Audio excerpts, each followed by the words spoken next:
nothing wrong with your television set. Do not attempt to adjust the picture. We are controlling transmission. If we wish to make it louder, we will bring up the volume. If we wish to make it softer, we will tune it to a whisper. We will control the horizontal. We will control the vertical. We can roll the image, make it flutter. We can change the focus to a soft blur, or sharpen it to crystal clarity. For the next hour, sit quietly and we will control all that you see and hear. We repeat, there is nothing wrong with your television set. You are about to participate in a great adventure.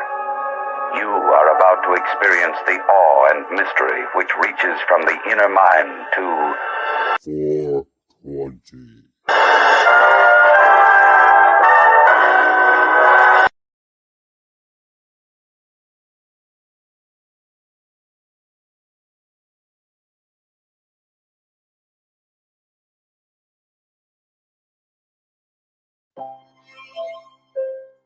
First and foremost, we'd like to thank Jah, our mothers, for giving birth to us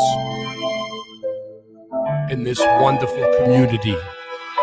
We love you. Jah bless. Rasta Bear, why'd you leave me here? I'm so sorry. What have I done to you? Rasta Bear, why'd you leave me here? Just like Tommy, what have I done to you? The earth is flat, man, I'm calling up Batman. We waking up the people and bringing it back, fam. The earth being flat is a provable fact. It's time to let them know how we know that. Water always finds its own level. Believing in the globe, you're worshiping the devil.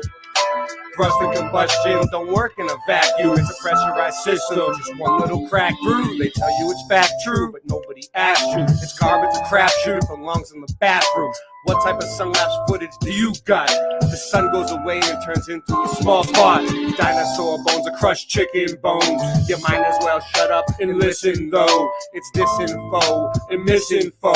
It's a mission to keep the public misinfo. Come on. Rasta Bear, why'd you leave me here? I'm so sorry. What have I done to you? Rasta Bear, why'd you leave me here? Just like Tommy, what have I done to you?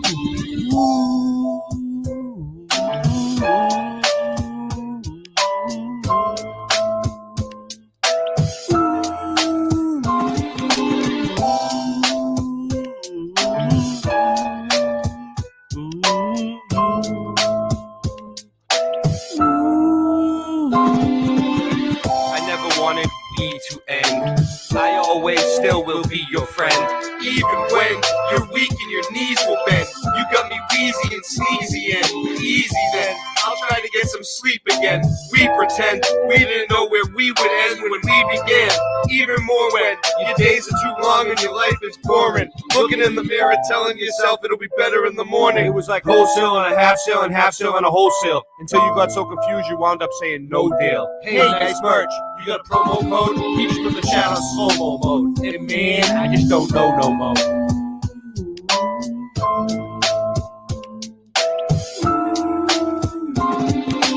Rasta Bear, why'd you leave me here? I'm so sorry. What have I done to you? Rasta Bear, why'd you leave me here? Just like Tommy, what have I done to you? Now sing it with me, come on. Rasta Bear, why'd you leave me here? I'm so sorry. What have I done to you? Rasta Bear, why'd you leave me here? Just like Tommy, what have I done to you?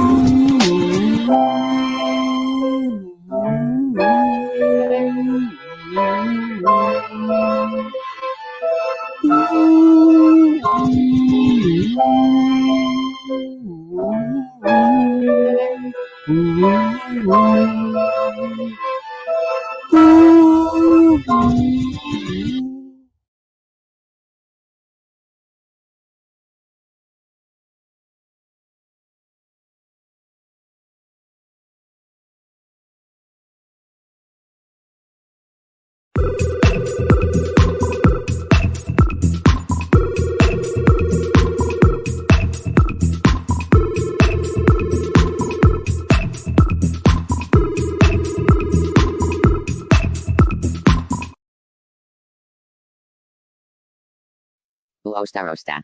Huh, Uostarosta. what's he doing? Come on. That's odd. Booster. Booster, booster. I'm sure I can fix it. I think.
There is a fifth dimension, beyond that which is known to man. It is a dimension as vast as space and as timeless as infinity. It is the middle ground between light and shadow, between science and superstition, and it lies between the pit of man's fears and the summit of his knowledge. This is the dimension of imagination. It is an area which we call the Mud Zone.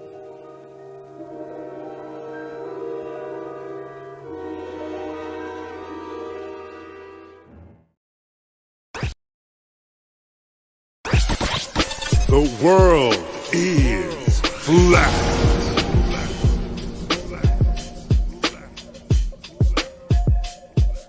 I'm here to ring the alarm with my puppet like charm, straight from the barn. I'm talking about Flat Earth Farms, cause most don't know. They think we live on a globe, a ball that floats. So listen and take notes, and take it to a higher plane. Imagine yourself in all it contains, in all its glory and flair. Flat Earth Farms can take you there. Open your mind outside the box. No more staring at NASA's Photoshop. No more moon landings, no line to ya. No more people standing backwards in Australia. Just facts and pure truth, planning straight to the roots. Flat Earth Farms help you understand. A magical place on a wondrous land. The world is flat, and that's a fact. Tell your friends next time you chat. Let them know a ball ain't that. Let's be playing with the baseball bat. Cause we coming at the barn, a higher place. The Flat Earth Farms.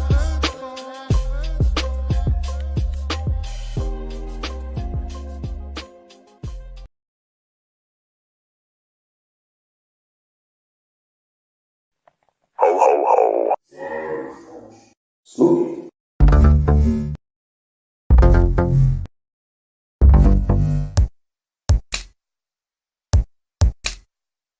Wanna get high?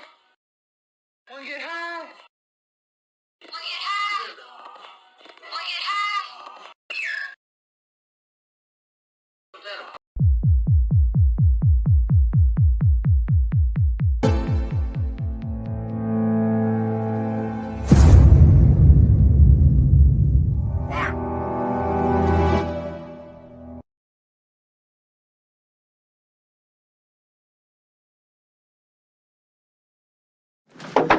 This could be it, Harry. Pass the word along. Tell the men it's time to shoot the moon. Shoot the moon! Not out there on the microphone. On the microphone. Shoot the moon. Shoot the moon.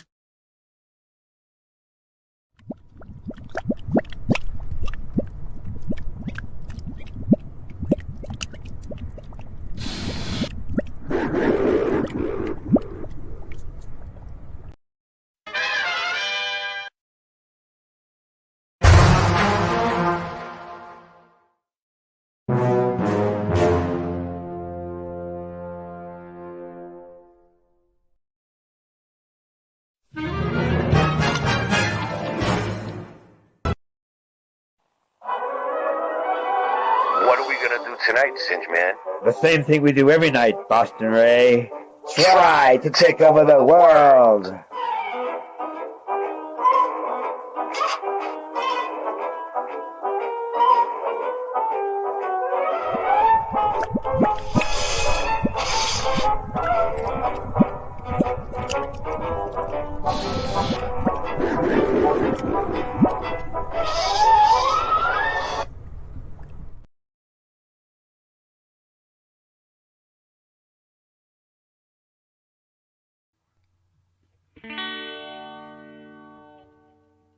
I see a sun that isn't rising. I see it as it goes away. I see a planet from the rising.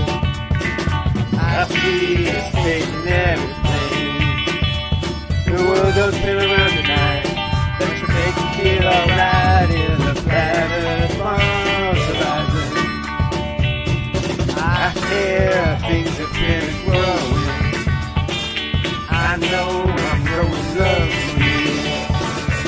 The tractor, hear the roots growing. Sun comes back, is shining down on through. Yeah, the world don't turn around tonight. That's messing with your mind. It's the pattern from the rising.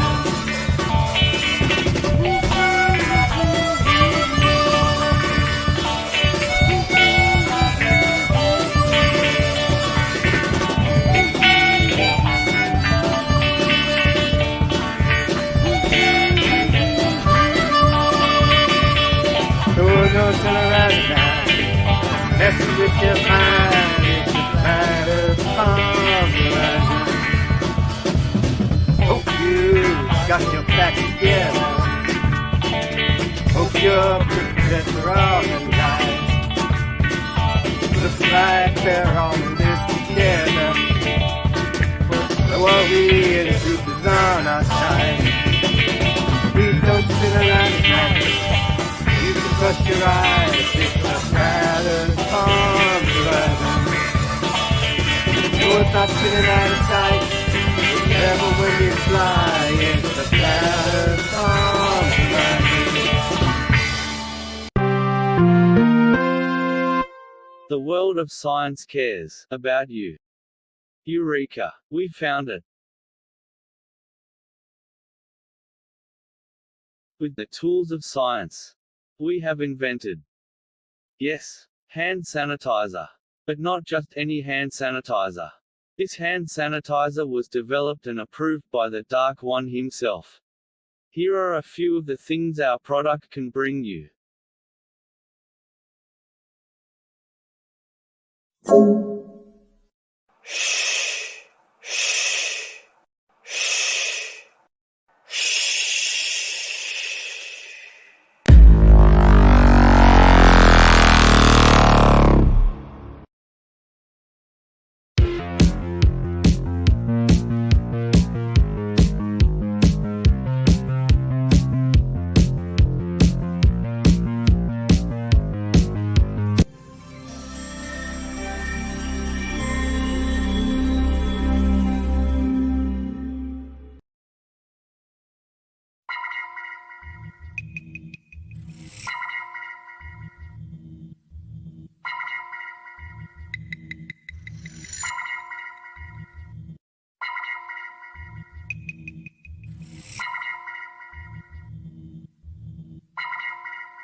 You slept.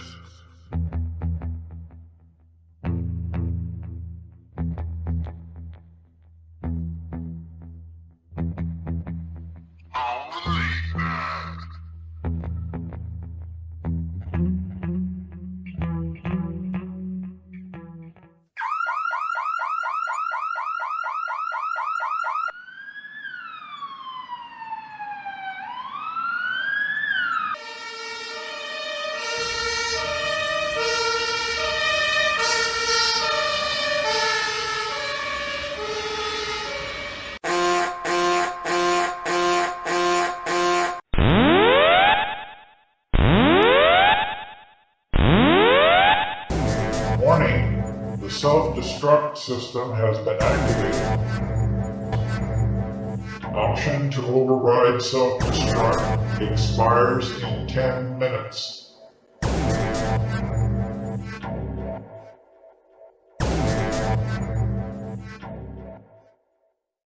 Hey, hey, hey! We are live. Better change that background. That might kill somebody. Hey, Ray. How you doing? Good, but my computer keeps stuttering. Can you hear me okay? Sure. Okay. You sound great. Actually, you sound like 20 years younger tonight. How you doing, Singe? How's it going? Hey. I'm back with the $10 beers. So me and Singe are at the Boston Celtics game tonight. I got you a $10 beer. I'm up for. Thank you. See me up here. Hey. Yeah. It's the other way around with the camera. I'll be right over. Let me talk to them first. All right. Hey man, great stuff. These beers are $12 each. Actually, once they get done with you, it looks more like what? 20. A bargain. More like 20. More like 20. I'll take two. Yeah. Hey, Warriors. Oh, this is Sparta. He said the Celtics got the ass whooped last night.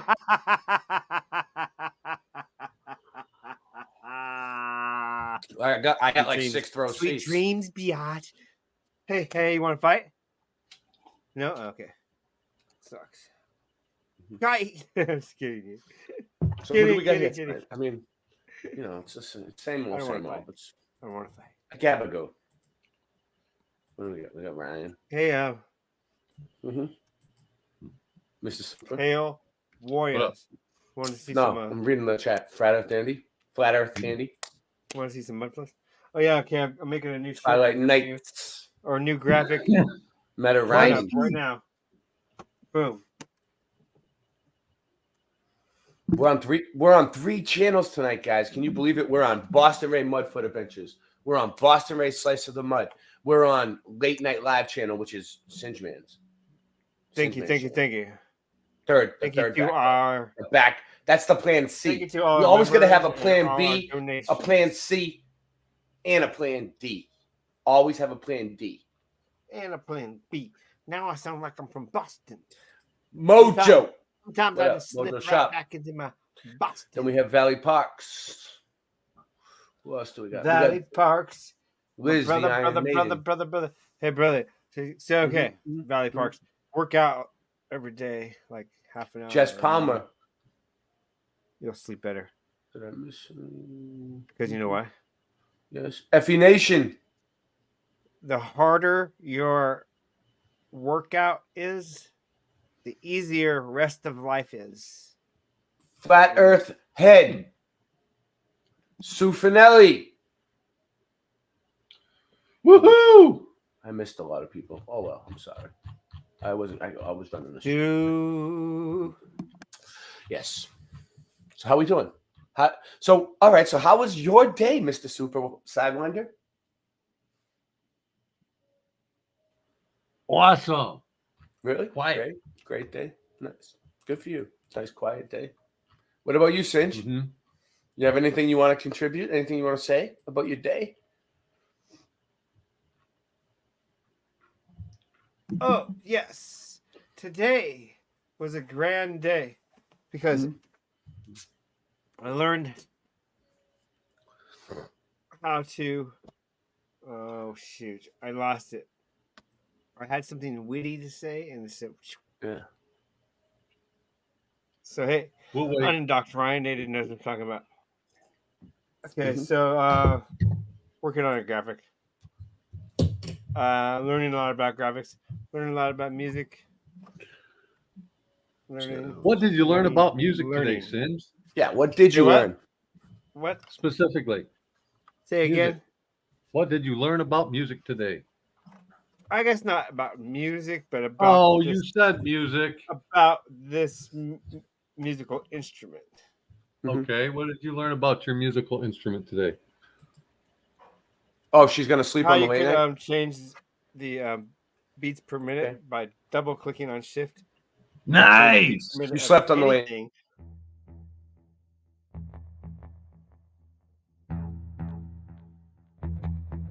You slept.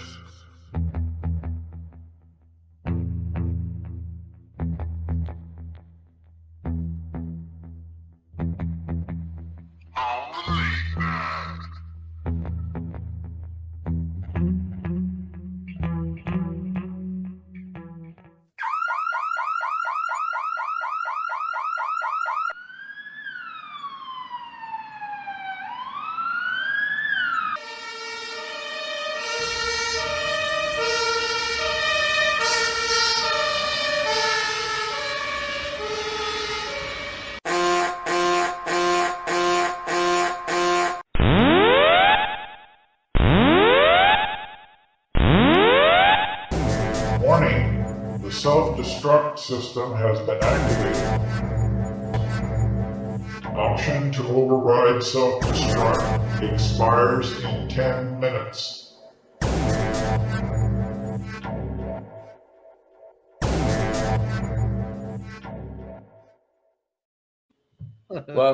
Well, good night, Liz. Thanks for showing up and thanks for participating. So, what do we got here now? All right, I got something good. Destroying ancient buildings? Here we go. What? Welcome to my 30th episode of my lunch break. And today we're going to go over ancient buildings that were demolished about 30 to 40 years after they're built. So here we go. They say that this building was built in 1910. The part that is true is that it was demolished in 1910. This is the original Museum of Fine Arts in Boston, Massachusetts. I know it well. Not in this 1870, they say this was built. If you take a look at this, that is 25 years before the power tool. Okay. 1895 was when they. My nickname was the power tool in high school. Created the power tool. So don't forget that. I always want to say that because that is important. There was no cranes and all that. This is in Edinburgh, Scotland. This is the insurance company building. If I've ever seen an insurance company building like that, I would think I'd just be shocked. They built this in 1905, they said, and demolished it in 1956. So it was around for 51 years. And, that insurance company just needed a better building. This just wasn't cutting it. They needed something much, much better.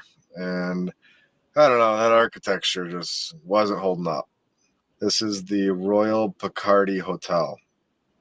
It was constructed in 1928 and officially opened 2 years later in 1930. And they demolished it 38 years later. Okay, so they're just, just knock it down. We're just going to get rid of that one.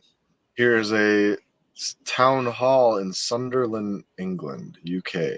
It was opened in 1890 and demolished in 1971. So, just 80 years and just knock that thing down.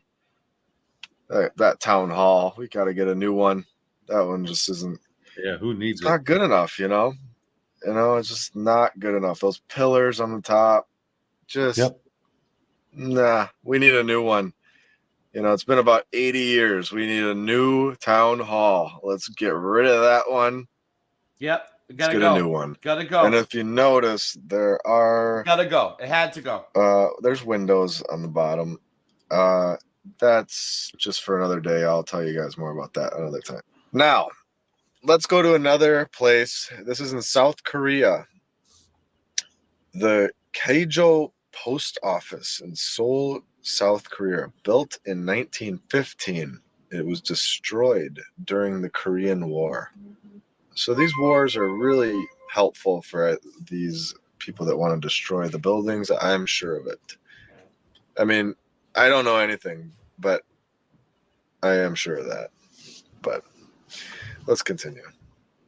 Producers, if you struggle finding sounds and samples that work for you, then you have to check out this plugin. It's called Arcade, and it's my number one go-to for building tracks. Nice. This might be Too good. bad This they might be charge good. Hold by on. the I month. want to see this. Actually. They didn't charge by the month to be If buying you go it. over here to where Oh, it yeah. says search, you What can did load she a say? sampler, play an instrument, or find a sample. They charge There are too much. so many individual This looks samples, good, and you can search them by actually. type too. Next, I want to show you the sampler. I love guess using if this you to have build money, drops. you You can can play add- them individually What's it called?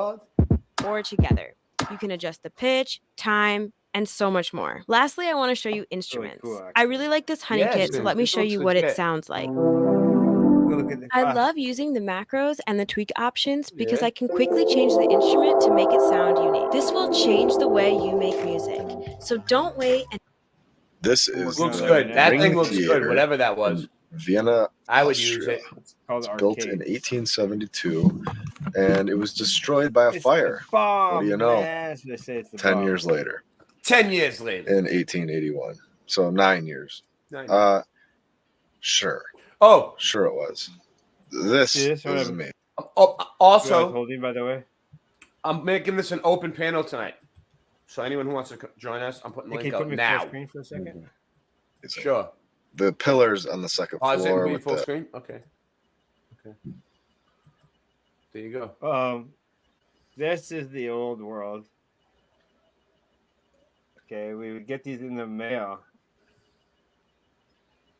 with these things called discs. What is We'd it? We'd get them in the mail without even asking. They would send them to every United States citizen, and they're made of like wood. Mm-hmm. That's AOL. They would send them out to everybody. I have 2 of them, and I'll sell them to you for $100 each. Really? Yeah, what Find you one. you I don't know, serious? could you What are you find one? selling? You selling those for $100? No, I'm not selling them. Oh. But you don't know this world, do you, Ray? We used to get these in the mail. They would send them. What to is everybody. it? I mean, I've seen it You before. could log on to the internet. The internet was new, and this Mm-hmm. is allow you 1,099 hours free internet. And if you know the way, like I did, you could just get on there. Once you're logged in, you could figure out how to get free for years. That's how. I Oh, lost some of my emails. it's AOL. Rock says it's AOL. It looks like AOL to me too. Yeah, That's America what I thought it was. Online. Yeah, that's how I Oh. lost some of my emails because I was doing Oh. all free, and then one day they started charging. I was like, oh.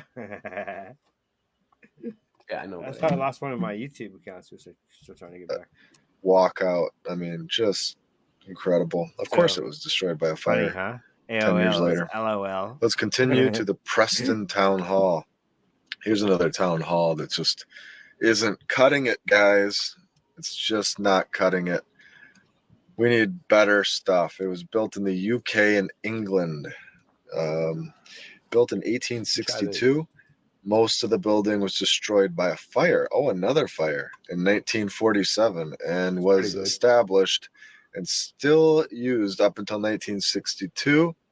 Oh, sorry, it was stabilized, so they rebuilt it a little bit, and then it was demolished until in 1962. Ah, yeah, 15 years later, get rid of it. New town hall. Yeah. Oh God, sorry for laughing. This was just okay. Let's go to the next one. This is a hotel in Mississippi. If you guys have ever seen Mississippi hotels, they like to build them like this. In 1891, it was also destroyed by a fire. A fire again in 1926. That's a good way to get rid of a Tartarian building, I would say, huh? Yeah. Just incredible. I mean, Mississippi. Okay. All right, let's go to the next one. The Bryson Bone Break block in Los Angeles, So California. these are all in buildings that were like 1888. built and destroyed within And 30 years. they were just whipping these babies up in California. Why would you, why would you build something like that just to destroy it like 30 years? I guess, in 1888. So good. They made that's what so he was many saying. of them that they just knocked it down in 1934. Just demolished it. Not good enough. Again, chopped that one down in California, 1934. So they had that one up for about 30 to 40 years, and they got enough use out of it and just demolish it. Demolished. Next up, we have the Galveston City Hall. Oh, this is in Texas. Texas, USA. Texas. Another 1888. Unbelievable. Look at that. Just building Look at these the incredible Antigua Tech. structures all over in 1800s, huh? And just knocking them down. They must have been hard at work with those horses, no cranes, nothing. Just Everyone building must have them, been a knocking builder. them down. A master builder. They built it in 1888 and demolished it in 1966. Wow. Incredible. Just incredible. I mean, unbelievable. All right. Just put that clock up at the top and then knock it down. All right. Let's go to the next one. Cotton Exchange. This is an exchange place in New Orleans, Louisiana in 1883. So they just had this one up and they knocked it right down in 1920. What happened? I'm on the screen, or am I? Needed a new one, I guess. It just wasn't up to their standards, and the architecture just wasn't good enough. Wasn't cutting it. We needed a new style in 1920. Am I there? All right, and that was just amazing. And let's go to the next one. The Euston Arch in London, England, UK. They built this one in 1837, so 60 years before the power tool. They must have had incredible ladders and very strong horses to carry all this stuff. And they knocked it down in 1962. We've been going hard. Right in time. Like 3 nights in a row everybody now. 3 or 4 nights in a row almost. I don't know. Thank God we have pictures. We're just going to keep on going. Because that baby is nice. Incredible. We don't care how many people show up. We don't care. We're just going to keep on going. Look at those pillars. We're on a marathon. Not we're on a mud flood marathon. Just something we build like that. We don't build like that, okay? I don't like the we don't. shaky one. And what do we got here? We have cranes and tools, and we don't build like that.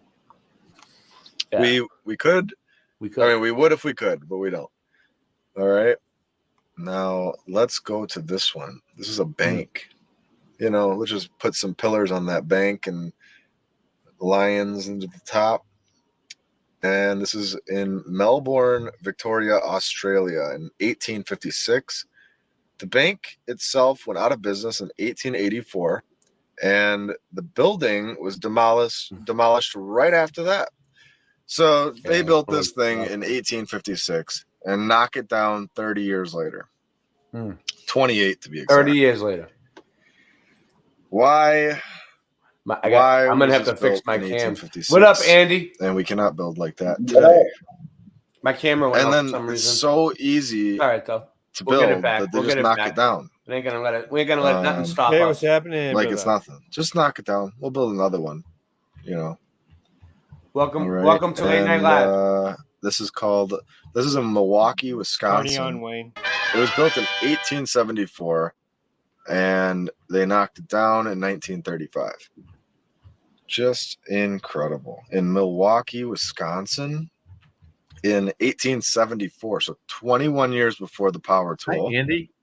And they don't even have roads. 21 years before it's like no roads. The power tool, my nickname in high school. They can build these huge, massive buildings, but no road. Can't build a road, and Singe. Just incredible. Singe. Since you're the What's artist, up, since you're the artist out of the group, right? You see the you see up on the right that watermark, the Late Night Live watermark. Let me put it full screen. The one that you made before. Same Ah, one? sí, señor. Can you can essay? Can you please make a better one that shows up better somehow, like right now? Like how quick could you do it? White. Anything? No, something thicker, more bold. Oh, bolder and different color. Yeah, Maybe something that'll just one. show up. Make the same logo but bigger. The same logo. And a little bit bigger. And a little bit bigger. Like Sí, yeah. señor, I can do this right away Okay. for you, sir. Thank you. Thank you. This is Villa Noop, Oh, no. Bremen, Like this, Germany. Singe. Make it like Built this in one. 1875. Make it like this one. Knocked it right down, and 40 years later. You see the one on the screen 1912. right there? Make it like Just that. Get rid of that, That is baby. that. Knock Yeah, it but down. We same- don't like same it anymore. colors. Just different color, Just so- not Yeah, what I don't we're know. looking Make it for show up. in 1912. Thanks. Why don't you use that one? Because Oh, I don't have God. them anymore. That's in It's the not good enough that's in the system. for me. I just need it knocked down. I don't know. Maybe that one Oh, wouldn't fit. God. Maybe that was a different. That's Unbelievable. an overlay. All right, guys. I'm Email done or for phone? today. This has been kind of long. Oh, I don't have it. I don't have No, it. where do you want me to put it? Email or phone or IMGB? Drop the link in the private chat, whatever it is, and I'll get it. Okay. Good. Oh, one more. The Royal Arch, Dundee, Scotland. They built this thing in 1853. Knocked it down 110 years later, 1964. Wow. And they said they were going to rebuild this. They knocked that fucker right down. But let's see. I'll read you the exact quote. The Dundee City Council has stated that they could never have rebuilt something like the Royal Arch, but granite paving slabs were All right, guys. put on the side. Remember last night we had 1, 2, 3, 4, 5, 6. We could fit 10 people up here now. John Keeley kicked in the money so we could have all this backgrounds and all this fancy stuff. And we can have 10 people up here now. We had 8 last night. We had 8 last night. But you know what? This is what we're doing now. We're mud mobbing. We're taking the YouTube by force. Show of force. Okay? We need a show of force up here.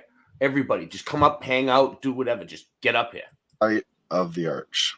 Okay, so they were able to put some slabs. Also, down, but they could never rebuild it. So if anybody else is on at the same time as us, I give you permission, if you have a wrench, to go into their chats and drop the link for our thing and just put hashtag MudMob, and that's it.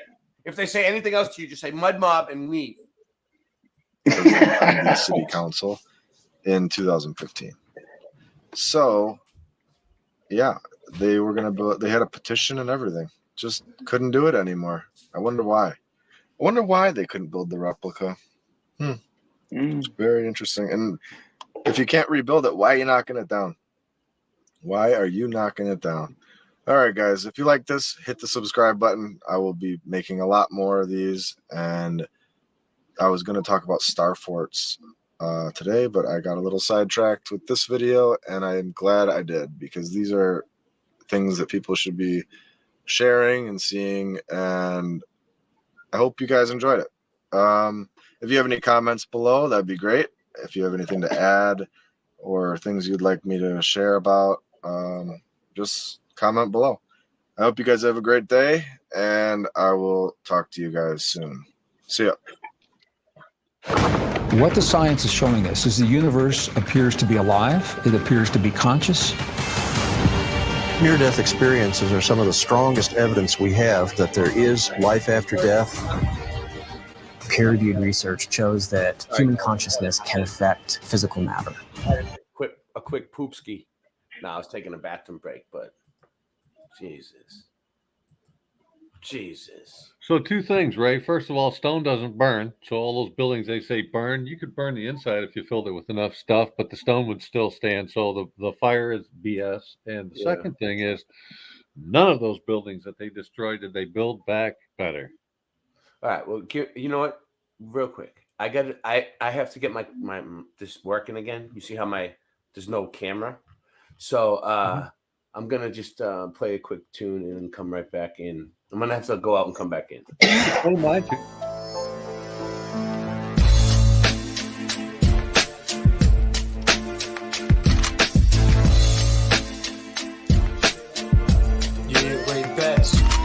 I get right as block a lot. I might have smoked a lot of pot. Sometimes I can't talk. Sometimes I can't walk. Sometimes I can't leave at all. Sometimes my girl makes me want to leave the mall. Why can't I rest?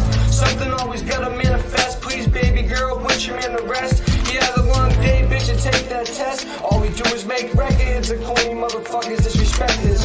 Now it's time to get a little reckless. I was going to say let's get a little breakfast, but it's dinner time. I never remember, never mind. I learned from the mistakes that I make. Why do they call me the snake? Wake and bake like the cake that I make. Or should I say shake and bake? I said before I made mistakes, but it takes a few times. Then I puke lines, do time over a new crime. Over just 1 or 2 lines. I'm a slow learner, Joe burner. It's simple math, add and subtract. Listen to my rap, sing, have a laugh. Don't have an asthma attack. My ups and downs, my ins and outs, ask me how I survive. My ups and downs, my ins and outs, ask me how I survive. My ups and downs, my ins and outs, ask me how I survive.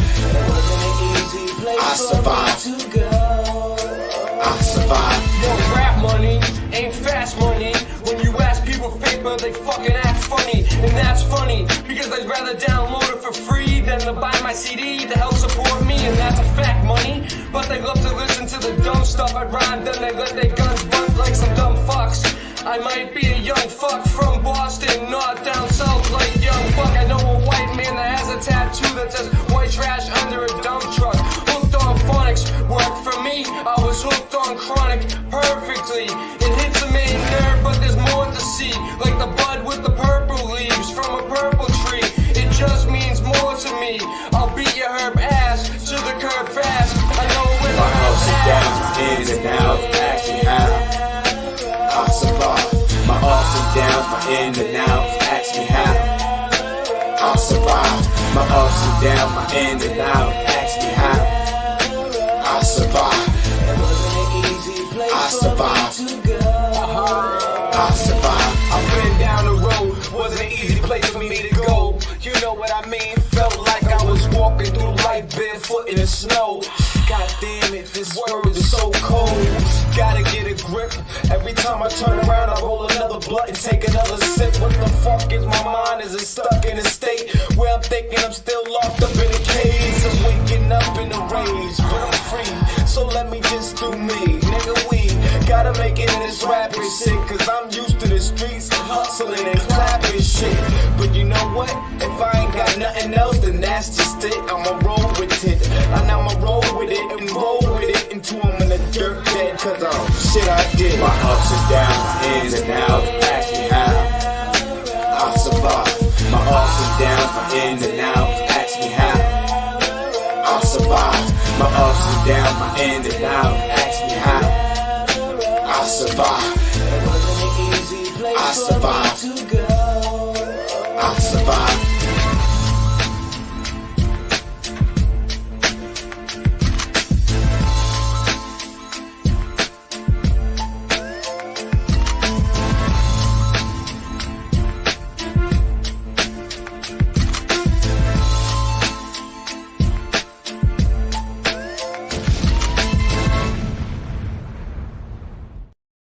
Fuck off. Alright. Here we go. Probably channels that know what they're going to talk about, have premeditated their thoughts, taking the anxiety out of a recording. I am not one of those creators, but I do have a few subjects picked out for us today. And most importantly, the subject will deal with the mud flood. Very grassroots in this community. One of the starting points for this rabbit hole. I hope you're all doing well. Thanks for joining me, and welcome. My favorite.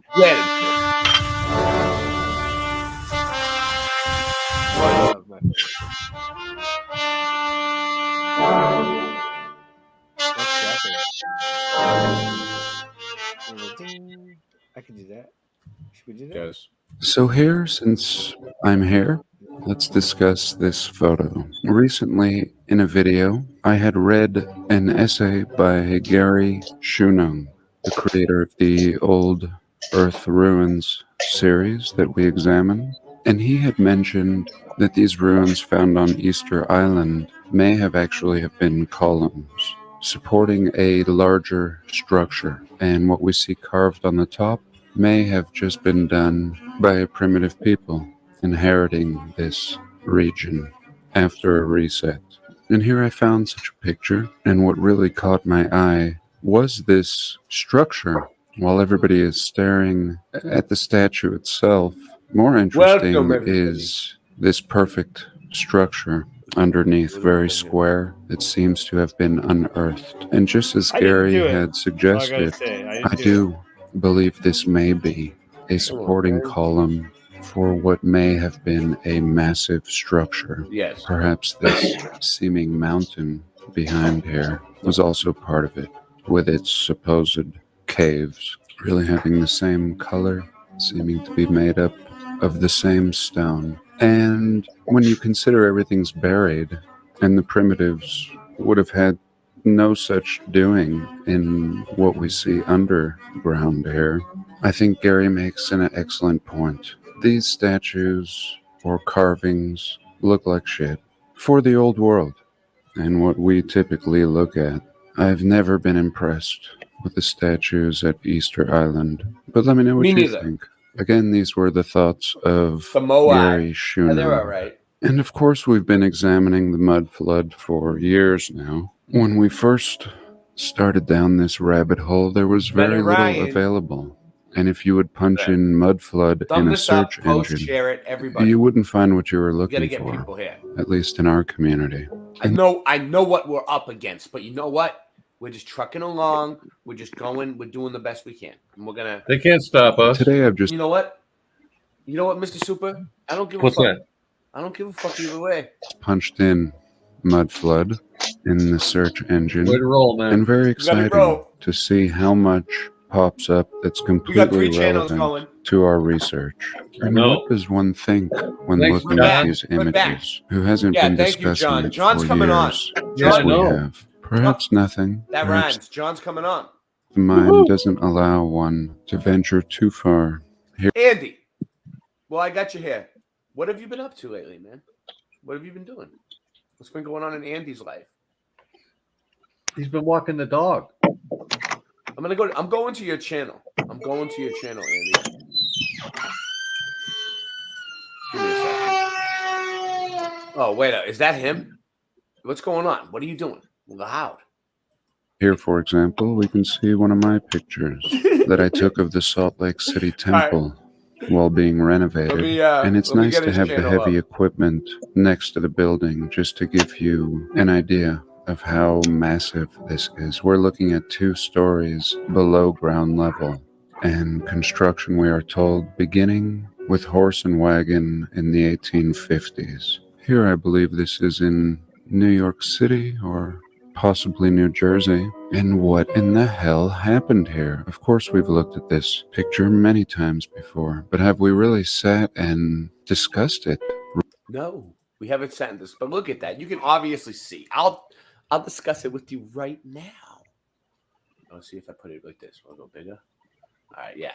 You can obviously see that that's an entire city of brick buildings underneath that city. I don't know. I mean, it looks like a real image to me. It's a construction site where they were digging up the ground. Okay. All right. Well, Flat Earth Andy. I got his channel. Let's see what he's been doing lately. All right, he has videos. This is 4 hours ago. 14 hours ago. 1 day ago. Knuckles Mud Mob. Yeah, Knuckles, the dog. There you go, dude. Woohoo! Get out of there. There he is. What you doing in there, honey boo?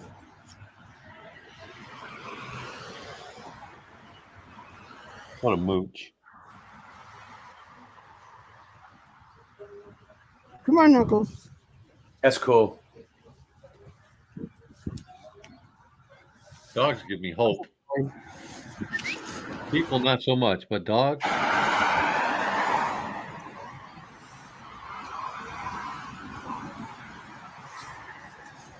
Come on, Knuckles.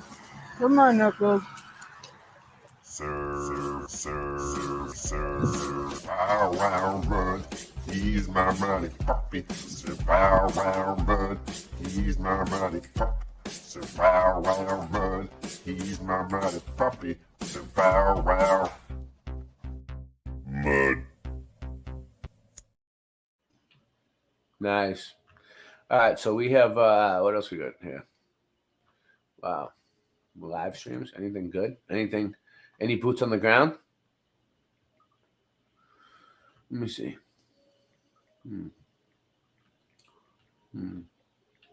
Well, this is Andy's channel anyway. You guys can sub him. He does reading scriptures and stuff. You know, good stuff. Okay. So check this out. So like,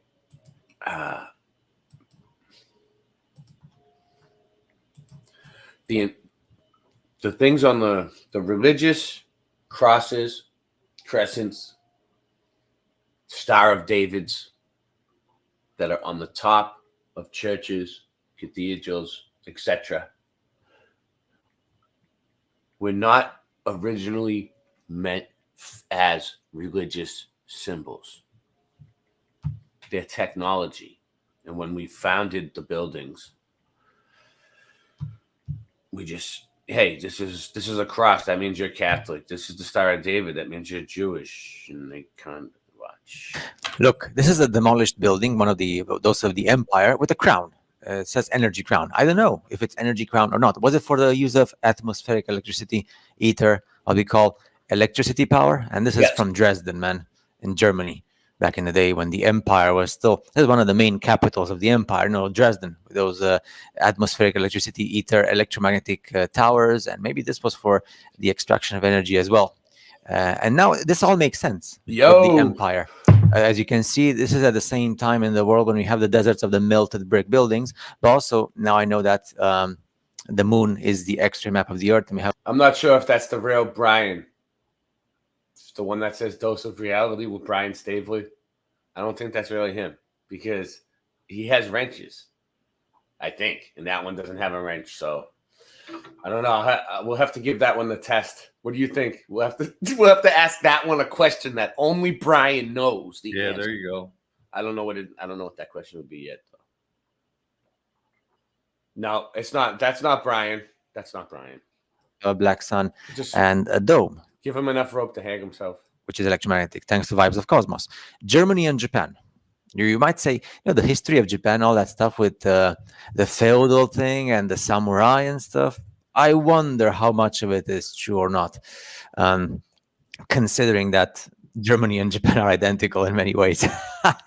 So these places that now I'm going to show you some photos of regarding the look at Dresden, regarding the rooftops and the tops of these buildings, because everything has to do with metal. And you might ask the question, why do you need metal on the top? Metal and resonators and liquid mercury, and I don't know. Is it because metal is a conductor of electricity? Maybe, huh? And this is, you can see, this is the difference. This is a red brick building with a metallic antenna, which is like attached to a metal I love this base.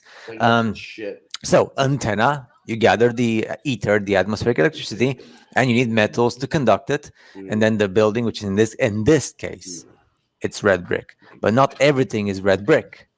That's my point. Especially in the most recent Empire.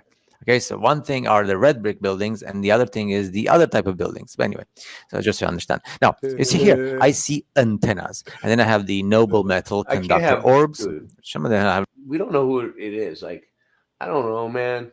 It might be someone that we know, but I don't want some troll in my chat just hanging out. Liquid mercury, and also copper and gold. Usually made from copper and gold in this case. Excellent conductors for electricity. So what is then the whole that was Brian, I'll be getting a phone call. Tradition of going to church because we are sinners and we have the original sin. what's the meaning of the end of the house of God, right? If everything is just power stations and power generators with antennas and resonators and conductor metals and orbs and liquid mercury and gold and copper. Look, the X-ray map of the Earth, of the big Earth. The white stuff is the water, the oceans, and the gray stuff are the continents, the lands. Where did the Germans go with the electromagnetic levitation UFOs? Awesome stuff, isn't it? Now you can connect all the dots. And I wonder if they were helped by others. Now, I see antennas. Even the antenna itself, when we see, they say cross. No, because it has like 2 horizontal lines, just like an antenna. Antenna to extract, antenna for waves and electromagnetic waves. So awesome. Now I understand a lot about the world. I also like these photos that have the annotations. Look, antenna. It looks like Mercury anogam balls, resonators gold covered, antenna in the proper way of speaking.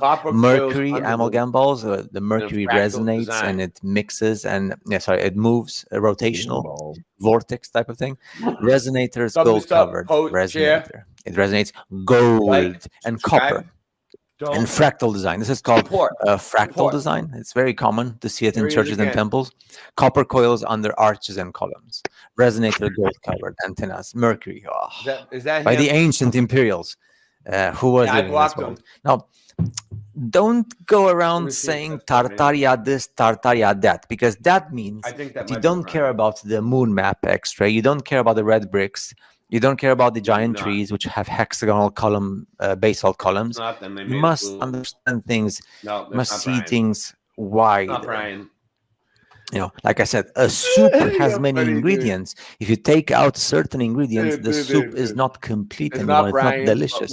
I should, at some point, if I don't manage to start a life in pair with somebody, I'm gonna try and do a hobby, like maybe I'm gonna become a cook, because cooking is something that helps humanity. Everybody likes a guy who cooks and knows how to mix the ingredients. So antennas, I see more antennas. When that comment came because of the soup thing, but the soup thing is very important. He says, guys, I hear my troll is making his rounds. Thanks for the heads up on the mud flood. Just block him. It's not Brian. A soup has many ingredients, and if you understand all the ingredients, the pieces of the puzzle of this world, you understand everything. Look at these buildings with antennas and fractal design resonators and gold and copper. I wonder if, and look at the size of all humanity. So I wonder what we are. And I love this one as well, these type of things. Look at it like that. Like, if you get an ad, it doesn't hurt you, but it pays me. They explain everything. So from the antenna that gets the atmospheric electricity or ether or electromagnetic conductor, mercury, resonator, frequency, conduits, transformers. Here we go. And then once you see it, look at that. Resonator, frequency, conduits, transformers, conductors. I mean, I'm not an Antiquitech mechanic, but and you understand everything. You see this in English, in German, and Russian. So this is what's going to happen. A lot. So you guys know. It's about 11 p.m. my time. I don't know what time it is for you, but 11 p.m. my time. Within the next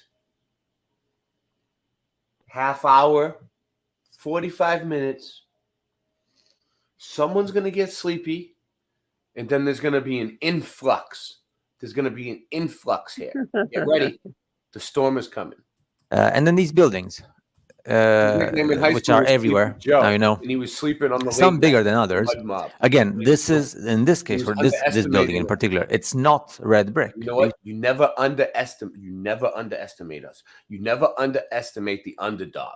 You see my point? You can't just go around saying everything is empire, or everything is red brick, or everything is giant petrified tree, or everything is cut 90 degrees, huge blocks of stone. No, we have to analyze each part here specifically, each place specifically, and then we understand. Now, my favorite photos in this case are these explanatory photos, which you should also understand. Now, take a moment or pause it. And there's more complex things than these, and also like these ones where you just put, and all of a sudden it's interesting, right? Because you go on the streets, and even I was like that before when I was younger. I would just go and see all these churches and temples, be it in the Christian world or in the Asian world or like in the Islam world, and I would just be like everybody else. Okay, well the world was very keen on building all these godly buildings for the divine, according to each religion, specifically to the culture of that population. But now that I see this, everything makes so much sense. Now that I understand that we live in an enclosed system, unfortunately, the big part of the majority of people, even those who are on YouTube, they call themselves researchers, or like even the spectators who watch the videos on of different YouTubers. Many of them, they don't want to exit this classical, perfect circular map of the Earth, which is like coming from 2015, 2016, from the first videos of the FLAT Earth. Thumbs up, thumb it up more. I'm spelling FLAT, so Wikipedia doesn't appear, hopefully, in the video as a link. And then, Vibes of Cosmos has definitely... I'm encouraging you. It opens your mind. That means... in everything. And then once you understand his books, then you understand all the other stuff you see in nature, and what the other type of photos represent of this world. 900 people in the chat. And even these cases, you understand them better once you understand the black sun magnetic and the electromagnetic dome sphere. Why didn't they teach us about noble metal conductor orbs? They are usually made from copper and gold. The ones in Boston are gold, 24 karat gold plate still. Yeah, but most of them are gold. I mean, come on. John Keeley. Well, I have you here. How was your day? It was good. I just went out driving and I come back with a sore neck. I burnt myself out yesterday. Oh yeah. But okay. Yeah, but you didn't have your license for so many years, and then you finally got it back. I would be driving a lot too. Yeah, I'm doing it. I took my friend for a ride today down the casino. Well, if you ever want to drive to the south, if you ever feel like really, really going on a road trip, let me know. All right, let's do this. Again, I'm going down the highway too. No, don't do anything. Don't do anything drastic. You should just go to Flattoberfest. Oh, we're already making plans. And I'll meet up with you. I heard it's going to be at Myrtle Beach. Yeah, I already told my wife today. She's making plans. Woohoo! I'm in discussions, negotiations, maybe talks, perhaps. But we'll see. We'll see. It's looking like 75% chance no for me this year. But I want to go. You never know. You never know.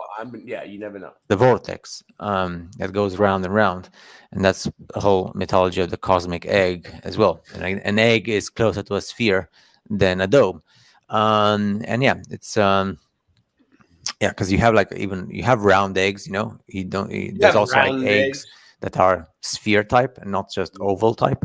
And I wonder who was again in Germany. Germany, just like Italy and Russia, you can actually see it's the same empire, and like it's the United States of America. So I just wonder, what was the language spoken? Do you know that in the States, I don't remember if it was like in the early 20th century, the Congress wanted to make German the official language. This is like in documents. So it means that German is probably the most important language in the world, in all honesty. Even the Germans were the only population that had electromagnetic levitation devices. Speaking about the most recent history, of course, they were present in the history of humanity before these devices as well. So I hope you enjoyed, and let's finish the video with this. It helps. This is very important. And it makes it show up in more slots. Yeah, bro. Understand, and we'll see each other in the next. See you. Okay, so check this out. So this is what I was looking at, what we have on the thumbnail, right? On the thumbnail. Okay. Thumbnail. So they got these pictures of 15 breathtaking photographs from the Empire State Building. Look, do you think this is real? This is at the top of the Empire State Building, allegedly. Oh, hold on. Look. They're lighting a cigarette. Look how high up they are. I mean, what do you guys think? You see the buildings in the back on the left? It ain't no thing. You think it's real? Or you think it's AI generated? I don't know. Could be either way, man. Some What of do you them, think? they say some of those ones like where they're all eating lunch on a I-beam. Uh-huh.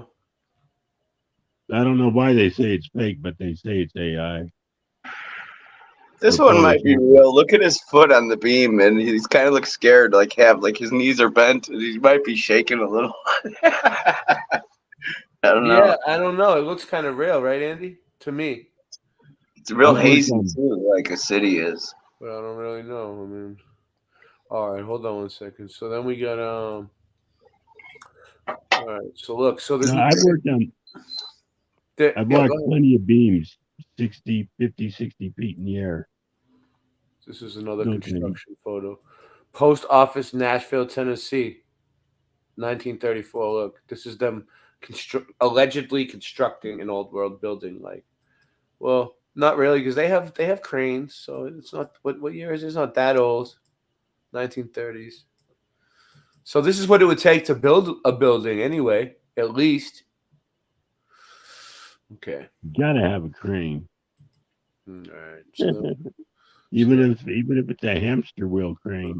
Yeah, dude. Was I still sharing just now? So then we have look. So then we got these guys. Look at them. They're way up high. What do you guys think about this one? Oh, there's real steel workers and those guys, man. They have no fear, dude. The skies look vanillaed out though in the back. Right. Why are the skies so white? Are they- Because are they're they- hiding are they- the airship. We don't want you to see the airships. And dude. these guys do look like they're actually working. Like some of them look like they're just posing. Like this guy looks like he's just posing with his back, but he might be like Yeah. supervising or watching somebody over The there. dude's lighting a cigarette for posing. This one looks like art. Carry skates, salute. So then we have Yeah, yeah. Ray. What Those up? guys lighting the cigarettes were posers. Oh yeah, yeah, definitely. So this Hey, is great. Mr. This is Sidewinder. This is Yeah. great stuff. This is great stuff. Now look at this one. Yeah, go ahead. Wrecking ball. Crane. You ever seen a bridge building company called CA Hall on the side of the road? What you think about this? Yeah, Can't go say ahead. that I have. No. Oh, well, they build a lot of bridges in Michigan. I worked for them for 2 years. Oh, cool. Yeah, I worked on the Yeah. Haggerty Pass. Is he still here? What's he saying to you guys? I forgot about him. You worked on what? All right, The Haggerty Pass down in 94 and 275. Yeah. Where's the other one? That's a three. I built that. All right, I did. I banned all that guys. He'll probably come back with something else, but Have you ever seen the Zilwaukee Bridge, the new one Oh, that yeah. they built? I let him hang out for a while. I know a guy who dropped a fucking jackhammer and it fell through the bottom. Oh yeah. I knew that they put a hole in it. Yeah, dude. My nickname was the Jackhammer in high school. All right, so check this out. We have a ball here, and they're like way high up in the sky. And look at the buildings, dude. What do you think? You think it's real? The horizon's still eye level though. Look at that. Into the distance, into the sea. All right, look at this one. I could see for miles. Boom! It was like There it is. What are these? Boom! There it is. What are these guys doing? This ragtag group, dude. These ones are having a cigarette. He's lighting his cigarette. He's like, "Yeah, you need a light, dude. Dude, I would be so afraid. Look at The wind would be. Look at the buildings down there, dude. You're sitting on a beam, and they're young. Look at these dudes, orphans maybe. Look, what's he like? 13, 15 maybe. Where's 16? the Indians? Look at them. Those two. This one with the hat on the There's right. no Mohawks. They're all young, actually. This whole group right here. No, look, there's no Indians. That on guy there. looks That's like how the you one of know the Three it's Stooges. These guys look a little older. 1, 2, 3, 4 on the end, and this guy over here, and these guys. But this whole group here in the middle look like kids. Maybe these guys are like supervising them and making sure they don't do anything stupid, because they look Yeah, like they're they're just all apprentices. yeah. And then like, dude, if you were like lighting a cigarette like that and you lean forward too much, dude, you could fall and hit your face on those buildings. So you'd be. I'm afraid of heights. Dude. That's nuts. More than one. That's nuts. All right. Let's Hey, see. There's more. Super Sidewinder, you know what I mean? There's no Indians on there. Right. Mohawk did a lot of most of the iron work. Yep. Oh, let's see.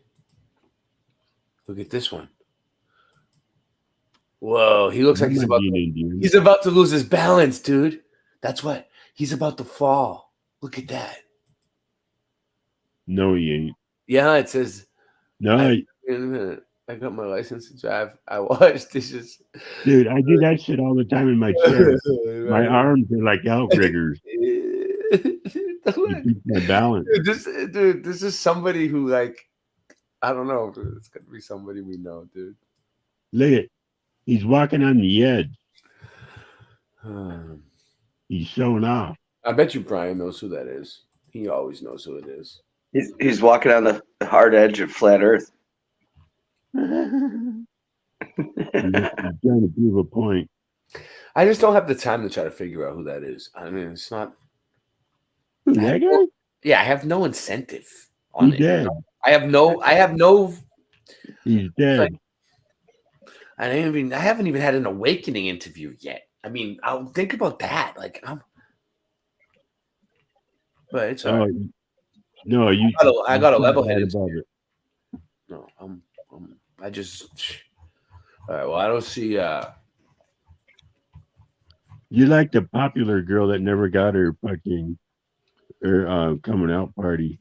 I'm not. I dropped the link in the. I get plenty of airtime on my own. All right. What's up? I dropped a link in the private chat for the Zilwaukee Bridge construction. You don't have to show the whole thing, but just kind of bring it Let's up. show it. Yeah. Let's show it. Let's show it, dude. Good job, Super. Yeah, dude. Spot on. You feel safer with this? I feel like with this video, with this choice, you caught on to what I'm doing tonight. Oh yeah, I'm there, dude. You're very astute. Oh wait, this is news. Yeah. Okay, hold on 1 second. I didn't know this was news. Okay, let me see. We got to do this then. We gotta make it official. That's astute with one S, just to be clear. Oh yeah, astute. No, ass. No, it's my tooth.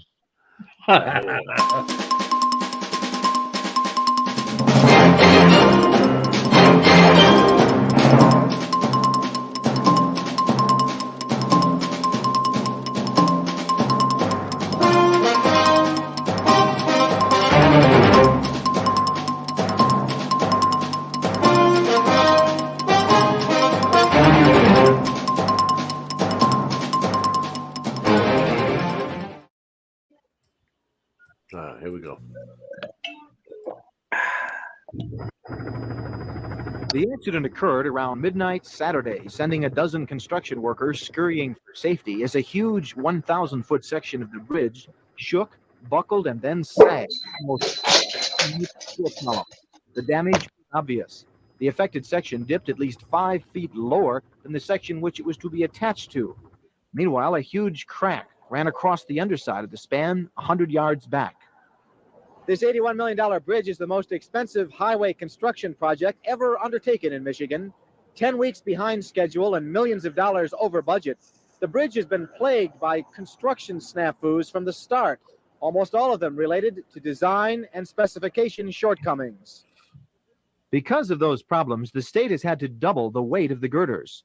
They had to reinforce the deck of the bridge, and $1.5 million extra had to be spent to reinforce inadequate pilings. Since this weekend's accident, state highway engineers have spent most of their time installing hydraulic jacks beneath the tottering section of bridge that was affected by the accident and surveying the extent of the damage. Today, those engineers pronounced the bridge stable. That thing is a nightmare, dude. Studying it, making a design analysis. I wouldn't drive on it. They will tell us how to proceed from here. No one was injured. Here we go. The influx is coming. The influx is coming. Oh yeah, this was going to happen. The track we have record 15 for people now. segmental bridges like this one has been poor. Tell and the dangerous. others we're Dozens here. of workmen have been killed around the world in the past few years during collapses of bridges like this. The most recent, just this past April in Indiana, when 12 workmen died in a construction collapse. Watermark. Construction here, meanwhile, has been indefinitely ETA. delayed as engineers try and figure out the best way to repair the damage from this weekend's accident. Mike Wendland, News 4 in Zilwaukee. Zilwaukee.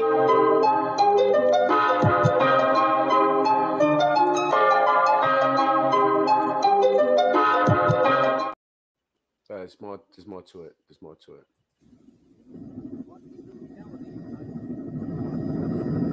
I thought it was over.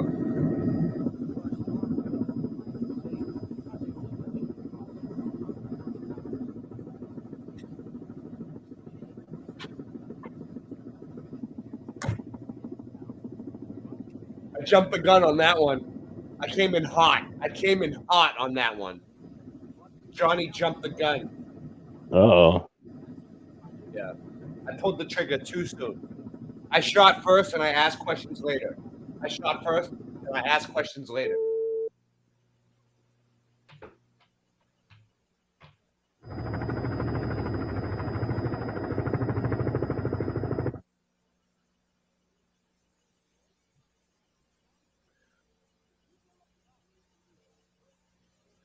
Thumbs up, post, share, like, subscribe. Don't do nothing.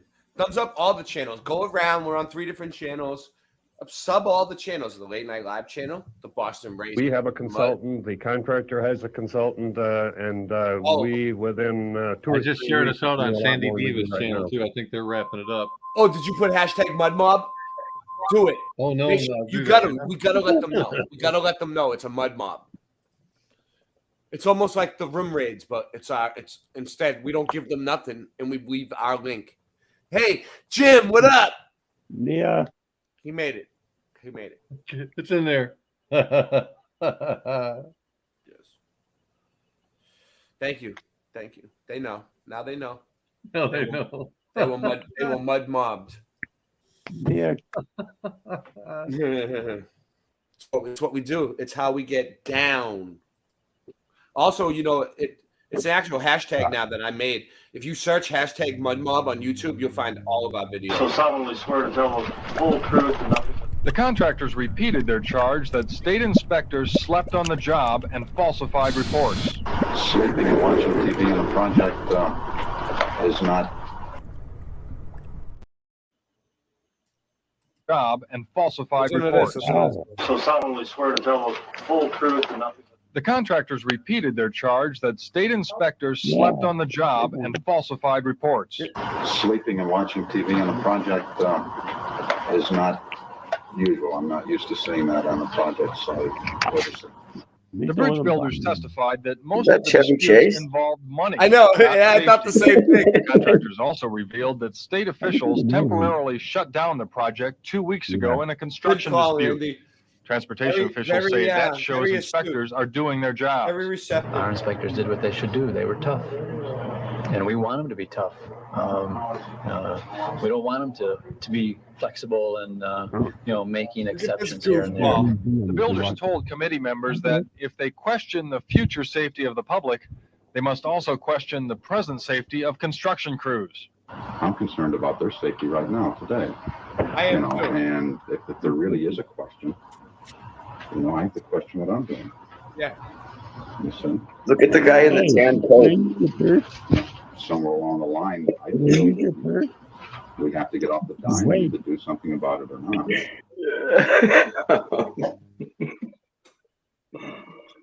Oh, do you have something ready?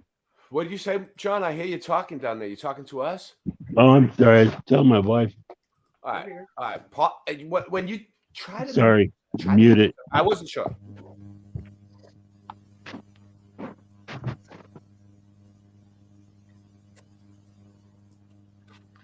So the individual sections of that highway, the Zilwaukee Bridge, were lifted into place and dropped in place with the crane. The sections are All right, go ahead.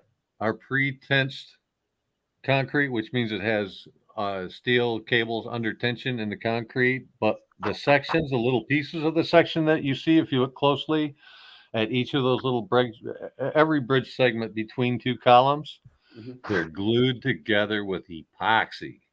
If Why that are you? doesn't Why? scare Hold on. you- Let me ask you one thing that I'm thinking, and everybody's probably thinking this, Yeah. but they should be, if they're on my level. Why do you know so much about building bridges? because How? it was in the Why? backyard. How do you know so much about building bridges? Did you used to build bridges? How do I know so much about? This one's near me. This is in Michigan, and the old route, the old Zilwaukee Bridge, went through the town of Zilwaukee and had a drawbridge. So sometimes you were going through that section, you might get tied up with the bridge open, but it wasn't anything ridiculous. I mean, I think the worst of it, maybe it caused a 1 hour backup once in a while, but it was usually only like 15, 20 minutes, something reasonable. Show of force tonight. Come up But here. they didn't want to have to use that drawbridge anymore, so they built this thing high enough for the ships to go underneath it. And these pictures do not do it justice. When you're on this bridge looking down, it's terrifying, dude. I don't know if they tell you what the height is in this video, but I would guess it's probably 200 feet or so high off the ground. And like About 150. construction follies that you look down in the mud underneath where they built it, and there's abandoned columns, like half-height columns that were sinking in the mud all over the place. It's spooky, dude.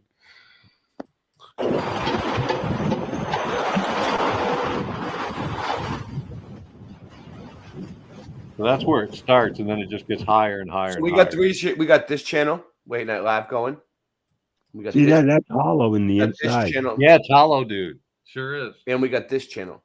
These 3 channels are going live right now. All 3. We're on 3 channels at once tonight. This is historic. Thank you, John Keeley.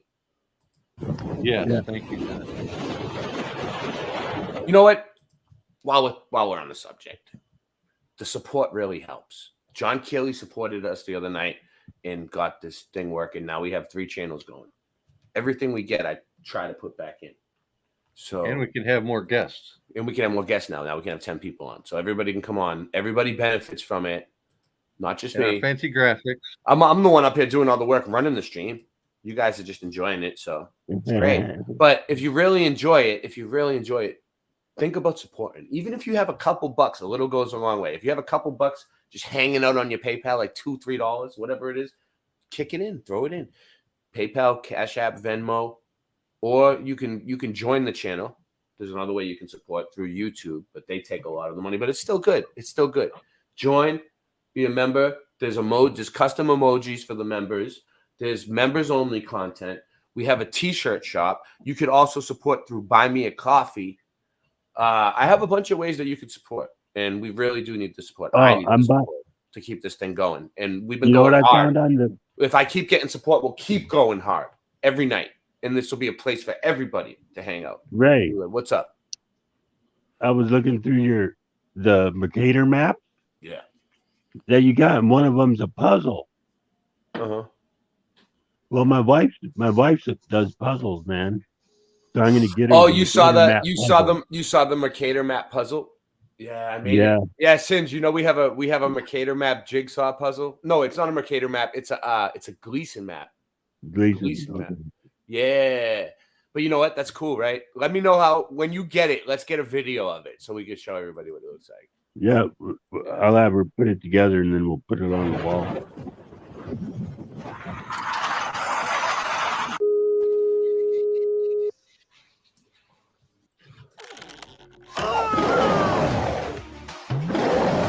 Looks like fun. Exactly. Federal officials gave Transportation Director James Pitts the authority to open the bridge, saying the tests showed it's as solid as a rock. And since the bridge is as solid as a rock, Jim Pitts and his 4 lovely children and wife are going to be the first ones to go over it on Wednesday afternoon about 12:30. For a while, it looked questionable whether anyone would ever drive over the Zilwaukee Bridge. Reports from outside fact. engineers said the cables holding the segments together were rusted, and many of the concrete sections had cracked. Some critics suggested mothballing the bridge that made Zilwaukee famous. Put up a big sign that basically indicates it's a tourist attraction. You can see what we shouldn't have built. Focus should be public safety, and the focus should be to give the Michigan public the greatest assurance we can. The questions forced the U.S. General Accounting Office to investigate construction. A loaded truck weighing 260 tons put it to its toughest test. As the truck inched along, engineers measured to see how much the bridge gave under a weight 3 times the legal load limit. The bridge is in fact stiffer than was assumed in the design calculations. And therefore safer? Yes. doesn't look good to me. I'm not an expert. But I've never thought it could stand the test of time. I can't remember now what year it was built, but it was probably The 90s. bridge that made Zilwaukee famous. why is do they now call it open for business. Zilwaukee? Isn't it People- Milwaukee with an M? No, it's the town of Zilwaukee. So they have M. They have Milwaukee. They have Milwaukee M through Z. That's right by it's where the thumb is. Well, here, hope that will be good for their business. Julio. Especially next year with the tourists, they'll want to see the bridge and they might stop God, in to it's say probably hello. 40 years old now. Our store is practically Holy under the crap. bridge. Every morning, folks get together here for coffee with a little chat. They talk proudly about the bridge, like it's part of the family, and they don't like anybody bad-mouthing it. And I think some of those critics should have stayed home and played with their marbles. Because they knew about as much as about that bridge as some of these idiots that we see running around here saying they'd never cross it.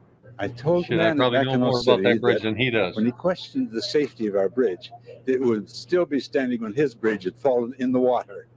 The bridge has brought kind of mixed blessings to the town of Zilwaukee. Oh, it's provided some jobs and been the topic of endless conversations, but some of the people who've lived in this little town their entire lives say that it's unfairly given it a bad name.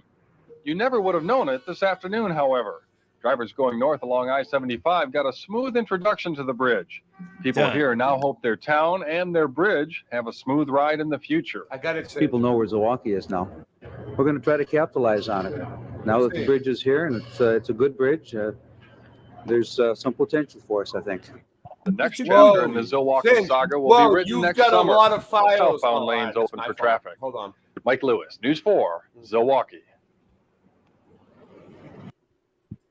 Okay. Is too big? What? No, it's not you. It's Thanks, not Ray. you. It's not you. It's me. Yep. Hold on. A sidewinder. In my opinion, no more pictures Yeah. are necessary until this You know can how be many cars explained. blew Of over course, the- there were buildings on the other side. Go ahead. Go ahead. Did any cars ever blow off the Zilwaukee Bridge? No, it's got There we pretty go, high Saints. guardrails on both sides. There But I it would be goes. more concerned about like a big batch of heavy What traffic, do you like think? trucks Is it any having better? to stop Is that it? quickly. That would Is throw that- so much is- side forces. I'm sorry. Go ahead. Oh, no, sorry. That logo up in the corner. Is that any better? I don't know. Cinch, can we make it look brighter and bigger? Like, I don't know.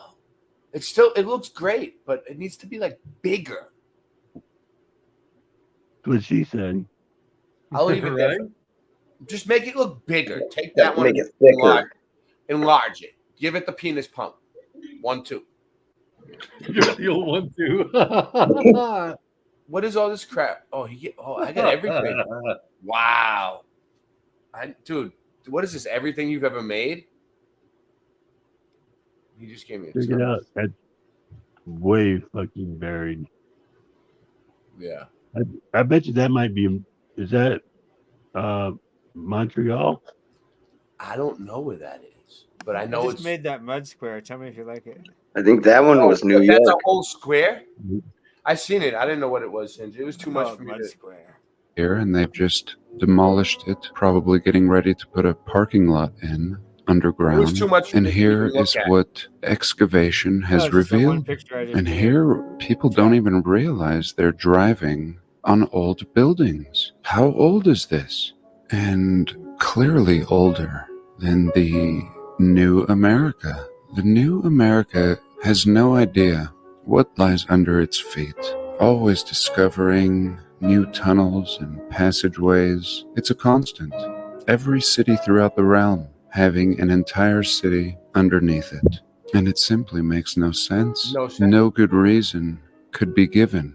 Again, these people in their apartments living on top of ancient buildings, bricked up windows, rotting metal, and this is the foundation. Many homes having crawl spaces, but oftentimes flooded with earth. And what explanation is given? None. Not here in America, not in Paris, not in Russia. Here we can see the Polytechnic Museum, brick with a weathered facade like it's been through hell, and much of the building underground. And I Drop believe another the link for Russians you, Rick. brought us the mud Nice. flood idea. I'm coming. And I I got- believe I it got was another this one, too. building that suddenly woke the people up. These live streams work best like this mud flood stuff. Super. Yeah. Is if you just keep feeding me mud flood links one after the other, and I just keep the stream. Well, this one is more on the line of the build a great building just to destroy it. Anything. And the thing is, it's like what we do is like, And the and then when someone wants to talk, alternative I just mute it like that, and it still plays, and we talk over it, and then we stop talking.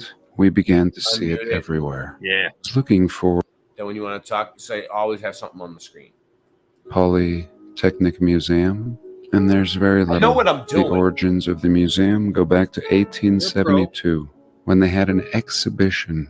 Very similar story to the right. explanation I can dig it. for many I of got it. these wondrous buildings. An exhibition, a World's Fair, and even I can dig it. I queued it up. in a past video we examined a Russian communist fair that never really happened but was completely built out. And this, in fact, was part of that.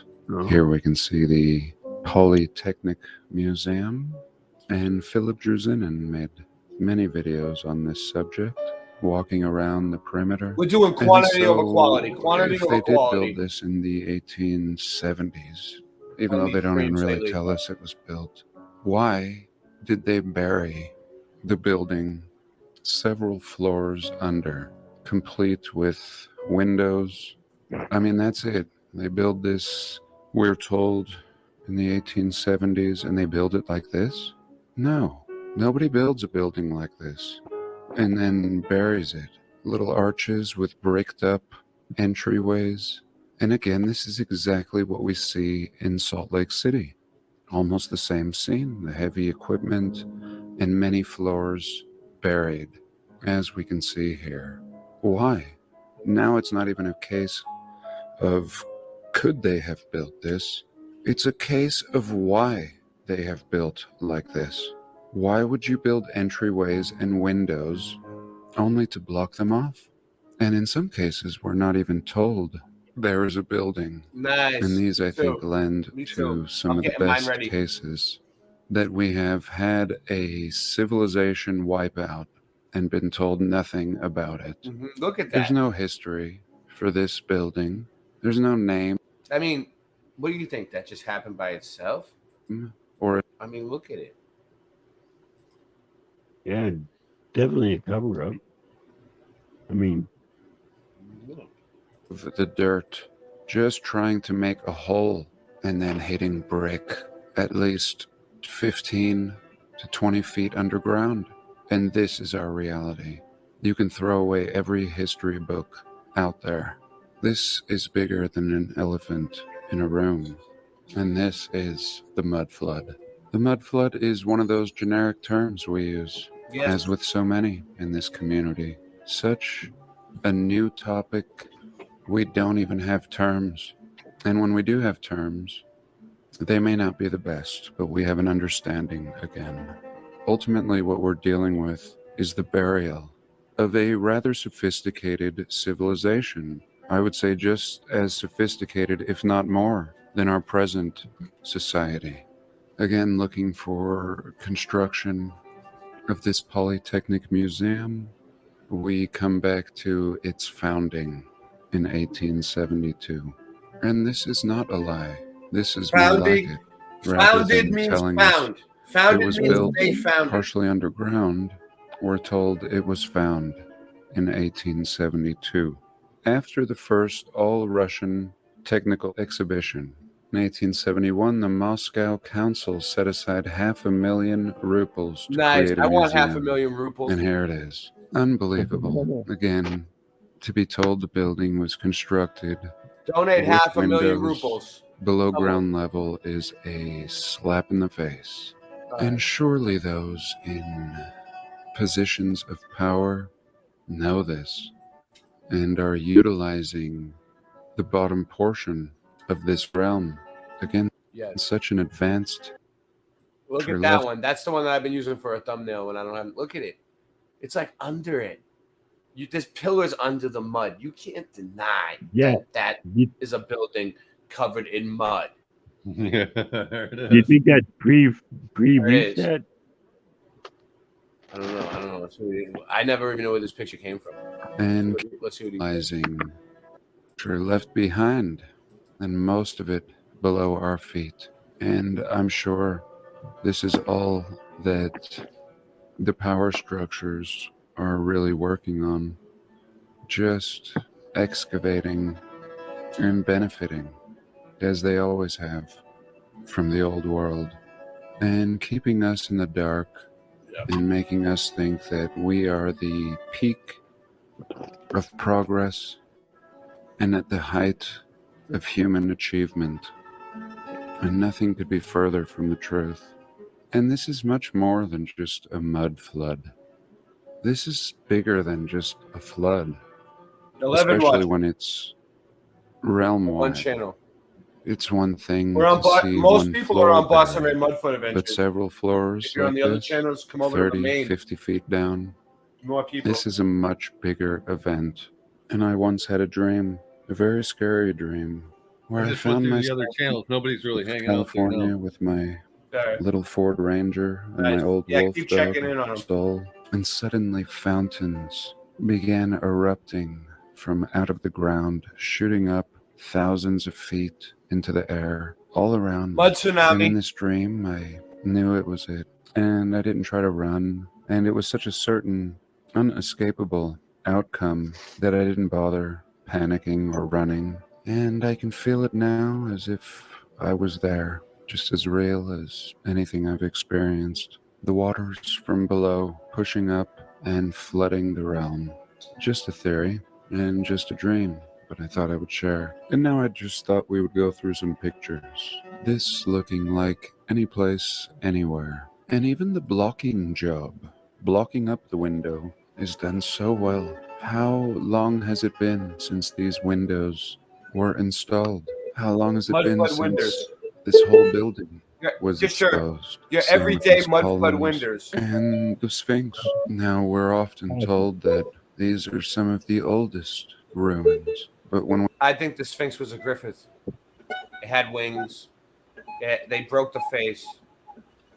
we realize everything is buried just equally all throughout our world, then it makes us reevaluate the dates and how old could everything really be.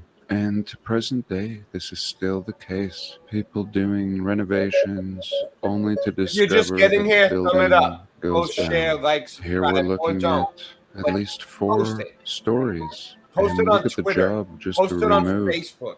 Post it on all those things. the dirt Thank you. in this time period. It is clear that people with these means were not the builders of such buildings, struggling to renovate. Here again, unearthing a city. In many cases, they wouldn't unearth the cities. They would just leave them buried with half windows. In other examples, they would just build viaducts, or essentially roads, running over the old roads. And they try to tell us this is the beginning, everything looking like an absolute mess. And clearly this is older than our beginning. When our people unknowingly set out to construct an underground parking lot and discover ruins like this, in my opinion, this is when history and everything we have been told falls apart. Here again, same types of examples. The very building I'm sitting in had the top of a brick wall, just like this, running through the center of the floor. And we ended up putting a floor on top of that. This is a great example because they're doing exactly what we're talking about in a very early time period.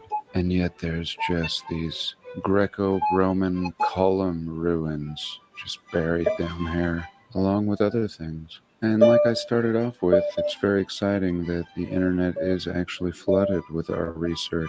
The layman not probably realizing how to even begin to find it. But as time moves on and more is revealed, I think we'll begin to get a better grasp and understanding of everything that we're seeing. I guess what I mean is we've laid a foundation, and now people can make some kind of sense out of what they're seeing. And real quick, I just want to look at this stolenhistory.net post. The Hollywood Babylon.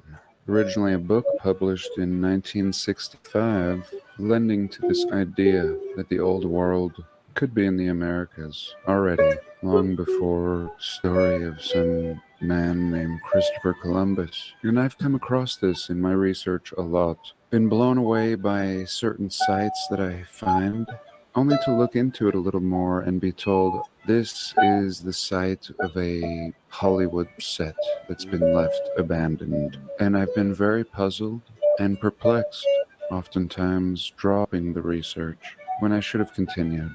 I think just as we have come to find that everything is repurposed from an old civilization, Hollywood is repurposing old ruins and claiming them as movie sets. And here we have a few examples I wanted to look at. One of the first epic Hollywood films, D.W. Griffith's Intolerance, was built around an enormous and realistic looking Ishtar Gate. Look at that. D.W. Griffiths was built around that. Another epic film by Cecil DeMille, The Ten Commandments, used the massive Egyptian ruins lying in the California dunes for its outdoor shots. After the filming wrapped, we're gonna do some Google Earthing in a little while. I'm waiting for the place to fill up a little more. Dumped everything in the sand and went home. An organization called the Dune Center has been excavating the ruins for decades. Here's what the San Luis Obispo Tribune had to say. For more than 90 years, the set for DeMille's silent film, The Ten Commandments, have been buried in the shifting sands of the Guadalupe Dunes.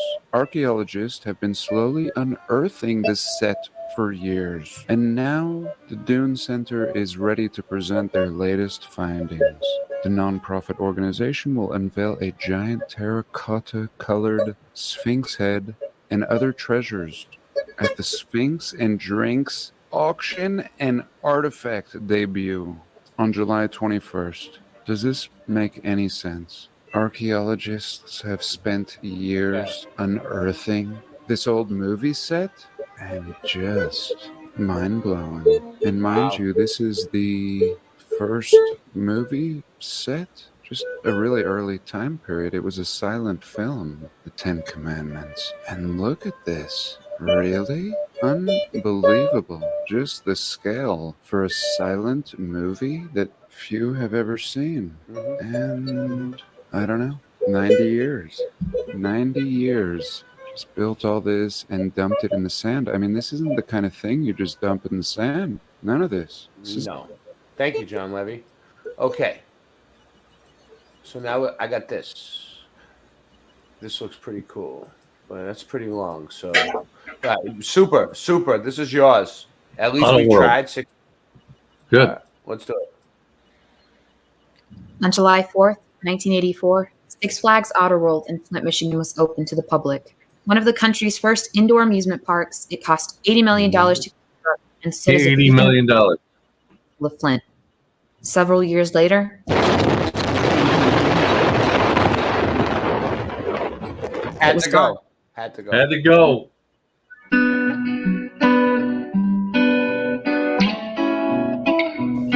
I believe that today, July 4th, 1984, is the first day of the rebirth of the great city of Flint. Right. In the late 70s, Flint, Michigan was a city struggling to survive. It was a city built by the automotive industry, much like Detroit. Large car companies like General Motors were beginning to take their manufacturing elsewhere, to other states or across the border to Mexico where labor was cheaper. That, coupled with the ongoing recession and the healing wounds left by the national gas crisis, countless residents of Flint found themselves unemployed and out of options. Something had to be done, but no one was quite sure what.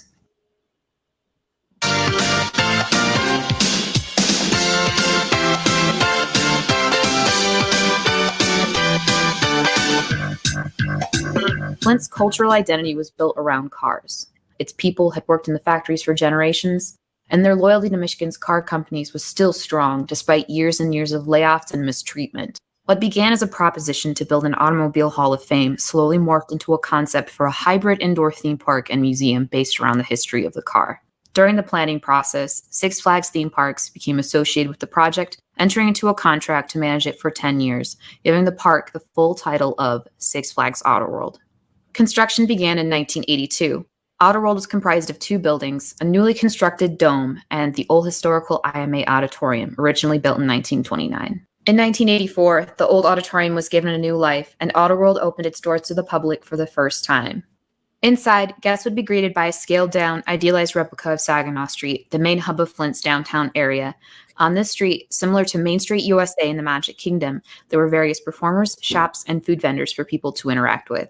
Beyond that, there were about a dozen attractions throughout the 2 buildings, such as an IMAX screen that showed a movie about humanity's need for speed, 2 dark rides, the humorous history of automobility, hosted by Fred the Carriageless Horse, Zulu. Carriageless Horse. and the Great Race. This ride will give you a driver's eye view of some of the greatest races in the world. No more watching from the sidelines. Here you take your place behind the wheel and you watch the world as it goes by. There was a historic carousel and some bumper cars, but that was about it. What are we No watching roller here? coasters, no thrill rides, no reason to come back. No world. Early critics were concerned about the park's ability to attract return guests and the overall theme of the park. While the theme of automobiles in a city integral to their history initially seemed like a perfect fit, we can't forget that at the time of Auto World's opening, thousands of people were losing their jobs.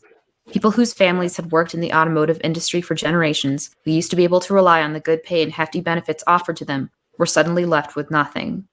While attendance for Auto World was initially strong, it quickly began to taper off in the following months. Just as feared, the park failed to entice Flint residents to return for consecutive visits, and tourists from outside the city found very little reason to go, despite a massive overhaul of the city that included Who new won? signage, a deluxe Hyatt Everybody hotel, went and once. multiple shopping centers. We've got some great facilities as far as places to stay, interesting places to see, museums, and Looks like Robbie it's a Parker. nice community to visit. People didn't want to go to Flint. There were other places nearby that had more to offer, such as the colonial town of Crossroads Village and Frankenmuth, a quaint German tourist spot.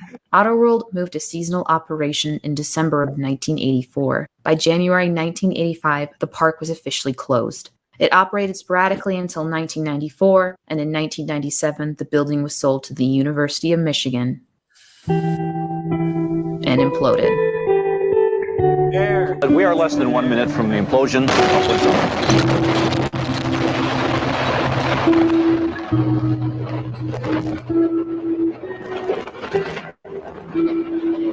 That's how you spend $80 million right there.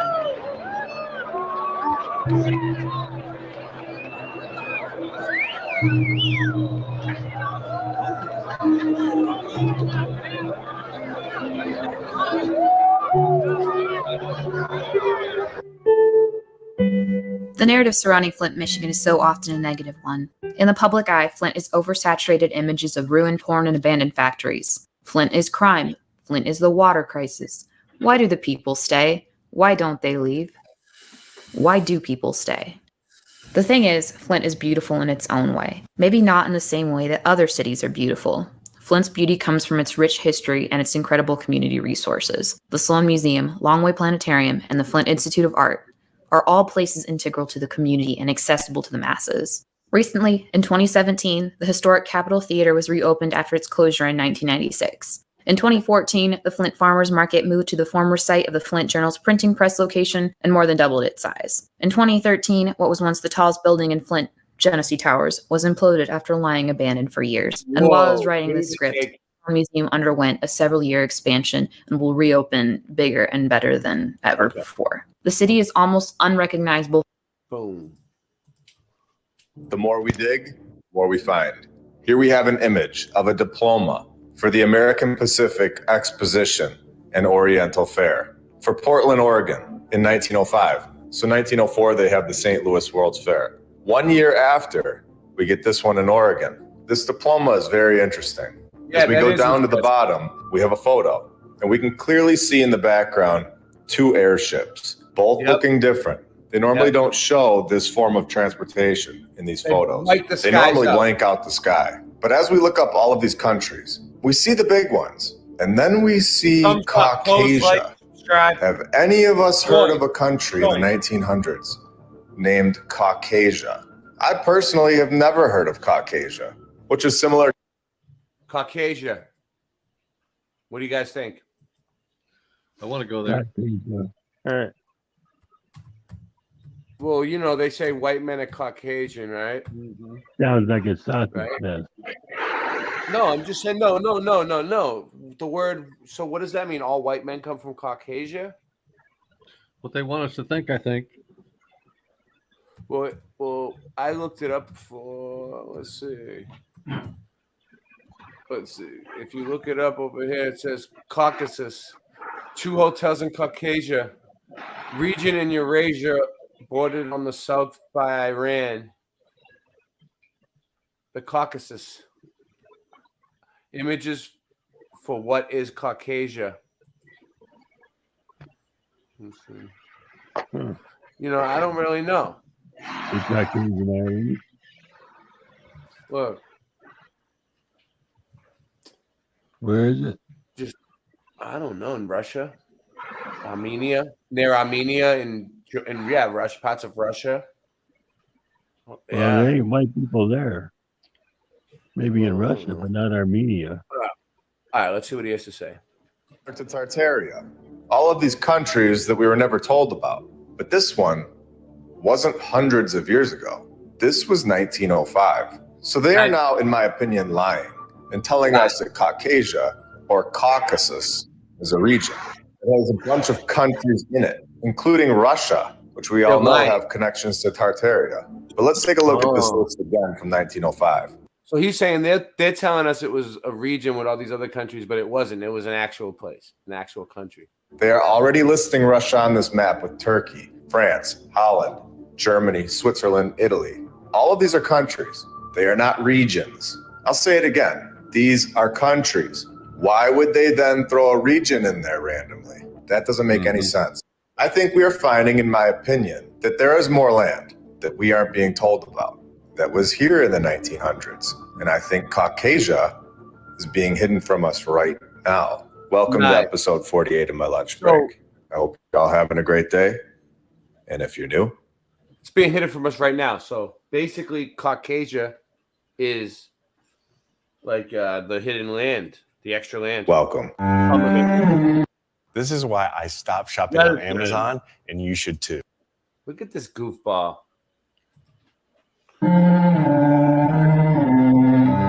Sean, what's up? How you doing? Good to see you. And I want to thank all of our sponsors over on Patreon. Thank you to Flat Earth. They a lot. We were talking about Caucasia. Really quick, I want to just throw this in here. That there is another country that is clearly blurred out. I wonder if we weren't supposed to see that one. So we were given a photo with the airships in the background in the sky. So I went digging and found this photo from 1905, World's Fair in Oregon, showing more airships. And since I haven't really covered this topic yet on this channel, in my opinion, and a few others, this form of travel was all over the place. It wasn't just created in the 1800s, and the Hindenburg event was used as a scare tactic to make these airships look faulty, removing this free energy form of transportation technology out of our lives. Do you really think that they put a gas in these airships that would be so incredibly flammable and fly them over massive cities? Or does it make more sense that this Hindenburg event was a planned event to get rid of this free form of travel and wipe it from the history books? Here we have a photo of one of these airships sitting in between the two spires of the Old World building. You can see that they use these spires to electrically charge these airships. And this was common knowledge. And in the very next photo, it's leaving the port. We are not given the truth about our history. This isn't something that we are ever told about in our mainstream schooling system all over the world. Do you find that odd? Let's keep digging. We see that the US Army had this technology in the 1800s, as well as the Navy. Now, this is a photo from July of 1931, and we clearly have an airship charging at the top of this building. So we have a lot going on here, and this was within the last 100 years. An airship charging at the top of this tower. Did you think they only charged at the top of buildings? Of course not. They had charging docks in the middle of the water. Here we have a photo of the US Navy airship in 1924, charging from this boat. Now let's zoom in on this charging station to get a good look at what's going on here. Now, this is a technology that we were never told about. This is hidden from our timeline, a clear proof that there is much more to the story than what we've been told, especially since this was not thousands of years ago, and shows how easily history can be rewritten. This technology should be common knowledge at this point. Here we have another angle in Rhode Island of the charging taking place. These airships were not powered by gas or simply helium. And if we switch angles here, we can actually see the charging tool that was used right at the top of this tower. They're clearly about to connect to the airship. So this, in my opinion, is clearly explaining what's going on at the top of these old world buildings. They were charging stations for the airships. They have the same features, and I guarantee you that they still turn on, since this was not that long ago. And I'm going to take this time right now to answer a lot of people's question. Will we ever find the truth? As we keep uncovering more and more documented evidence, we're going to find that the previous civilization was not that far in the past. And our current structures hold so much more technology than we ever truly understood. So in my opinion, yes, we are going to find the truth about all of this. We are uncovering the truth faster and faster. And this community gets bigger and bigger, with more and more people sharing their thoughts and knowledge. The mainstream history is becoming comedy hour at this point. So we can clearly see that these buildings all around the world may have had a second purpose, but they were without a doubt here to generate free energy, specifically for airships. And once you realize this, then we can go deeper and ask the question, was the previous civilization capable of using these buildings to power their flight that were so much more powerful, so much faster, and so much more incredible than an airship? I believe that they fully understood this technology. They were the ones that constructed it. They had this technology and were able to travel through the air.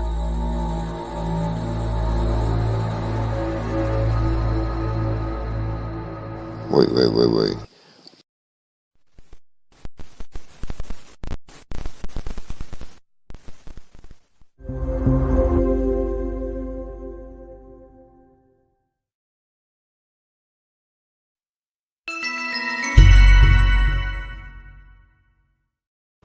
Understood this technology. They were the ones that constructed it. They had this technology and were able to travel through the air so much faster than we can today while using the Earth's natural energy. These buildings are technology. They are able to extract the energy and are able to turn it into a fuel. If you're looking for a why, a motive to suppress this technology, well, it would 100% benefit a civilization, us.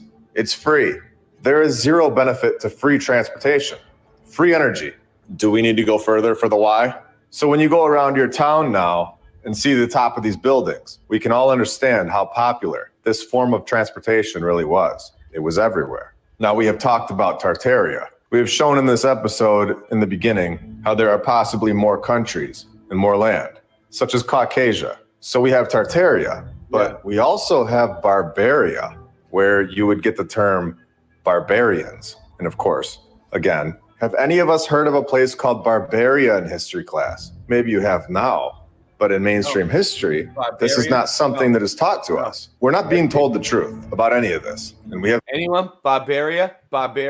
Taught about Barbaria? Did they teach you about Barbaria in school? Anyone? No? None of the people watching? No one out there? Okay, just making sure. many maps of a land called Barbaria. And I believe that these maps are from the previous civilization. They are not presented to us in the mainstream history. So it's our job to go find them in places that are not easily accessible. And in order to find something, you have to know what you're looking for. Thankfully, we do. And then we have this map from the early 1800s showing a land that was to the east of Portugal that was named Barbaria, that is no longer there. It was south of France, west of Italy. So where did this land go? Also, this map shows that Barbaria had islands. And are these points on the map ley lines? What an incredible map to look at. Obviously, an event took place very recently, definitely proving that we've had land here that is no longer here. These maps are so detailed, yet these places are no longer here. And we have this group on the map who are most likely a depiction of the barbarians. Oh, and should I tie it back in with the airships? Can we just zoom in right above this disproportionate guy with the red and green on? What is above his head in the sky? That wouldn't be an airship, would it? You tell me.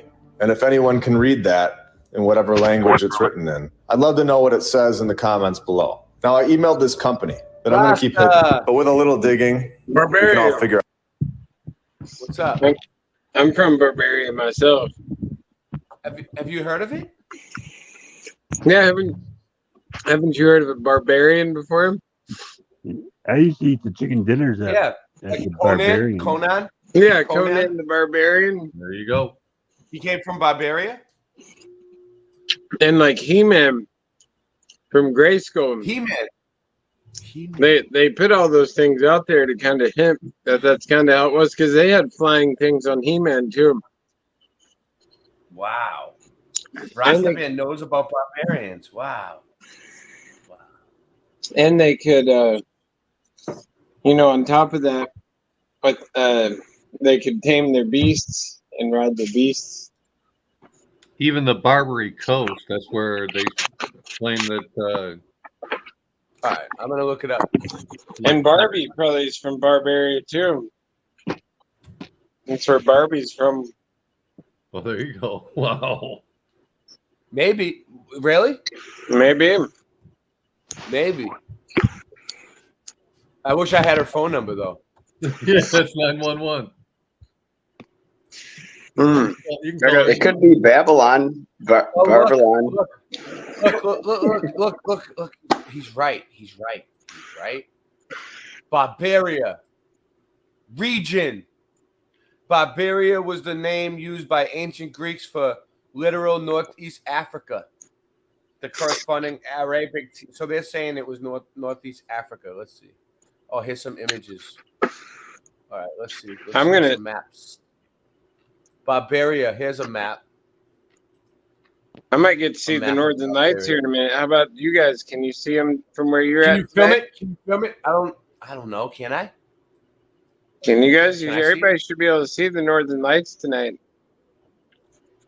We can see them here from Michigan. Not that I could see them, but I never ever saw the Northern Lights. I never really heard a cluster of flies last. Never really saw the stars so bright. But in the farmhouse, things will be all right, all right, all right, all right, all right. Yeah, right. That's official. It's about the Northern Lights. Well, that's Barbaria. Yeah, this is a really interesting program you got running tonight, Ray. You've got some really interesting stuff going. Thank you, Rasta Bear. I appreciate it. Effie Nation. You really deserve like some real contributions for this. I mean, people should be sending $10, $20, $100 super chats, and one could dream, but I do need money to stay afloat. I know. So every few dollars. Every little bit. Even if you have like 50 cents left on your Venmo from last October, throw it in.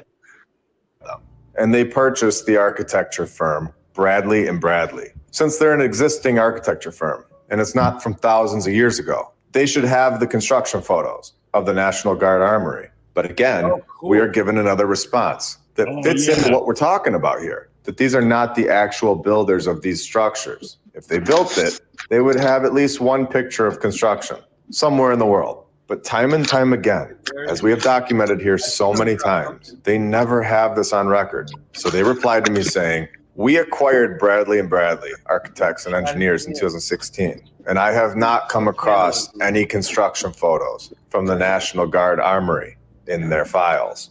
So they go on to say to contact the Rockford Public Library to see if they have it. And then 2 sentences later, saying that I believe this information is currently being held at the Hart Interim Library during construction of the new downtown library. So I'm going to be contacting them, and I'll keep you all updated on the situation as we continue on with it. What channel is that link in that you dropped, Effie Nation? I can't find it. If you're interested in hearing what we find, make sure to hit that subscribe button. Very interesting stuff. Yet another place that has zero confirmed documentation on these construction projects all over the world.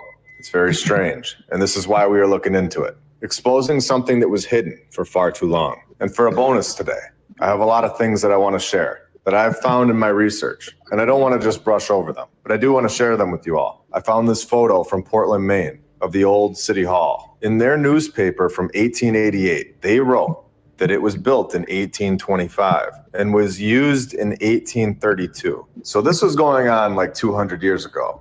And you can see what they're all riding around on. They were able to build these kind of structures so fast, apparently, that after 63 years, this thing was so outdated and needed to be demolished. And it's interesting because this exact story is given to us all over the USA. And in all honesty, it's all over the world. It's weird how we were told that they lived in sheds, yet could afford to knock down relatively new structures like this. Oh, and we are told that they built this thing with a population of like 8,000 people. Like I said before, anyone on a horse, a donkey, and anyone who had a wagon, a shovel, or a chisel was born with incredible architecture skills in the 80s. FE Nation, if you had, I thought I saw you drop a link, right? That you want me to play? Drop the link again. I can't find it. 1800s. It's incredible stuff. And I know some of you have mentioned this topic in the comments below. Well, here is a conveniently half-destroyed photo from the 1904 World's Fair. And if we just zoom in a little, you can see what this exhibit was. And here's the description we are given. Served as a fair attraction in a working hospital. This is normal for a fair attraction. These fairs have a much darker purpose than what we have been told. Just read that last sentence. Sue, to answer your question, I think the Northern Lights are the center, the electrostatics of the realm bouncing off the dome from the center, and you can see it. That's how you can see it in the north, and more sometimes. Most See, I think the Northern Lights are still the geomagnetic, and they come off the sun. I mean, I believe that solar flares are what they say they are because I mean, I feel the energy from the sun has really been something else the past couple of days, especially today. It's been a lot on you, Rasta. Has it been taking a toll on you? Has it really been just eating you up? It has. I threw my back out today, actually, and I think it's part of the energy. Oh, that sucks. And it sucks to throw your back out. Now you fucked up your feet and your back, dude. Yeah, my feet itch right now. And they're like, one of them swollen and the other one feels like it's kind of swollen. And then now my back's thrown out. Yeah. Just a horrible state of affairs. Yeah, that sucks. But hey, I've at least got some good weed I'm about to smoke. Nice. What kind? Some type of melon flavor. I forget the name. Melon. Nice. Sounds enticing. Sounds enticing. Up from hospitals to the concessions. Well, they were brought from somewhere, and this is such a weird thing. Using common sense, how many mothers would allow their kid that is born early to leave the hospital to be, in their own words, an attraction at a fair? Let's use our brains a little now. These are not coming from the hospital, in my opinion. If you want me to get more into this, I will. But I think we get the point that this was an operation to populate these cities again. And when did Ellis Island start taking immigrants? New Year's Day, 1892. Perfect time to start an operation. You don't find it odd that right around the exact same time period as these World's Fairs, you have these operations to refill the USA back up with a brand new batch of people. Now let's go back to the airships. Here's a photo from 1935. After they removed the airships from our timeline, and they were using the hangar for the airplanes now. And look at the size of this hangar, just to prove how massive these airships were in comparison. The amount of people that could have been on this airship were in the thousands. Here's a sketch of the interior of an airship, and you can see they were incredible. They had bedrooms, dining areas, all of the things that you would do if you were going to treat a society with respect, instead of our form of travel now, where we are all just jammed in next to each other and forced to suffer for hours. So I know this isn't a real photo, but honestly, who knows at this point what the previous civilization was capable of? What kind of things were in these airships that we aren't being told about? Water parks? Events? We know these airships were real. They were everywhere, and they were massive, and they're not part of the narrative. They put the brakes on them really quick to trick our civilization into thinking that we're advancing into the airplane, when in reality, we had it made with the airship. Now, there are so many pictures of these vehicles all over the place, and they were definitely interesting to look at and wonder, So I want to make sure Yeah, I mean, that I'm look at able the to band share Led these pictures Zeppelin. here with everyone so that you don't have to go on a scavenger hunt all over the place for them. And I want to make this point clear, if I haven't already. These airships predate the airplane.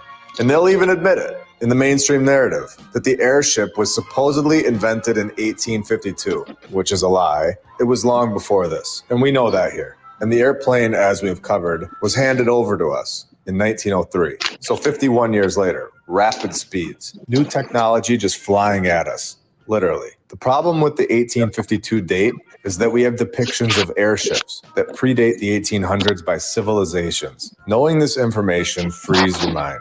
You are able to think for yourself. You are no longer trapped in the ridiculous mainstream society game that just goes around and around and drives people insane. You can step back and enjoy your life, knowing you are important.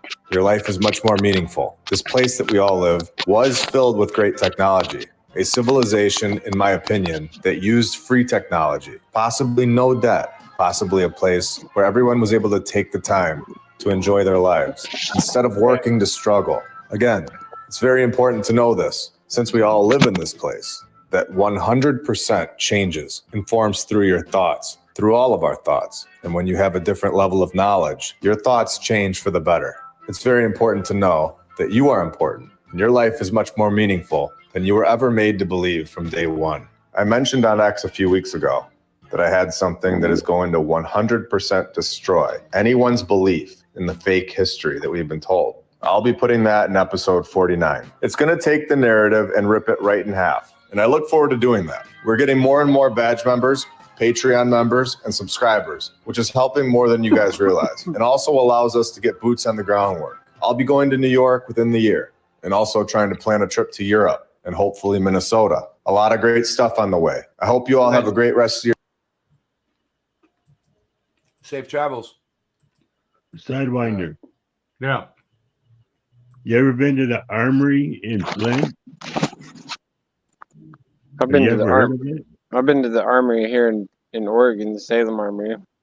Yeah, well, there's Not one in been in it. Flint. I've been right by it, but not in it. Yeah, it's an old castle, stone castle. Yeah, yeah. Yeah. I wonder how long that's been there. Looks ancient. Crusty. That's it. Jason Starr, what's up?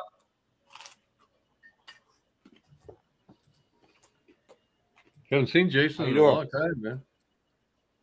There he is. Jason Starr. He's here. All right, let's do it.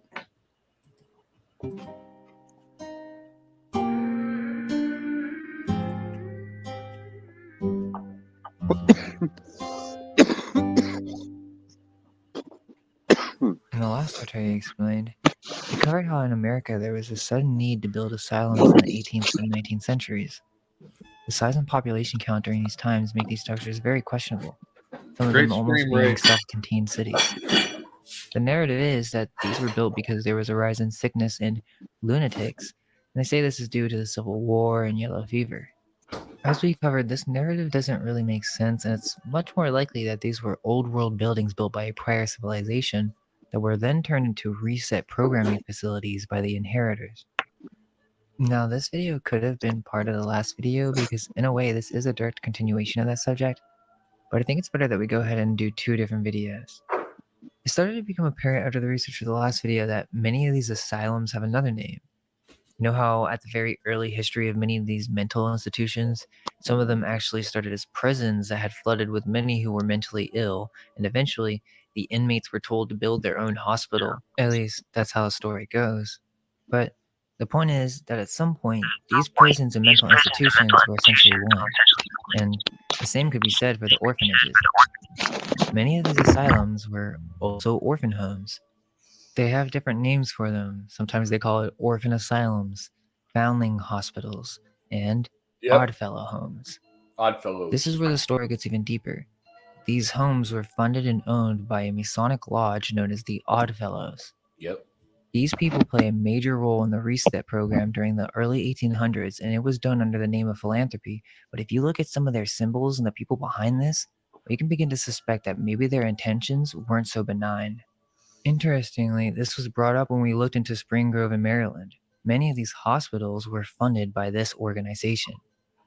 The Independent Order of Oddfellows, IOOF, is a non-political and non-sectarian international fraternal order of odd fellowship. It was founded in 1819 by Thomas Wilde in Baltimore, Maryland, United States, but it evolved from the Order of Oddfellows, founded in England during the 1700s. I don't know, that just kind of seems weird to me, but these people and their whole mission was to educate the orphans. Okay, so let's take a look at some of these Oddfellow buildings. Yeah, that is weird. These are essentially orphanages, and they have lodges as well. And it's the same thing. It's the same constant theme that you see with some of these other asylums. Basically castles, right?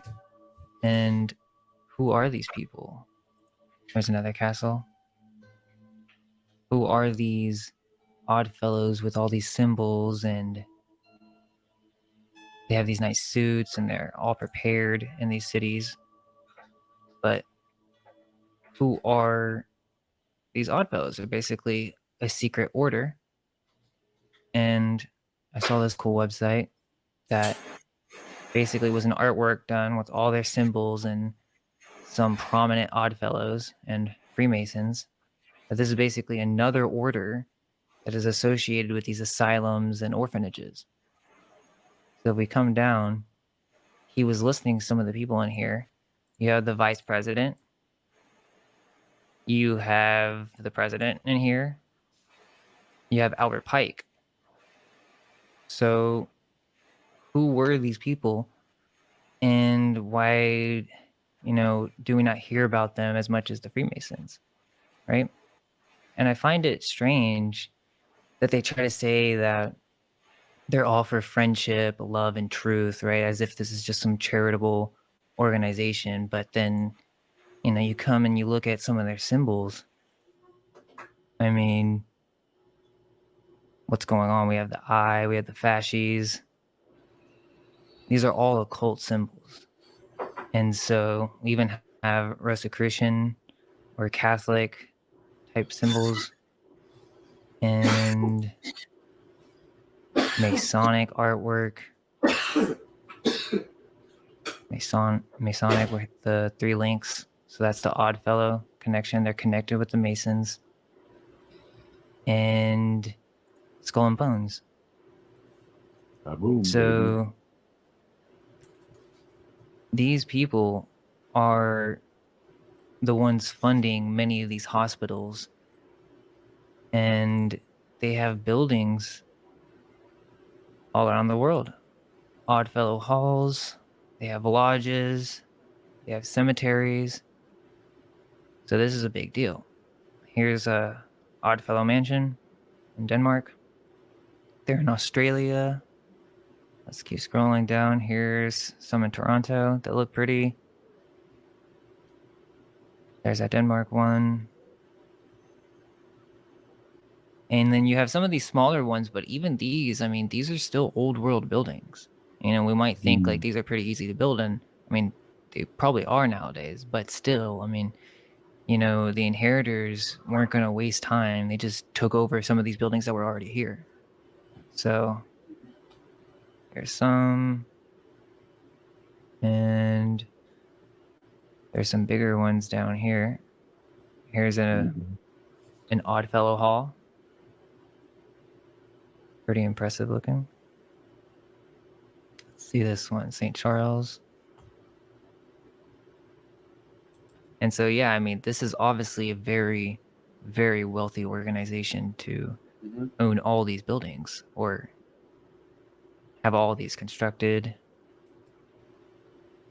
as they tell us. So, and all these lodges too, they look very old world. And then they have cemeteries, so very strange indeed. The Oddfellows, also known as the Three Link Fraternity, is one of the oldest and Coming up. largest Oh, non-political shit. and non-sectarian Put out the link if fraternal anyone and wants to join. service-oriented organizations in the Support world. us. Now, We need if it. you think this We is need the just some white support. We person really thing do. or this operation was done solely it by more than one ever. race, you're mistaken, as many of these Oddfellow organizations were also entirely black. We will come back to this when we get to the colored orphanages. Essentially, at this time, there was no healthcare, no orphanages, no care for the elderly, so this group called the Order of Oddfellows comes out of nowhere. There are many theories about how it first started and got its name, but its generally accepted belief is that it emerged in England when a group of working class men who fell outside of the established system of trade guilds banded together to form their own labor association. So they continue, and this is what they tell us, that at the time of industrialization in England, fellows from various odd trades gathered together and formed a fraternity to protect and care for their members and communities at a time when there was no 20 in the welfare chat. state, Thumb it up. trade Post unions, share. and national health insurance. We're on Honestly, 3 channels I think tonight. it's complete BS Singe because, Man's as we'll here. see shortly, these people had a lot of money and were not such an average working class guys as we're led to believe. It could also be that at some point the state took can over talk to because Singe Man there's in no the way chat. that this was just started by a few laborers. But of course, they give us this story. They would work together to help each other and the unfortunate families back on their feet, whether it was rebuilding a barn that had burned or putting in a new crop after a devastating season. Such helpers came to be known as Odd Fellows, so named by general population who thought they were an odd bunch of fellows who would behave in such a selfless and seemingly impractical fashion. Then, the group adopted the name. This is a pretty funny way to get their name, but these are the stories that they tell us. And as many of you know, many of these controllers think they're clever by working under philanthropy, as the Order's triple link symbol is alluding to its motto, friendship, love, and truth, which sounds pretty fake to me. By the early 1700s, there were a number of Odd Fellows organizations in England. In 1810, various Oddfellow lodges of the London Union Order in Manchester organized an independent order of Oddfellows with the title Manchester Unity. With their improved system, they were able to persuade other Oddfellow lodges to join their unity. They also chartered the Independent Order of Oddfellows in America years You after. want to join? Okay, so it started in England, and at some point, through Kinda just Thomas Wildy, hanging he out. immigrates into Maryland and then decides to get Oddfellows started in America. Because at this time, for whatever reason, according to the narrative, there was no health insurance and there was no one there to take care of all the people. So, they decide that they're going to go build all these massive asylums and orphanages and spend all this money to make it super detailed and ornate. And let's break all other architectural goals ever made in America. And let's go ahead and make it a Valley self-contained Fox, city. And you know what? gifted We're going 5. to do all of this Thank you, for Valley free. Fox. That's basically the abridged version. Okay, so do you believe that? We might have a lot of members now because last night, who was it? FE Nation gifted 5 memberships. It's like 10 new members. Wow, that's great. Thanks for the support. Awesome. Support any which way you can. So who is this It will Thomas help out in the Wildy? long run. Wildy was born in London, Yay, England in Boy's a 1782. member now? He was left an orphan 5 years later, and the I might have to have a members only stream now, at least one. Maybe tomorrow night. IOF pledge to educate the orphans sprang from his personal childhood experiences. See, so what you have is these orphans guiding other orphans, and this kind of reminds me a lot of the Promised Neverland, which we should definitely do a breakdown in the future, but essentially, this process had already begun by this point. Well, there's custom emojis you can use. At the age of 14, Wildy went to live with an uncle. After he had 9 years of schooling, he became an apprentice to a maker of Coach Springs. He joined the British Oddfellows in 1804. Right, so they train a child to join this fraternity, and if you're the right choice, you continue the cycle. So when Wildy immigrated to America in 1817, the British were still unpopular in the States because of the War of 1812. And that year, Baltimore was suffering both from yellow fever epidemic and mass unemployment. I find it weird that they feel the need to bring this up again. It's like all these organizations and structures are being founded during this 1812 time, and so they even admit that this outside organization infiltrating Maryland is basically unpopular. Are the Oddfellows some type of British fraternity that was started in the early 1700s to facilitate the process of putting orphans through reset programming? So he comes to America, puts out an advertisement, and on April 26, 1819, 4 men who responded to the advertisement formed the Independent Order of Oddfellows in North America, dedicating the order to achieve philanthropic goals. Other Englishmen who were Oddfellows had grouped in the states along the eastern seaboard, and Wildy gathered them all into the newly formed fraternity. He traveled widely to set up lodges in the most recently settled parts of the country. Now, it's not just that they bought these buildings, because that's one link that we have to this fraternity, but it's much harder to find what are the institutions that may have been funded by this very same fraternity, such as the asylums and colleges. See, when they say philanthropy, it really means they're capitalizing on their means of control and power. I just have a hard time believing that this random guy named Thomas came to America and just started one of the largest organizations to this day. And how did he get so wealthy if he was an orphan? These 5 people were responsible for funding many of these Oddfellow homes during this period, and they did so for free. I didn't really mention this earlier, but if you look at some of the symbols on the buildings, you can see royal Phoenician family symbology. This isn't just something that started from a small guild. Oh, that's the one. This is another That's aspect my that we need to picture. understand is that in Come the modern on, day, dude. That's mine. That's What are the that's my Freemasons? picture. Anyone can join I'm telling you, he took that from my video. nowadays, and they say it's just for love, and oh, this is just a fascist, and it means we need to It's stick alright, I mean, together. You know, it's they all make good. it sound all innocent because they But I probably know really because don't know. I'm the one who founded the building. We're definitely very like one of those like American secret societies that you hear about from the Gilded Age. Oh, I am in. And to our surprise, their headquarters is in downtown Tuscola. The group sounds like something out of a movie, really.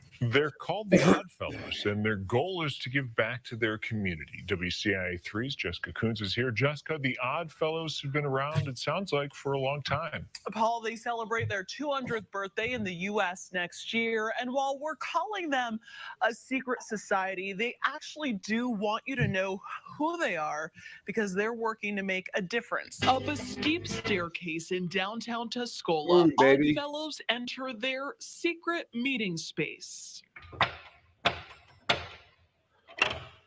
Who goes there?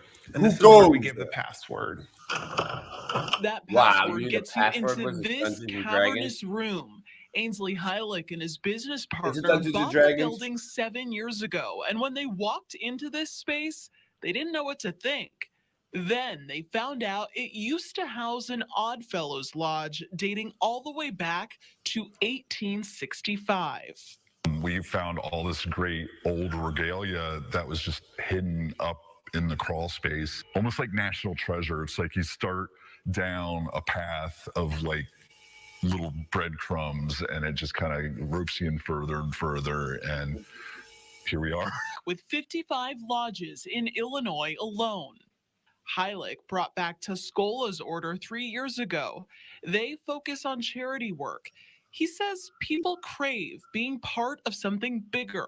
For a lot of people of my generation, we were raised on the internet, and we are seeking that in-person interaction, and we're definitely growing tired of all the arguing on Facebook. He says this So they're room all is they're a like a safe group that haven met for online. people looking for more out of life.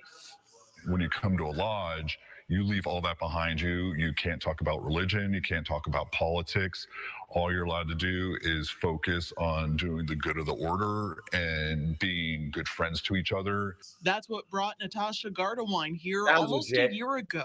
Like, I was kind of looking for like a group of people, to kind of, we have similar interests and stuff. I don't know so about I this got one. here and I was really impressed with it because of the I group don't of know. artists, and it kind of felt like somewhere I don't know. that I could fit in. I'm not She buying it. encourages others to join too, if not for the friends alone, but being part of a secret society is pretty cool too.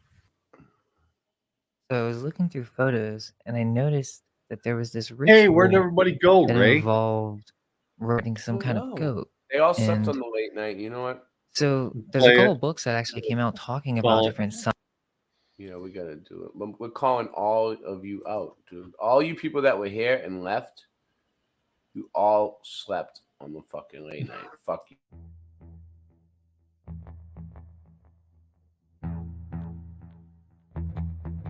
You slept.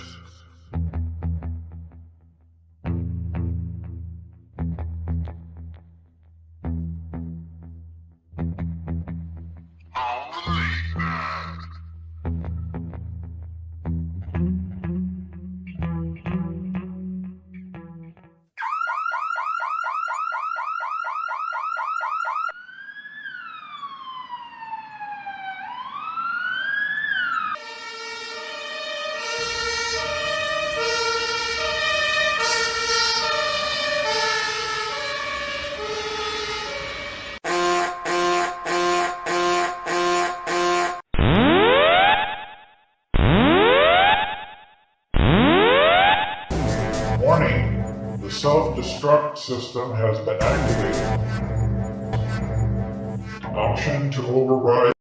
I never knew how sweet the taste of love can be until you let me pick the fruit of the forbidden tree.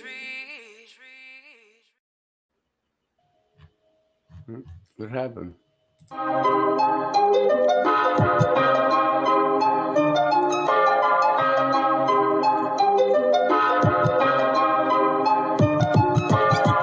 Earth is flat, what you gonna do about it? The earth is flat, what you gonna do about it? The earth is flat, now what you gonna do about it? The earth is flat, now tell me what you think you're gonna do about it.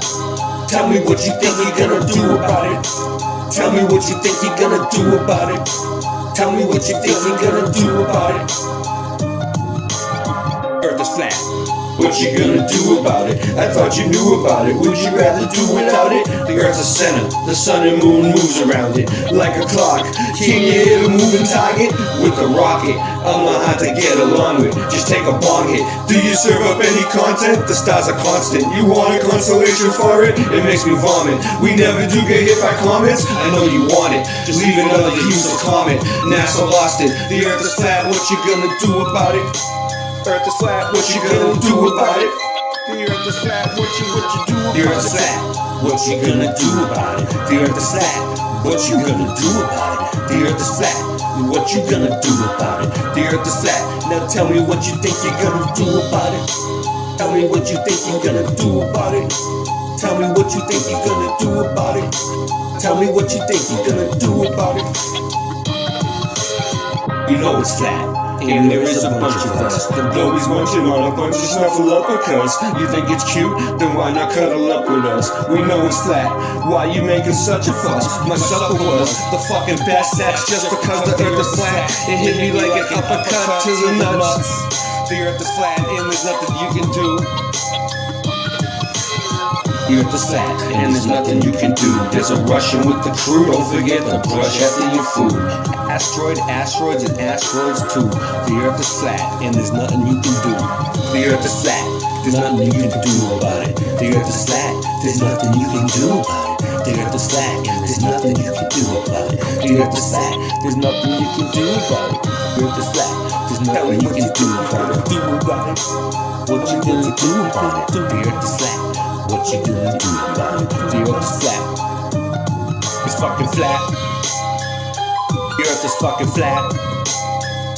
The earth is fucking flat. The earth is fucking flat.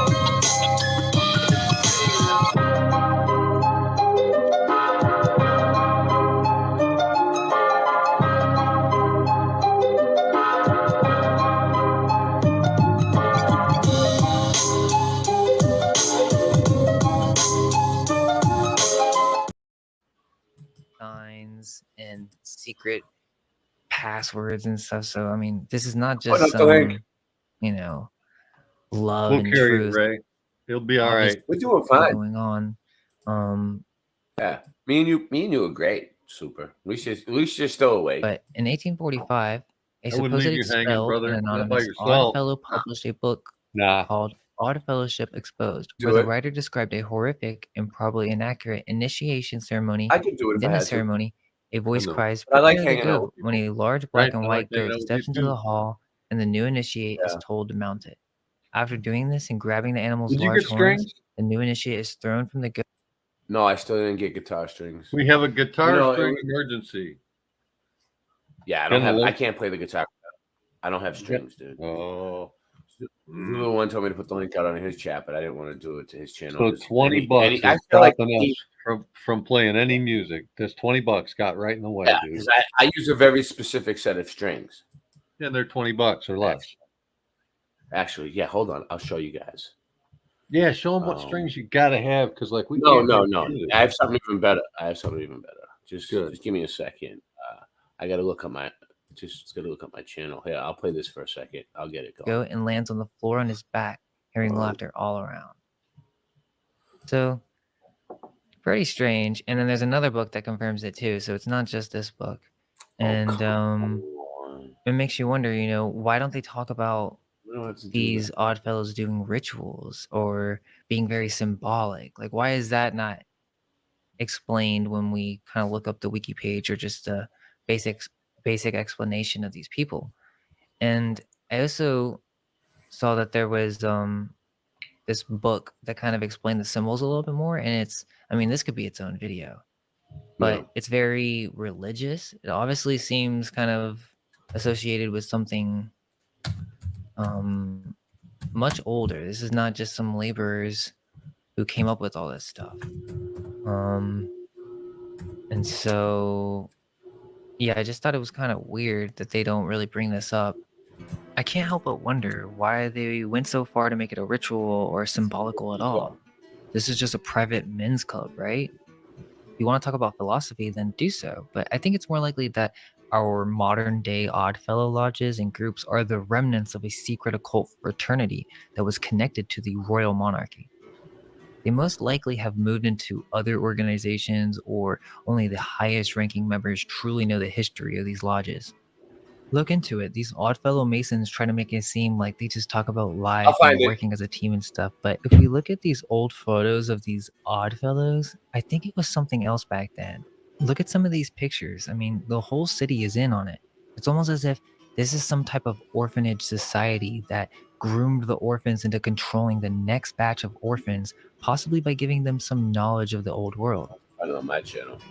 So I saw this when I was looking through Google, and I saw these kind of like illustrations, and I was like, huh, that kind of looks Tartarian, because I know I've seen these types of engravings and pictures in other books where they were like depicting Tartarians, and they look just like this.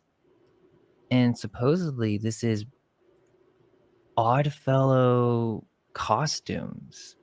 And at first I was like not really sure if it actually was the same thing, but I think it is.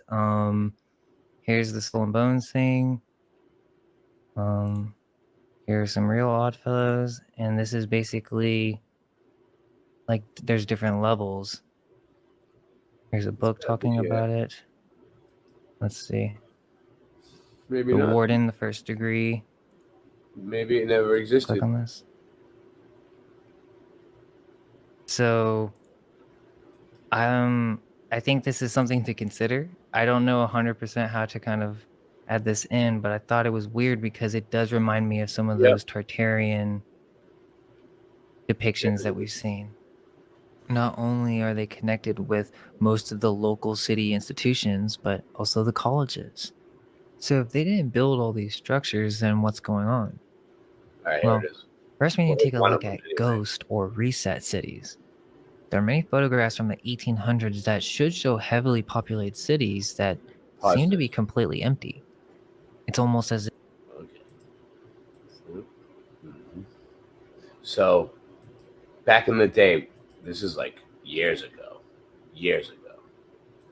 I did a live stream and I was joking around saying, I got a very specific set of strings.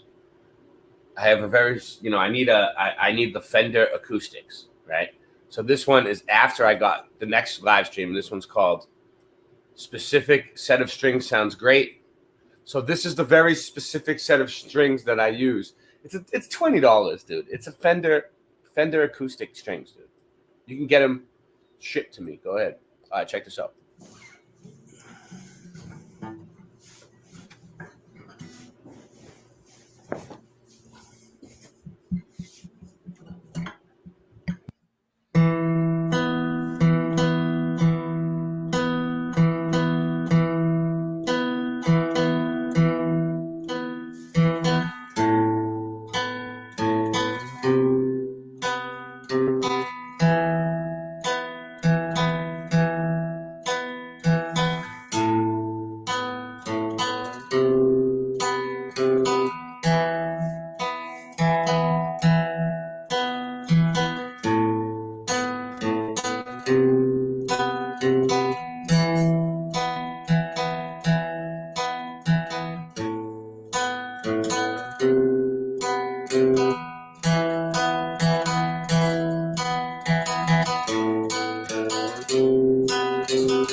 In order to sound like that, I need those strings.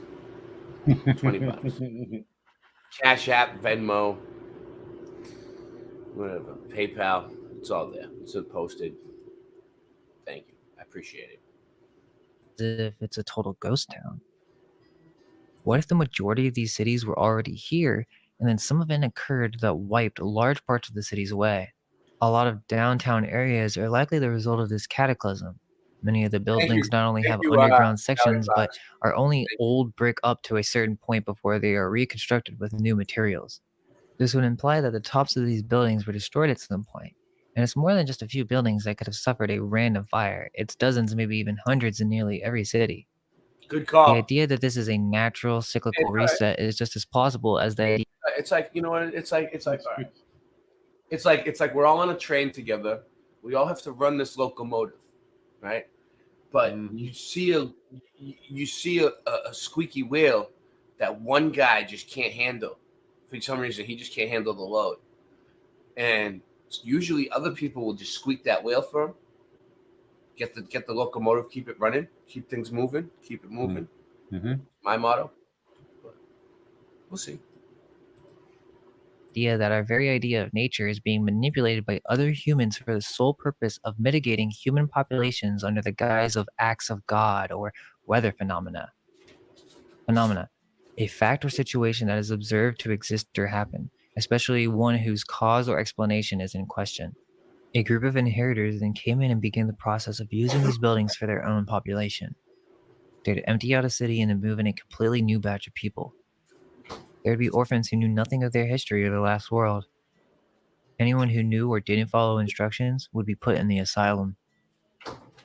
The way I see it is that the whole War of 1812 has to do with there still being some surviving populations in the US and their attempt to fight off the invaders. There must have been some type of hijacking during this point, and one of the means of doing so was asylums, colleges, and repopulating cities. Yeah. We have all These these asylums fire were- events occurring during this this is time, gonna and get these are good. huge fires, and it may be that this is connected to when a city gets These hijacked. asylums housed about 240 people. You know, a small community of people lived there their entire lives, all because they disagreed with the narrative, the Yeah. mainstream narrative. When they Exactly. came over on the boat, they were taken as orphans. They didn't want to go along with the mainstream, with the government, right? And they got put in communities of asylums that they just had to live out their entire lives in. Prepared for repopulation. So They got diagnosed with schizophrenia and all kinds of, you got this, you got that. The name game, pointing the finger. He did it, you did it. Nobody wants to own up and take the blame for themselves. Kept them drugged. Yeah. Nobody wants to take responsibility. Nobody wants to be held liable. So let's take a look at some old photos of San Francisco, and they're pretty good quality. It's basically a panorama, and these photos were taken in the 1870s. So, according to the history of San Francisco, it was founded by Spain in November of 1769, Nice, but it was still a small settlement with Thank you. quote, You know, inhospitable geography. So, in 1850, let's just go with that for a second, right? So check this out, Valley Parks, right? In all honesty, right? $1 is nothing to these people, right? Most people, if they drive, they have $1 worth of change on their floor in their car, right? So, but I have like 16,000 subscribers. If everybody gave me $1, dude, my problems would be over. there was still no real city yet, and it wasn't until the gold rush that people started moving into these areas in the West, as the story goes.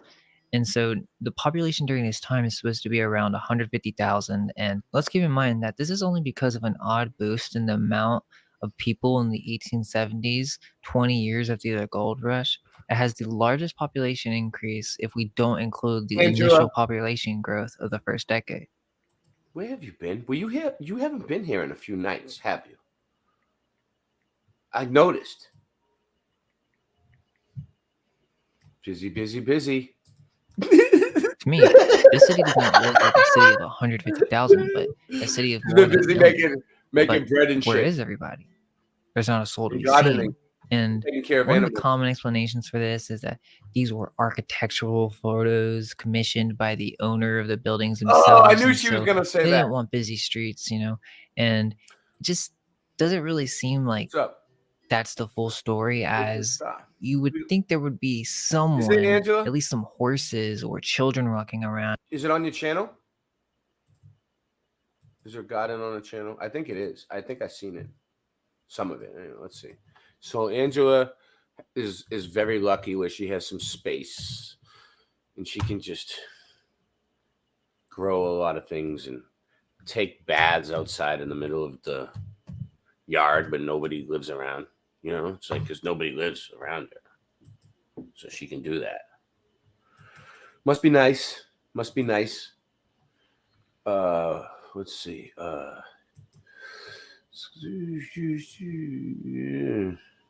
Is it no sprouts in the garden? Here we go. Dandelions.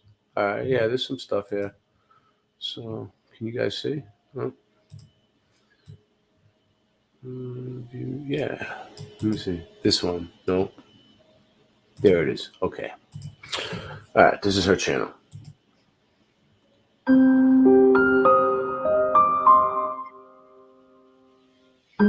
She decorates things, and she has garden. She has a bathtub outside, and she let's see. Oh, there you go. Sprouts in the garden. That's the one. That's the one I saw.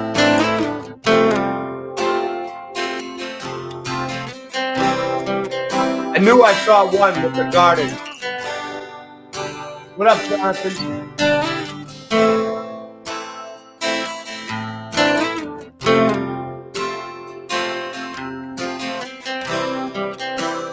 It's a good garden.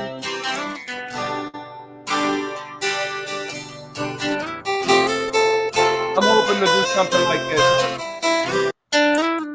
I'm hoping to do something like that where I'm at. That I have plenty of sun and plenty of space to do it. So not as much space as her, but it looks nice. I mean, even on a Sunday, you would see people going out to church. So it's just very strange that we don't see anyone in these photos. It's not just the photos that make San Francisco suspect, but the world fairs that were built and destroyed within a span of 20 years. And this is also home to the largest earthquakes and fires known in U.S. history. Or at least that's what they tell us, as this seems to be a common theme with almost every city. It's also strange that there was this great flood in 1862 that sank the entire city of Sacramento and left a small island sea in Orange County that lasted for 3 weeks. Seems like a lot of things were happening back then in California. Wow, we got 18 people. This may have been one of the great events that transformed California's appearance, as it was literally thought to be an island just less than 100 years prior. But no, that's just a cartographic error. Let's move on to Chicago. And I think I need to mention that some people might need to see literally the exact same scenario as San Francisco with these like HD photos and all this stuff. But it's not always as simple as it's very difficult to find photos of major cities before 1870, which, if you ask me, doesn't really make that much sense. Why does California have professional panoramic photos of their city in 1870s, but we don't see anything like that for Chicago or New York? If so, it has been purposely hidden. So basically, Chicago was started in the 1830s, and there's a lot of weird stuff going on with Chicago. Like the entire city was lifted up by a couple feet, and this was all done by private property owners with jacks. And they were lifting these huge buildings up off the ground because there was flooding due to these nearby swamplands. And I don't really buy that story at all. But on top of that, they tell us that there was this huge fire. What is a song you mixed with Crumb, right? So what'd you guys do? You went into it was a live stream that Crumb had on, right? Yeah. Explain it. So you guys all wrote a song together, right? Right. How did it work? So everybody in the chat kind of steered the song, and we agreed to kind of steer it toward a minor, like a breakup song, a truther, like being stuck with someone who just refuses to see. And then, So there was none of that AI involved, or it was no, like everybody and there was no backing track. There was no predisposition at all. We went in just completely open, which is why it worked so well. He did another one now just recently where he kind of had more structure and like a backing track. You just got to go in open anyway. So who was involved in this one? Well, so the cool thing is like a lot of musicians from the community just happened to be on. Like they were attracted for the same reason I was. Hey, let's write a song together. I'm in, dude. So a bunch of us all showed up, and we suggested chords and chord changes. Alex Michael came on with them, and they kind of buttered up the chord changes a little bit. It was kind of nice. So they left it kind of open ended, and then you took the audio and with the guitar and layered a few other instruments on it. Yeah, there's kind of a middle bit. So that was how it all started, like picking the key and the sort of like the melodic background and like the framework. And then everybody in the chat, musicians or not, all contributed to the lyrics. And who was there? Name some of the people. Who was there? Mojo was there. Let me think. Shop. Okay. Yeah, Mojo was a big contributor, I think. Like I said, Alex Michael, Flat Earth Man. Oh, Alex Michael he was in the chat, or he was on the show? Well, he also came on screen with them and grabbed his guitar, and they kind of worked together, and like I said, kind of buttered up the chord changes and made it sweeter, So anyway, he didn't sing. He didn't sing on the version you got or anything. Like, what did he do? He didn't play Alex Michael. He only stayed like long enough to kind of like steer the chord changes a little bit and make a few suggestions, and then he got out of there. And Crow took all the notes from chat and all the ideas. And Crow. I'm sorry, not Crow. Chrome. I meant Crow. Yeah. Okay. Just checking. Well, he laid it down clean at the end. This was a 4-hour. Sue said she has a line in that song. Oh yeah, see? Yeah. See, so everybody's involved. Okay, I'm gonna take a quick break. I'll play it. Yeah. Listen, let me play it. It's 6 minutes long. We'll talk about it after. Yep. Let it play. Mute yourself.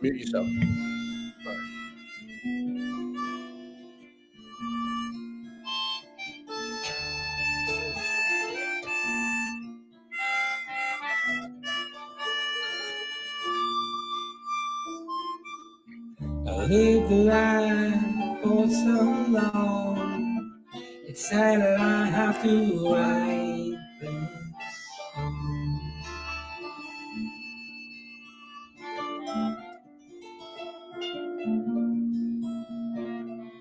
And everyone I loved is gone, and everything that I thought was wrong.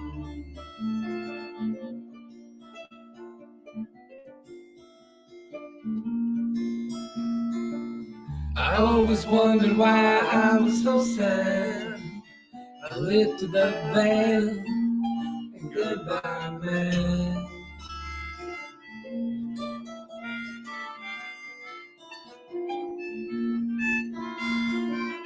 The world is not what it seems. Too many lies beneath the sea.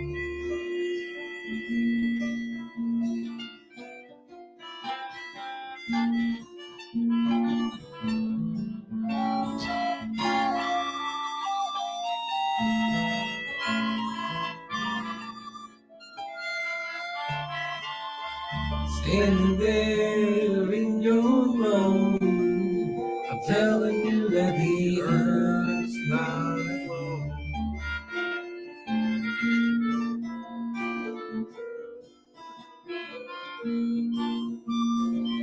I thought that you would understand, but the lies are too big to comprehend.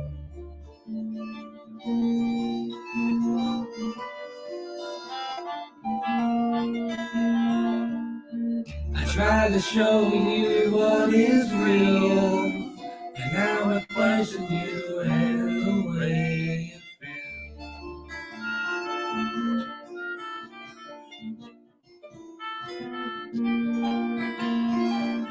And all I ask is for you to look, but you won't even pick up a book.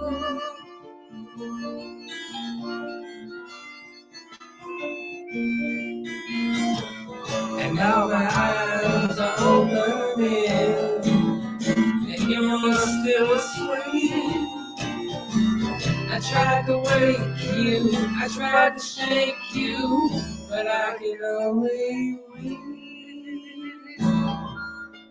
But I'm not crazy, I'm not lazy. I'm searching for the truth. I'm not lazy, things are hazy. The sky's no longer blue. I'm not crazy, I'm not lazy. Just searching for some clues.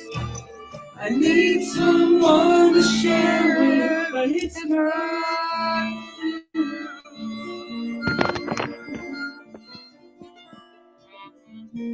No, it's not you.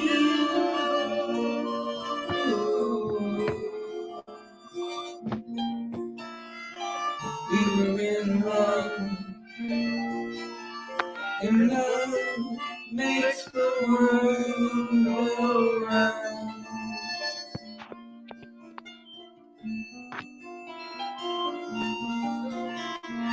But it was all lies, and you can't understand the new love that I found.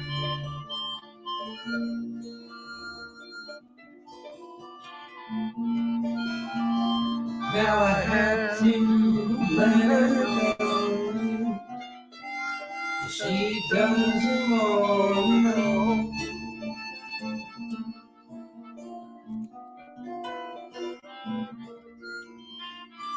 Oh, what was I before apart? You are spinning, it breaks my heart.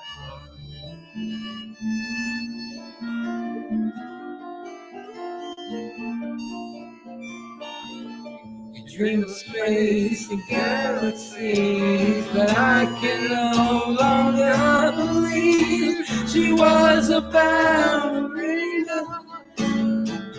Ain't a ballerina. I'm not crazy, I'm not lazy. Just searching for the truth. I'm not lazy, I'm not crazy. And the sky's no longer blue. I'm not crazy, I'm not lazy. I'm just searching for some truth. I need someone to share it,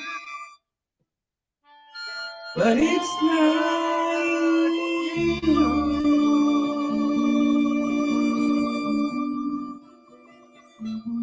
No, it's not you.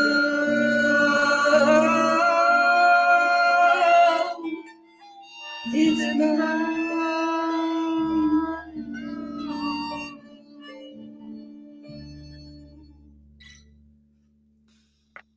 I'm not lazy. Thank you for the support, Andy. Crazy. It really helps. Every little bit helps. Because the way that when you donate through YouTube like that, the way that it works is, I know people that aren't monetized don't know. Well, the way that it works through YouTube is like they only pay me in Singeman. So like that, I split that with Singeman. Whatever we make from the show, from donations on YouTube, and whatever we're making through for his art or any the t-shirts, or anything that he's involved in on the show, anything we make money, I split with Singe, and I share my channel with him. Thank you. We just got another donation. Jonathan donated $10 on Cash App. Thank you. I appreciate the support, man. We needed to keep this thing running. We got 3 channels running right now because John donated the money last night for StreamYard. Now we have 3 channels running. We have our watermark back and the backgrounds and everything. We're back. So the support is really helping. Without the support, the show's not as good. And it proves it. So I love you, Jonathan. Thank you. So yeah, so like what YouTube does is like YouTube takes like 35%, right, of like whatever you guys donate. Like they make money off of it because it's their platform. What? Yeah. So like they give me like I don't know. It's like if you donate $100, they give me like 60 or something, right? And then I split that with Singe Man. Yeah, it's better to do it through Cash App and Venmo, but if YouTube's the only way you can do it, donate through them, and we'll get it eventually. It'll add up, you know. But the thing is, we need to get closer to that $100 threshold so they'll pay out. So like every little bit gets us there. Like right now on YouTube, because Valley Park's got those memberships, that's gonna help. We're not sure, but it was at like 70 something. So we need like 30 more on YouTube to get them to pay out by the 21st. It's a whole rigmarole. It doesn't happen instantly. But thank you. God bless you all who support. Let's get back to the program. Because I'm programming. Thanks for playing. I'm programming you. Oh, yeah. So yeah, let's talk about the Crumb song. Oh yeah. So all right. So it's he like laid 6 or 7 it. minutes. He laid it down clean at the end of the show. I asked him on the stream, try to lay it down as clean as you can so I can work with it, and he laid it down really nice and clean and left it like a 4-second dead pause at the end. So clean, dude. And then he turned right around and played his recording back and played like a rhythm guitar and like a highlight vocal track to it. So that gave me like 2 more layers to add to it. And I grabbed those videos, synced them up, and added 5 tracks of my own, vocals and 4 instruments, and mixed it all. And I'm happy with it. He's happy with it. The community, it's a community song, man. There's no copyright. Everybody owns it, and anybody can mix it. It's available on my Jam Depot server. Anyone who's interested, all the tracks, the whole project is there. That was pretty cool. Thank you. So that's awesome. Tonight we got for support. Tonight we got Valley Parks grabbed a bunch of memberships for everybody, 5 people. Then we had Jonathan donated 10 through Cash App. God bless you. And then we had Andy donated $1. God bless you too. Just wanted to let you know. Hey, and his money. So I always like to thank people. I don't forget. I don't forget. You know, but it's hard for us to make like a list every single time someone donates and change the list. It's like no way of really doing it. It's like we have a list and it's an old list, but really we thank everybody. So this says Chicago as seen after the Great Conflagration. So they don't call in Chicago, they don't call it a great fire, they call it a great conflagration. You want flagration? You ever heard that term, Super? Yeah. What do you know? I'm gonna bring it up. Come together, I think. Conflagration. I think that means to come together. I think. Watch. Let's see. It might, but let's see.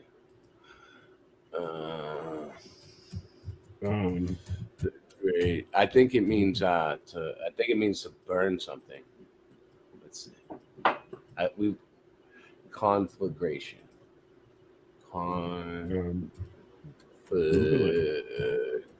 Oh, I am Googling it. Oh, I am Googling it. Okay. You am. Here you go. Merriam-Webster. Look, the conflagration destroyed the warehouses. Look, conflagration. Conflagration. Okay. The treaty, the massive quake. Look, the massive quake brought down post and split gas lines, causing several small fires, quickly covered into one giant conflagration that burned 3 days. So it's a giant fire, dude. Hey, it's a giant fire that burns for days. I never thought about it, but when you have a false flag, right? Hello. Thinking. Yep. Processing. I'm here. Check out what the word flag means. Google flag. How many? If there's more than one. Hold on. I'm on the trail here. I'm on the trail. Great Chicago fire. That's the conflagration. It was caused by a cow kicked over a candle and burnt down the whole place. Let's see. Is this going to play? Cows are a problem, man. Hey, you ever been whipped in the face by a cow's tail? No. I have. I 300 used to work lives on a dairy lost, farm. 18,000 structures destroyed, 3.5 square miles of Chicago's central business district and north side leveled. Not one person What died. started in a small barn on the city's near west side became an uncontrollable blaze that A small raged barn. for 36 hours straight A before cow burning kicked itself over out. a candle and started In all spite this. of the damage it Burnt down the caused, whole the Great city. Chicago Fire of believe it? 1871 has come to symbolize a city's Nope. rebirth. Not. It created the foundation on which I'm not buying architects, it. planners, and politicians built the Chicago we know today. Conflaturation. Civic pride was revived as soon as the Forever flames love. died. In its first full issue after the I'll put up fire, the link again. the Chicago Tribune ran an editorial titled Come join "Cheer us. Up, Show of Capturing force. This Enterprising Show of Spirit." force.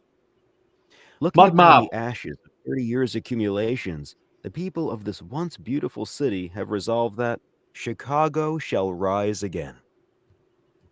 In the 5 years that followed the fire, developers spent nearly $50 million on new construction, most of it downtown.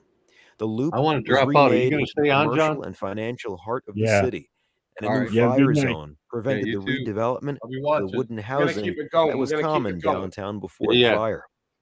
For a little The while. Rookery At Building, least. We'll see. designed by There's a Burnham lot of and people Root, here now. is a fitting symbol of Chicago's post-fire downtown. See you on the playground. When it opened in 1888, Right the on. Rookery was one of the early terracotta-clad, fireproof buildings constructed in Chicago's new fire zone. The building, commissioned by the Central Safety Deposit I Company, love stuff was like built this. to reflect the 'Cause height it's of like luxury in commercial it's like a design. mudflood thing, but it's A not by classified mudflood ad in people. the Tribune assured prospective tenants that the building was absolutely fireproof and boasted it was the most complete office building in the world. Today, the Rookery remains one of Chicago's most iconic buildings, symbolizing the city's rise from the ashes of the Great Fire. All right. Great fire. Hey, you Is ever, that all? Is that all? About the Architecture Foundation. Go ahead. Ray, not to stray from the subject right now, but you know, they got the term inventory and invention. Back to the conflagration. Yeah. I can't All even right. say that word. Conflagration. Yeah. What were you saying? I was just talking What? about when they say when they invent something, it's like they had a big warehouse and of all the inventions and knowledge of everything. When they need when they want to introduce something or they need something, they Yeah. go to the inventory and get a new invention. Oh, we got another donation. Thank you. Thank you. He sent me. It's like they Julio got sent us warehouses $2. of all the It old helps. tech. Thank you. Thank you, Julio. God bless you, man. Every little bit helps. Little goes a long way. What were you saying, John Keely? I was just talking about how they slowly I don't release want to the cut you off. technology. Yeah. The inventors. I'm not sure if most things were really invented anyway. Like the things they're saying. I know what you're getting at. Like, how do we know that? Like, when they release technology and they have an invention, do they really invented it, or did they already have it somewhere like stashed away in a friggin', wherever they found it, and then they're like, oh, and, Joe Schmo invented this the other day. And then they, that's what he's saying, right? Is that what you're saying? Right. Yeah. And when they get it out of the I inventory, was they call it invention. I don't know. That's just what somebody else said. I know what you're saying. 1870. Yeah. This year's I our was key, listening. as we have nothing else to go on. This is when Chicago became a ghost city and cleared out. We do have a few photos of what this looked like, and let me ask you, does this really look like just a simple fire? They literally tell us that this is the Great Fire that did all this damage bomb. because a cow kicked over a lantern and set fire to a barn, There you right? go. So even the photos in the early 1900s look kind of weird and empty, and Don't get me wrong, you can find photos of Chicago populated in the 1900s, but it's like 1906, 1910. This is after the city was repopulated. Before 1870s, you will not see densely populated city photos, which is strange because they completely possess the ability to take these photos, so why didn't they? It also wasn't just dependent on long exposure capture either, as other methods were already being developed, such as Thomson's revolver camera of 1862. The revolver photographique was patented in 1862 and made by a Parisian instrument maker A. Briois. The camera made 4 exposures on a circular glass plate, there's a lot with of the people. lens being held in the barrel of the gun. Jack This stuff. allowed the photographer to aim and steady the camera with one hand, using the other hand to operate the controls. There is no excuse. The technology was there. Why don't we have more clear photos?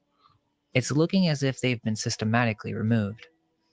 Now, New York was one of the first cities to be reset in America, as it was possibly one of the largest settlements of the Tartarians at the time.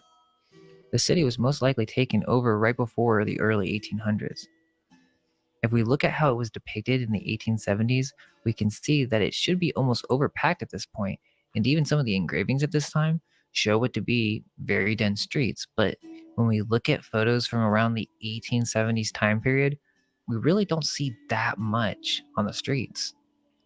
Yes, if you look at the 1900s photos, you'll see lots of people, but if you look just a little bit earlier, there are many photos shot during the day that show streets completely empty. Amazing. And Look at I that. do think that there were people here at this time, probably not as much as they tell us, but just look at all these buildings. You would think buildings this large, we would see way more people on the streets. In New York, there's another great fire that was forgotten that occurred in 1776 that destroyed almost 1,000 structures. This fire isn't really well known, but again, you see this in every city as it's a part of the reset process. They must clear these cities out before moving in a new population, and one of the excuses is fires. I found this interesting though. So according to Was the it New official York or history, New Amsterdam? George Washington, the Revolutionary Army, had Hold on, realized hold that the on. British Pause would this for a capture New York City. What is it, John? New Was York. it Yeah, New he just said York New York. or New Amsterdam that burned? He just said this is New York. He just said New York City. Okay. Let's see. Well, it used to be So called they New decided to just set fire to everything so that they would gain Oh little yeah, yeah. New York was like I think the first Great Fire. That's what I read the other day. from it. Now, at first I thought, maybe that's a cover story, but what if there's actually something to that? It would explain why it took the inheritors until the early 1900s to repopulate New York and some of these other cities, as the Tartarians realized that they were going to lose the city and decided it was best to move west and set the cities on fire before the War of 1812. I think it's not too much of a stretch to think that when we see a revolution around this time period, there's some kind of battle going on between the new rulers and the remaining survivors of the old world. I should also mention that there was a lot of compositing going on in these early 1900 photos, which makes a lot of this even more suspicious, but even in some of the most iconic photographs, I believe these to be composites. They did the same thing for construction photos and for adding crowds in. But why would they do this? Well, the main explanation would most likely be for getting these architectural photos, and they would do a certain cleanup process in post. But Well, I don't nobody think else that looks most like people nobody else are is on thinking tonight. about so that when they we look got at some that of these covered. older photos. They 100% had the ability to manipulate and mix photos during this time, so this isn't some crazy concept. Oh, But all right. I we think can this is the still see video that something's off with the that FE official Nation narrative wanted me to play because earlier. we should see more people and more photos I found going it. back into the 1870s. And even the photos that we do have from the 1890s and 1900s This look must be to it. be very low population. I'll bring it in. Some of This these one? photos are very ghostly, and No, I got it. I I'll showed bring you it that we in. would Look have at the that building right capabilities of there. shooting HD photos in the 1870s with California, it. yet the photos we have of New York are mostly from the 1890s and above, is good. and This one's good, the though. earliest ones are very, very low quality. There's no doubt that Philly is an old world American city, but let's just think about this. So, Philadelphia is started in the early Earlier, 1700s, FE Nation was in and here. luckily we have I remembered now, and he wanted me to play a video, but I couldn't get to it in time. Then I didn't hear. I don't know what happened. I lost him. But anyway, this is him. He takes 1,000, 900. I hung out with him. South Carolina.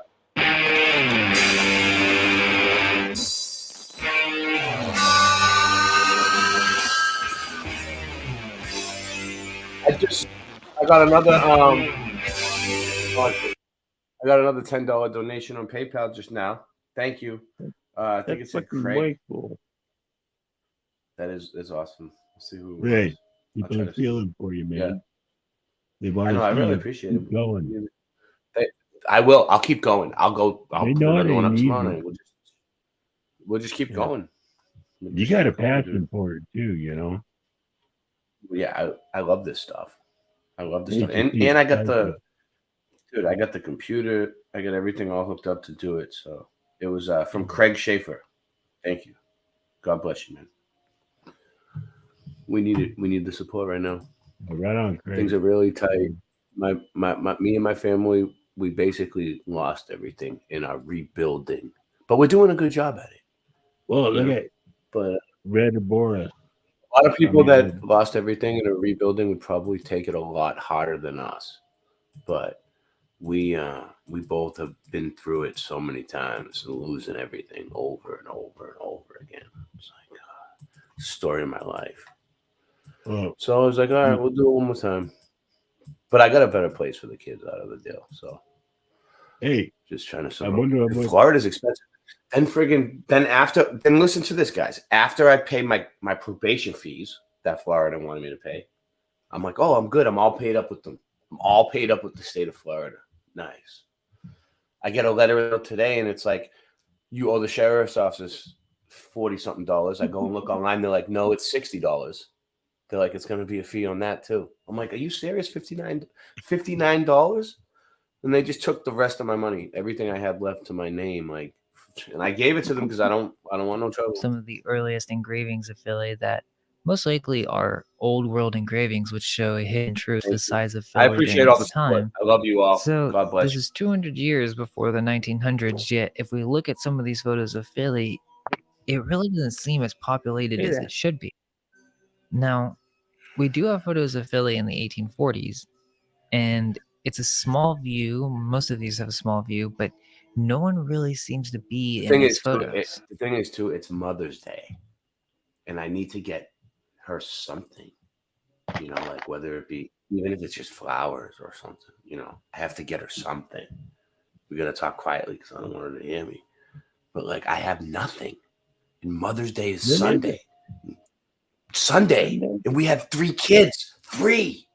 And she goes through a lot taking care of those kids. She takes care of them all the time. She deserves the world. She deserves the world. You know what? You gotta get your kids to paint. The finger paint. Kind of weird that there are no people to be seen, no horses. You hear me? And we also have to realize that the I'm gonna photos that try. we have I from can get most her of flowers. these cities in the The thing is, like, I live in Florida.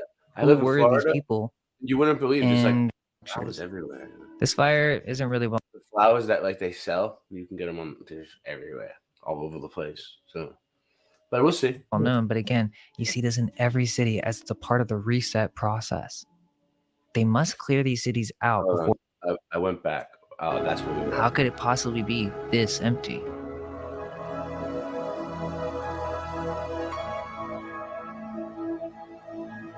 Yeah, because they were just all the empty repopulating streets after the war. Yeah. These are all the first pictures. Look at them.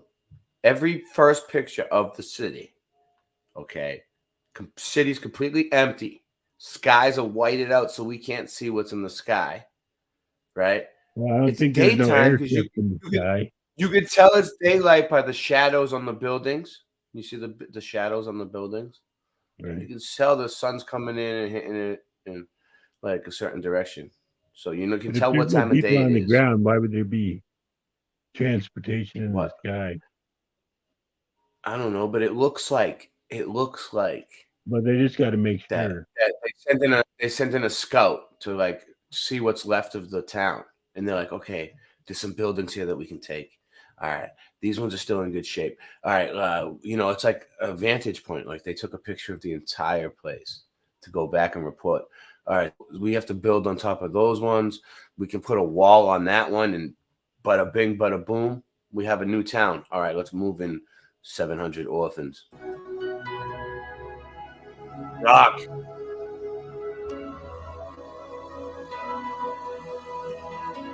Say that.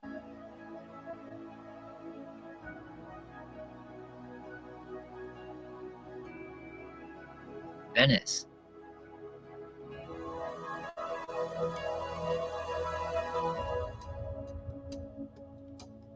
Where are the people?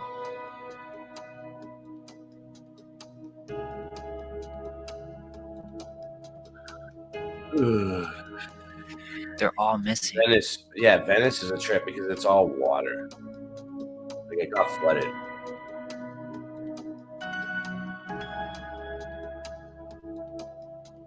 Yeah, you know what? The advertisements are a blessing at this point, Kim Ray, because YouTube gives me like change for every time an ad goes off. So why not? Fuck. Skip them. Looks like an Bypass. Go about your business. There's obviously something that they're not telling us. And there's a truth that's been hidden in these cities because it makes no sense to have such huge architectures if these cities have empty streets in the early 1900s. I mean, what are they keeping from us? And why are all the streets in these pictures made of dirt? I mean, you spend all this time building beautiful architecture just to have horrible dirt roads? Nah, they didn't build these cities. These were inherited by different peoples, and then they were cleared out. This brings us to the next step in the reset process, which was the trafficking of orphans into new reset cities. What was that? You know, Parents it's funny. would give up. It's funny how they they say the trafficking of orphans. You can say that. They said that. Rights Actually, to huh? children for multiple months so that the Where? asylum would prevent them from learning Is that bad trafficking habits. orphans? This was a huge thing back then, where you have these orphan Not me. homes and They're doing it. asylums that essentially were They run did it. and raised children So of the new basically, that's world. what they're saying. Everybody is. Everybody is an orphan that was trafficked, or you came from. So basically, the theory is like this: all the DNA tests prove it. 23andMe, Ancestry.com. You know, said they were given People are orphans. figuring out that. I wonder if many of these families People are found figuring out that orphans, that their lineage goes back about 300 years, and then it goes back to an orphan, an orphan, an orphan, an orphan. They said So there is some proof. Yeah. the orphan trains ran till about 1935. Actually, I think the orphan trains are still going on today with all these refugees they're bringing in. themselves in positions where It's they the were same thing, forced to it's send a their different children country. at some point. Before it was From alone- allegedly children from Ireland, Italy, Germany. my first wife. Now it's like Muslims, In Syrian. the world, My first Orphans wife, and her dad Orphanages was in born in America by 19 Catherine Reeve. Quote, through much of the 19th century, orphanages broke families apart. A parent placing a child in asylum usually was forced to give up all rights to him or her. Many asylum managers believed that separating children from their parents once and for all was in the children's best interest. They knew of no better way to prevent the children from learning bad habits like drunkenness and laziness that might lead them into poverty. Throughout the United States, destitute parents agreed in writing not to interfere in the raising of their sons and daughters. This was a very hard step to take. These parents knew they would never again comfort their children in sickness. They would never again watch their children play or share their joy. They were to have no say in what their children learned in school, how they were taught to worship, or how they were disciplined. Many mothers and fathers, unable to read or write, signed away their parental rights by making a mark on a printed surrender form. It sounds like they were tricked into giving their children away, but she continues to say, quote, asylums had an especially high death rate because contagious diseases spread rapidly when many children lived together. In 1849, 20 children died at the Colored Orphan Asylum in New York City, 9 of them from cholera. In 1840, the managers of the Washington City Orphan Asylum were pleased to report, quote, within the last 12 months, the withering hand of sickness has barely touched the inmates of the orphan's home. One infant spirit had been translated to a brighter world. Quote, 1 or 2 deaths in a year was a statistic worthy of pride. Cruel living conditions in many asylums promoted the spread of disease. It was not unusual in the first half of the 19th century for orphans to sleep 3 or 4 to a bed. They bathed rarely and wore grimy, stained clothes, giving asylums the sour, poor house smell that anyone who worked among the needy knew all too well. In 1859, when 4 Roman Catholic nuns took charge of St. Vincent's Orphan Asylum in Philadelphia, they found that of the 27 children in the orphanage, 13 were suffering from a skin disease all over the whole body. The children had no clothes for a change and only one suit which they Wow. wore.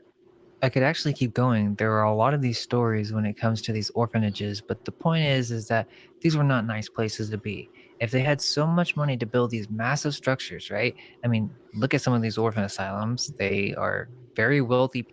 One thing I like about Florida is where I live is like abortion's illegal. I'm pretty sure abortion is illegal. There's like 2 exceptions. It's like I know Alabama made chances it are like illegal. slim to none. I mean,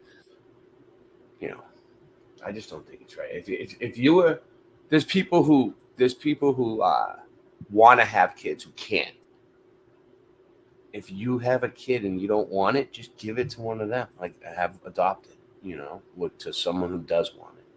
But don't. It's a life. People who built these structures. So if the story is as they tell us, and they built these structures, why do they not have enough money to properly take care of the orphans? I mean, they basically got rid of orphanages in the modern day. I mean, just think about it. Why do they have so many orphanages back then and they're basically non-existent now? Does that make any sense? This wasn't limited to just the United States, as you see these all over Europe as well. There was this need to begin to move massive amounts of people to new locations, possibly for the purpose of causing identity crisis so that they would never know of the true history. We need to realize that these asylum buildings were also orphanages. That's why when you type in orphan asylums, you see the exact same structures. Not only were these mental institutions, but all of a sudden, out of nowhere, there was this rise in orphans. I really don't buy the mainstream story because many of these orphans were taken advantage of and put to work. So there's so the much rising to of this the beyond orphans. just the stolen buildings aspect. So- but it's strange. So basically, the orphans went on to create the mafia. They said no more mud. The Irish Republican Army and the Irish Mafia, and basically the orphans are the mud mob. Get it? Mud mob. That's where it came from. Strange, right? Why the need to combine asylums and orphanages? I found this article called The Victorian Orphan Asylums, The Real Story, that spoke about how many of these orphanages were owned by wealthy donors who would donate in an effort to receive good publicity. The writer looks at old newspapers such as the Illustrated London News and discovers that they published articles in 1850 portraying asylum activities as fun and joyous, showing fireworks.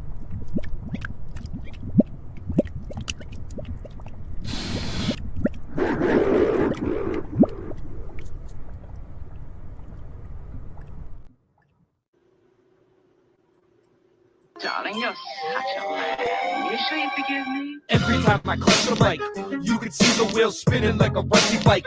Don't trust my wife, honey, that's enough advice. One wrong move, you can fuck your life. I'm as cold as crushed ice. It's time to go and tuck my knife now. When I shoot, you better duck the fuck down.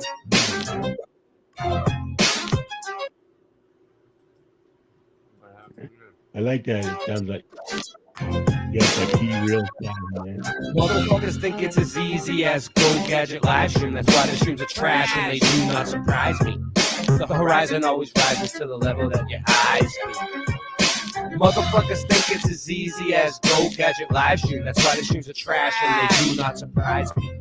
The horizon always rises to the level that your eyes see. Being broke is a career. My life is smoke and mirrors. This ain't the happy stuff that you hope that you would hear. Boston Ray, level head. I never said y'all just ain't ready yet. Monopoly, get off my property for free. Ain't no stopping me. Constantly a monstrosity at the top. You see, Boston Ray got bars and jars of flat earth farms in the car. Motherfuckers think it's as easy as Go Gadget live stream. That's why the trash and they do not surprise me. The horizon always rises to the level that your eyes see. Motherfuckers think it's as easy as Go Gadget live stream. That's why the streams are trash and they do not surprise me. The horizon always rises to the level that your eyes see. Yo, everything nice when I sing this song. Don't get me wrong, because I hit my bong like Tommy when it's 420. You got to understand, coming with it plenty. And it's a dose of reality straight from your brain. We're gonna let them know it's all the same. Is Mandela affected? On the mic I selected. Yo, you don't understand it till you get with this. Gotta flow, everything nice, like what you wanna do. Karen B on the Monday Truth Talk. Got the coffee time spitting with your rhyme. I don't need coffee to be full of this. So real, I got love in my heart so I can feel, and I'm connected straight up to the source. And yeah, I love to have intercourse, cause it's so nice when I'm making that love. Just like on the microphone, flowing like a dove, flying in the sky, sending all the branch to the ceiling fan. And you know who I am, Ja. And I got the master plan. We're coming together. I don't need your hate, cause through all the weather, we're so much better when we come together. Feeling our feeling, and we know it's the deal, cause we're on the same mission for truth, and that's for real. Yo, so I'm a micro machine. I gotta spit it straight like the man in the dreams. Can I bust my flow? I think I can, cause you see that it is so true and feels so lovely when you're spitting your voice and it's happening free. Truth time warriors, and that's what I be. The earth is flat, so what you gonna do about it? I'm gonna shout it every day, and you gotta know it's true. Chemtrails up in the sky, they can't stop the weather. It's the 4th of July. Yo, here we go. Motherfuckers think it's as easy as Go Gadget live shoot. That's why the shoots are trash and they do not surprise me. The horizon always rises to the level that your eyes be. Motherfuckers think that it's easy as Go Gadget live stream. That's why the shoots are trash and they do not surprise me. The horizon always rises to the level that your eyes be. Darling, you're such a lamb. You sure you forgive me? So, yeah. Yeah, I should be able to get guitar strings now. I gotta look into it tomorrow. I think they're like $20, you know, plus delivery. I might have it. I gotta see. I might be able to get a better deal. I gotta see. You know, you never know how it is online. You can always find a better deal. Gotta look. Look at the size of that building right there. You know, Pacific colored peoples. I should mention that I've seen several photos with Hold on white a second. I wanna children at get these Nubo, facilities right? as well, What so up, not Nubo? sure how strict they are with it being just black children, but they really had these colored orphanages in every major city. Some of the buildings are not as large as the main orphan asylum buildings, but they had this for every race, and since there were so many blacks in America due to them being here already, they needed orphanages specifically for colored peoples. There were also facilities for the Native American tribes, and mainstream history is pretty open about those being re-education camps designed to separate them from their families and traditions, so who's to say that all facilities such as those weren't teaching the same exact stuff? So now that we made the connection with orphanages and asylums, we can now look to see when this all got started, and this is when we get into foundlings. Because before all these orphanages, it really started with the foundlings, and these, I believe, were some of the first from the old world to be moved around in the old world European cities. So you had these first orphanages being called foundling hospitals, and they were the institutions funded by the Catholic Church for the reception of foundlings, or children who had been abandoned and or taken from couples who were not married. These started to appear all over Europe in the early 1700s in Austria, Belgium, France, England, Scotland, Ireland, Italy, and Russia. Why so many children without parents? Was there some event that displaced a large group of people during these times? The Foundling Hospital in London was founded in 1739 by another wealthy philanthropist named Thomas Coram. It was a children's home for the education and maintenance of exposed and deserted young children. What's so weird is the excuse they give us for calling these places hospitals, because these institutions gave hospitality to those less fortunate. Yeah, they gave out so much hospitality while making orphans sleep or to a bed and creating a place where disease can thrive, such as smallpox. These were centers of control, not hospitality, and that doesn't even make sense. I think they knew what hospital meant in the 1700s. Interestingly, I was looking at the arms of the hospital, and there are some clear Phoenician symbols. The multi-breasted Diana? Why would they need to use ancient symbols of repopulation here? This is a replanting seed operation, and they're telling you. These hospitals, just like Napa State, practice eugenics. They were trying to create the perfect race of humans. So these places were experimental repopulation centers for recently cleared cities. So in 1756, the House of Commons resolved that all children offered should be received, that local receiving places should be appointed all over the country, and that funds should be publicly guaranteed. They then allowed young orphans to be flooded into workplaces all around the country. So, after their reprogramming, they put them to work. This exact same thing happened in the United States during the Industrial Revolution. Yep. Child labor was perfectly fine during this time. You speed it Some up. as young as 4 would work long hours in factories in dangerous conditions. Young migrants from Ireland and Germany were put into factories in poor conditions and Hey, oh, maybe too fast there. Look at the size of that loom. My nickname was the Loom. essentially worked as slaves. It's possible that many of these factories and orphanages were owned by the British, who were then commissioned by the Royal No problem, Venetians, Nuba. and they would take over an old world property and begin You're using the these orphans as loom slaves to without the use as their own cornucopia. workers. Thumb this up, In the post it, Industrial share Revolution, it. most of the children who were workers gonna were get something orphans, and they had no choice to work for food. These children received little to no education. They would work in coal mines from 4 a.m. to 5 p.m., and the young girls would work in match factories, and the harsh chemicals would often cause them to lose their teeth. So, if these orphan asylum hospitals are named hospitals for their hospitality, then why is it that most of these orphans Did he ended say up being match used in factories? factories during this time? It wasn't until so, want 1938 me with to the slow it Fair back Labor down for you? Standards Act that there was limitations placed on child labor. Interestingly, this is right around the time when orphanages started to fizzle People seem to away. like it, so. I guess they lost their ambitions I to have help the more. needy once they realized they couldn't be worked any longer. So essentially, it started with these foundling institutions that relocated and placed the children whose parents most likely were associated with the old world in some way. And these children were then put through cleansing or reprogramming, right? And then these orphans went on to become Odd Fellows. These Odd Fellows were funded by royalty and older secret societies. These Oddfellow orphan Freemasons started creating orphanages in old world buildings in America to begin repopulating newly taken over cities. They would send in orphans via the orphan trains. This is in the official history. Between the period of 1854 to 1929, over 300,000 children were transported from New York to the Midwest over a 75-year period in the largest mass migration of children in American history. As many of 25% of these orphans were Irish, interestingly. So don't get it twisted, this was an operation. This was no philanthropic pursuit, this was planned and coordinated.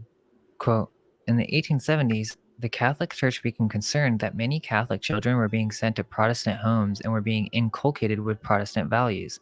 They began operating their own placing out program via the railroad sponsored by the New York Foundling Hospital. Quote, many children fell through the cracks. They were mistreated, malnourished, and overworked, says writer and researcher Marilyn Holt, author of the book The Orphan Trains Placing Out in America. Quote, on the other hand, for at least half, it was a good experience. They had opportunities that they would not have if they stayed where they were. They may not have even survived childhood. End quote. Now, when she says they had opportunities, I think what she really means is that they actually had a chance to join the orphan club, or, like the Oddfellows, had connections with the higher-ups or local officials that gave them better positions. For the vast majority, this was not the case, but they like to mention that they did get some opportunities, as if this was representative of most of these orphans. Their opportunities were to be worked or starved for most of them. Yeah. Today, it is said that over 2 million Americans are descended from It's orphan tough to trained watch, writers. but this really It could be happened. even more That's than the that. thing. Like, this isn't a conspiracy theory, this orphan train thing. This really happened. An estimated 2 million descendants alive today. So people's descendants are still alive. Orphan trains are critical to family histories of so many. And this is another thing. Like, why didn't they teach us about it in school? Is this a Mandela effect shift? Where the fuck did this come from? Are you fucking serious? Are you shitting me? No, well, Right, the what were you gonna say, Rockefellers Mikey? made sure what we learned. Invite, wanted to I'm hide putting the it. link back up. You think it's Rockefeller? The Rockefellers did all our. They funded all the schooling, and did all those books. So yeah, they were part of the cover up.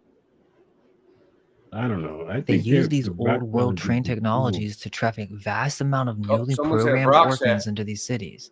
This Brock, happened in almost every. you want me to play a video, but I was trying to retrieve it. Did you want me to play the video? Was that something you want me to play? On here? Did you have it? Are you there? I got it. I got it. You want to put it in the private? Can you put it in the private chat for me so I can get it? Yeah. I'll play it for you. Every major city in America. According to the official narrative, quote, the co-founders of the orphan train movement claimed that these children were orphaned, abandoned, abused, or homeless.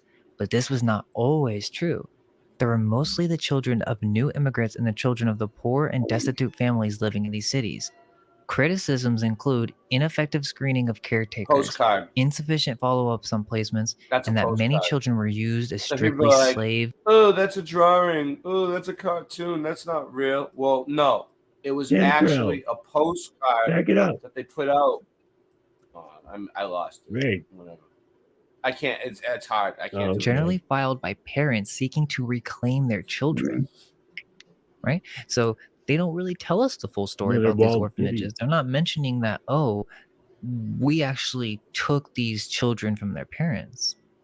So there's something definitely else going on when it comes to Well, asylums, you know, like prisons, you can. All right, orphanages, really, or you really foundling want to get into hospitals this all All right. around this. So, like, you got to break it down.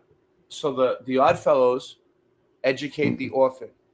That was their job, their motto. Their job was to repopulate, not repopulate, but their job was a Didn't they say repopulation that the- effort. Educate the orphan, kill off the sick, and bury the sick. That's what they were supposed to do. Aid the sick. What does aid the sick mean?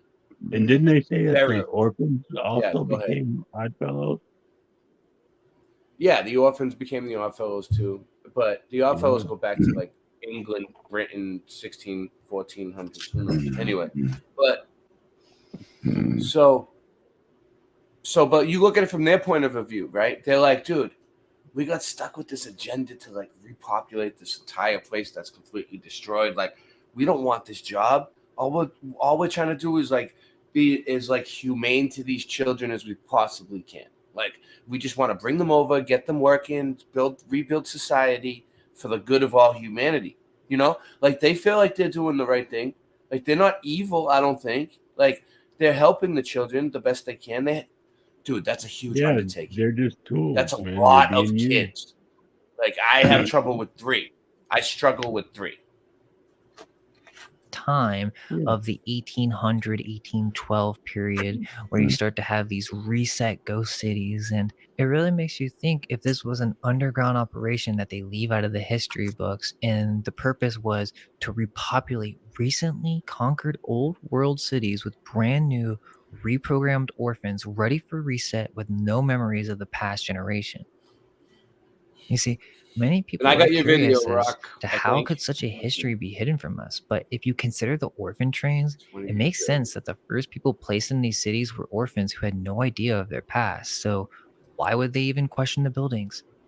Their owners could have just gave them a different explanation at the time. And like I said, I think that the very first group of orphans into a city are actually like the prized choiced ones. They are the ones selected to be odd fellows and control the next batch of orphans. Oddfellows. So they probably know a Yeah, little yeah, bit, yeah. and they were given more opportunities in the starting As of the in, city, but they too themselves they're probably odd know little of what because happened. But their they're not. motto is truth, friendship, and something else. It's like the same shit that we do. I don't understand it. I got a new theory on the It whole sounds familiar. thing. It sounds awfully familiar. Anyway, go ahead. I got a new theory on the whole thing. All Whole right. thing. Mm-hmm. Yeah. What Well, is it? Odd Fellows, that's Masonic, so they're Odd Fellows are. They- It's a They way were, to. they were a little bit more bejeweled than the Masons, but they were Masons. But they had like bedazzled clothes and gems, and they looked more Tartarian. Their robes were more like they were like looked like they were better. They looked like they were above the Masons, maybe. But go ahead. Go there. Well, you'll have to watch the video. It's part of a Satan's Little Season and study, Oh, but this is- there's a part on the orphans that starts This at was 28 about minutes. Yeah, that was over anyway. Okay. Oh yeah. So I can't wait. I'm there. Anyway, it shows that all them leaders are trannies. They're Baphomet. They're inverted. Yeah, they even wanted to do that to begin. even the nuns that were teaching What? That's what this shows. That's what this shows. What this was All all right, about. Yeah, this Cool. starts at the The little beginning, but season. it shows that even the You can see nuns teaching here them were like all men the dressed as orphans nuns. that And that has to do with suddenly the had orphans? to be taken Oh, care the of orphans, the nuns during that took this care of the orphans time. were trannies. Is that what Yeah, you're they saying? were. The Yeah. nuns that took care of the orphans were trannies. Wow, I never knew that. And they And probably so transed all the the kids. nice, kind Yeah, people that's why. That's of why. that Yeah, era it makes built sense, right? It makes nice sense. orphanages like this one in Paris and this one in London. Beautiful old world buildings, almost angelic architecture that these nice charitable people built for the poor little orphans. Here's another one in Grand Rapids, Michigan, postmarked in 1912. The St. John's Orphan Asylum. Yeah, look at All the of these, size by the of way, these. are no longer standing. And look at them; they're huge. This one was destroyed shortly after this postcard by a Postcard. fire. Unbelievable. Unreal. But let's look a little closer at the caretakers of all these orphanages that were popping up during the first generation or two of the little season. Like these two caretakers here. They look like men. Maybe. They are kind of tall. And All the wide first ladies shoulders. do. And this nice family who took care of several orphans. You guys Look at that woman. You can see the I husband don't want to and get in wife trouble. I here. don't want to get in trouble. Actually, There's the husband. There's the wife.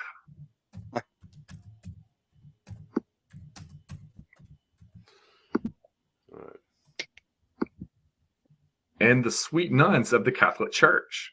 You can see a nice nun here taking care of an orphan. I got to be careful how I do this, but I'm Look at going to her do it. hand. And this sweet little nun taking care of these orphans. Okay. So I'm just going to show you guys in between this video.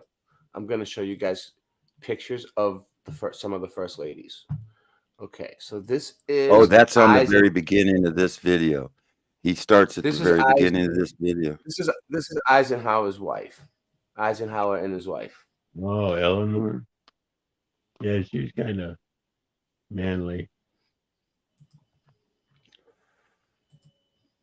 Some of them. Michelle wasn't the first, huh? I mean, Michael. No. Not at all. I can, never mind. There's a whole bunch of them. If you look at all the first He's got ladies, some good pictures. every single one, He's got some good every pictures single at the beginning of this video that you're watching now. except for like maybe Jackie Kennedy. Yeah, I'm coming back to it. More photos. More photos.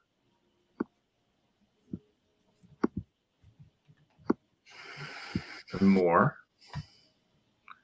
of Oh, you nuns did? who worked That means they're gonna be paying Buster at right now. orphanages during Cha-ching. the little season. I doubt it. It probably means more money for them. I'll probably get another bill in the mail tomorrow. Friggin' really bullshit. Oh my god. I always thought nuns were homely because, they never could So get a let's man, get so back they became a to nun. the First Lady topic. Oh, here we go. Yep. And now we're heading into current era. Yep. And I want to talk about what we've seen over the last several decades, as I feel this little season is coming to a close. You can see here Eleanor Roosevelt with her husband, Franklin Delano Roosevelt, a Freemason and Oddfellow member. Look at. Well, I'm froze up. You can see Eleanor Roosevelt here again.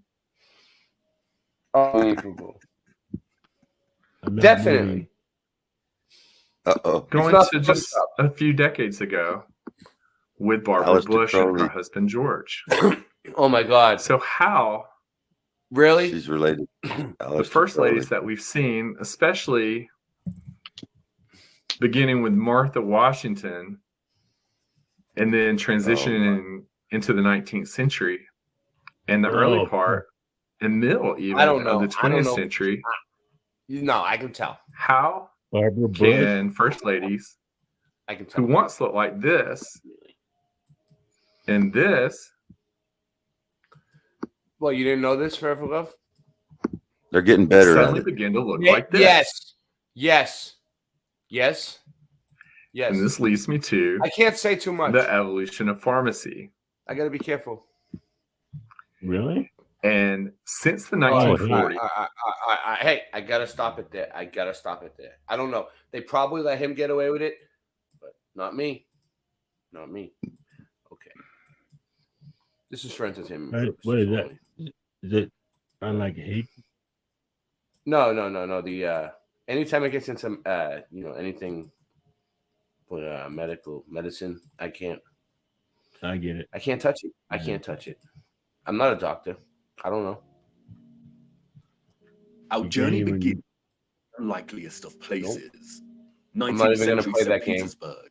with At them. the entrance to St. Ives Cathedral, the city cold, the early morning mists dissipating with the approach of the sun, and our boots caked in mud. The year is 1860, and while St. Petersburg stands regal and proud, But we got its the point, inhabitants are nowhere to be found. It is quiet, too quiet. Ray, is your picture froze?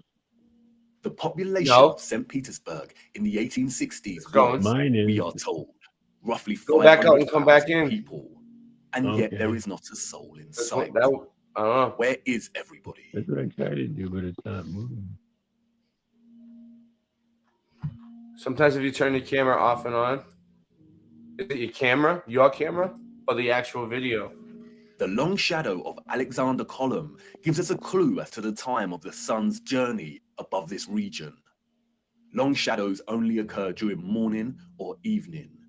It must be morning, but it appears that no one has surfaced yet. If we travel 400 miles across to Moscow, we see the same thing. Empty, quiet streets. In 1860, Moscow shared a similar population with St. Petersburg, roughly 500,000 citizens. But again, where is everybody? Where are they? Oh, you're Yeah. sleeping. What about the rest of the world during this time period? Edinburgh, Scotland, 1840s.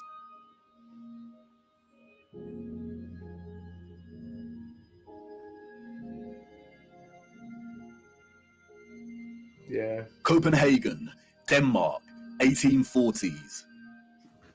Dresden, Germany, 1860s. Rio in Brazil, 1860s.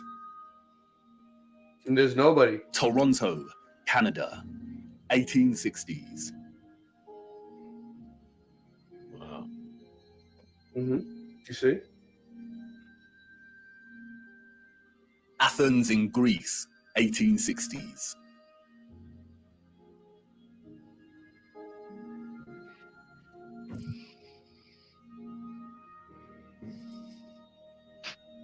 And then London, finally, people. Finally. Yep. Look, what year was it when they finally started seeing people in the pictures? They'll show you. Look at them all. They look like they're coming in over the bridge. There's people everywhere all of a sudden. What's going on? Look at that And what building. about Paris? People, life. Yeah, he did a good job breaking this down. In visualizing it, put it in pictures. Look at that. Good job, Ewar. The first You need to do more. photograph, we You know, are told, was Ewar's- created in Me and 1822. him, we go way back. The art of photography.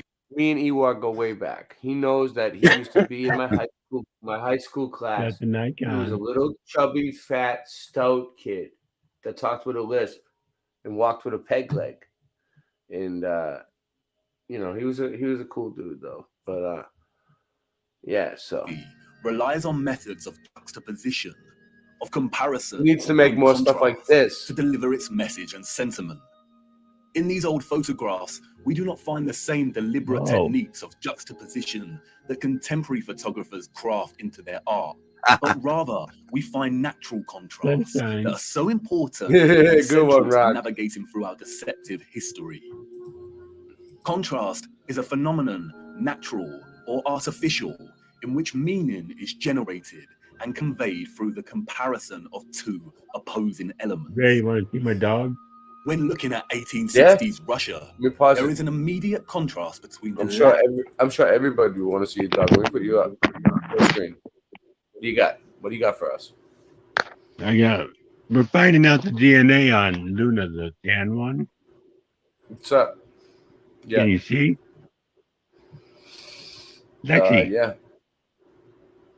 Lexi's half the black one, she's half No, Great hold on. name. I can't see shit. I can't see shit. You're blocking half the screen. oh my hand. Sailor fan. Go ahead.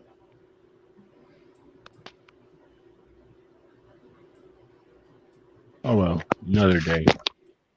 Another day. All right. Well, we tried. Sorry, guys. Sorry, guys. We tried to show you his dog. of population and the sheer size of these cities. Even in the 19th century, both Moscow and St. Petersburg are in. I could stream the stuff for infrastructure found in the days. photographs could hold a population days. well into the millions. Yeah, that's St. Peter. Why are the cities so vast if the population was only 500,000 in each? Furthermore, the official narrative gives us a population that increases in a linear fashion from 1764. Many of the buildings we see here were built years before the photograph was taken. Did the Russians just plan well in advance? But it's when the population is introduced into these photographs that a new Rumble contrast emerges that is staggering. See that dome? That is, between the people and the environment itself. It may be That the would house reduced so many population people. numbers, or it may be the monochromatic starkness of the black and white images, but they present to us something that we've lived amongst our entire lives and never paid any mind to. That is, the enormity and impossibility of the architecture. As we engage with the industry and act of tourism, we journey from place to place and observe, taking it all in, learning, hearing, and being told what we are looking at and how it came to be. And standing in front of a structure like the Arc de Triomphe in Paris, we might even exclaim, wow, how did they do this? But the moment, inextricably wrapped think I got up in the something good. busyness of the scene, perhaps prevents us from really asking that question with sincerity. Yep. Standing in front of a structure think so. like the Arc de Triomphe, while the definitely. crowd Playing this frantically takes pictures on their smartphones, makes it all a reality. And we Oh. conclude, before being shoved away by new tourists, well, they had to have done it somehow because I'm here and looking at it. Platforms that do that to me. During our indoctrination at school, we are seldom shown old photographs of the grand cities scattered around our flat realm. And perhaps for good reason. Got it. Because when we marinate on images like this and are presented with the visual evidence of a very primitive Victorian people dotted around like grasshoppers within the shadows of the most magnificent, I got something good. I think, grandiose, brilliant architecture a human could ever imagine, we begin to have doubts. Indeed, how did they build this?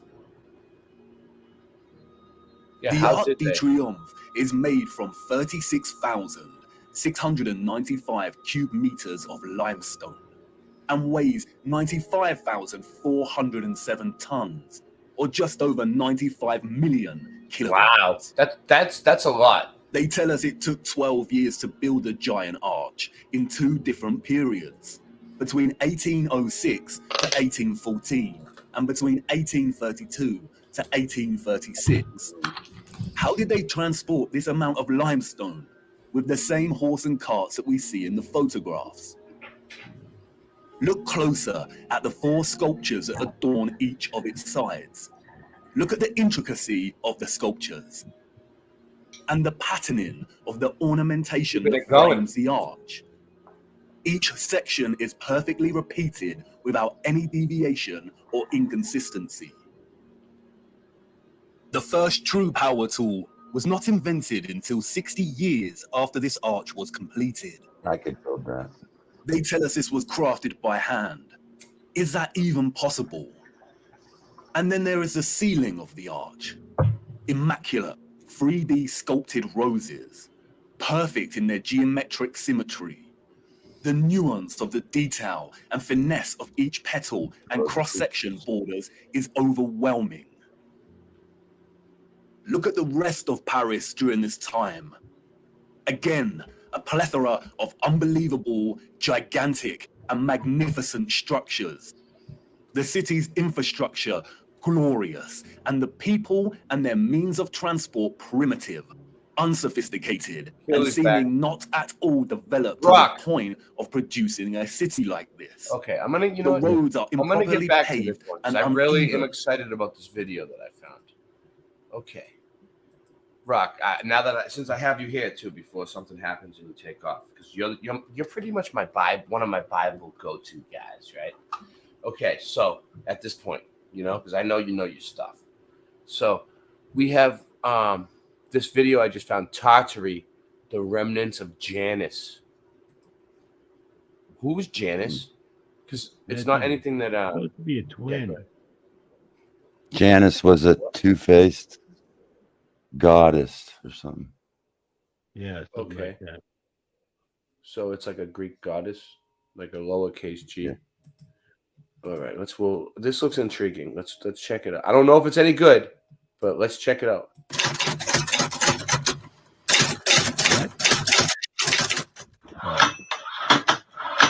I think Janus was a tranny too. Really? Yeah. Biggest makes sense. Is Like Statue of Tartary Liberty. hidden history? Is it an empire lost in time, in lies, Oh, this in is one Paul? person's perspective?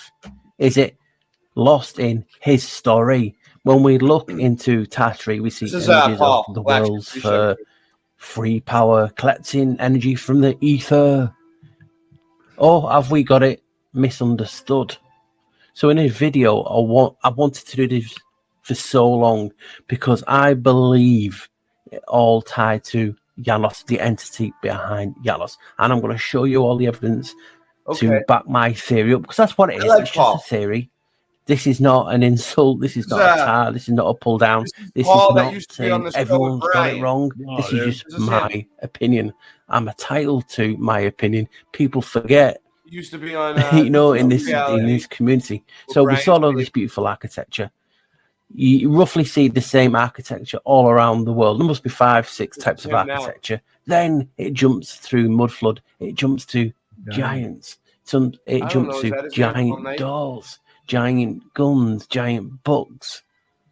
So I want to put my spin on it, show you the evidence through all my research, and just show you how basically Tartary is remnants of Janos.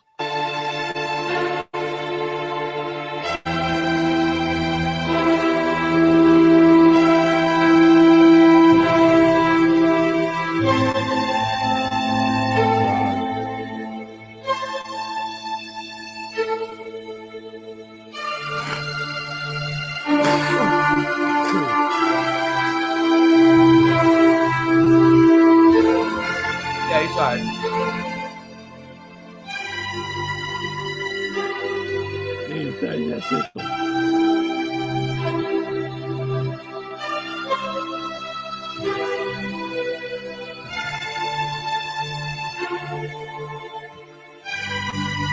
seen that before.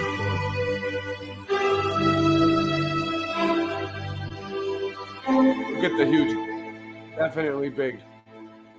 Can you imagine that? You can get a whole flock of geese with that. There he is. I'll show you guys. I got his link if you guys want to check him out. So you might be wondering, why did I choose I'm that trying to get his title? link anyway. Well, the word remnant, and this is what it actually means: piece of carpet, a part of quantity that is left after the greater part has been used, removed, or destroyed. So after Tartaria or Tartary This is is linked destroyed, forever. the remnants are what's left of what we see today. But I didn't choose it just for that. I choose it for this. You can just, obviously this talks about Christian theology, but you know, in terms of Janos, the entity behind Janos is the God. So a small minority of people who remain faithful to God and so be saved, in allusion to biblical prophecies concerning Israel. If anyone ceases to be witness, he ceases to be one of the remnants. So what I believe is happening is the remnants of Janos is what we see today. And in this video, hopefully I can show you why I believe that Tartary is the remnants of Janos. And in fact, not what people actually believe it to be, even to this day.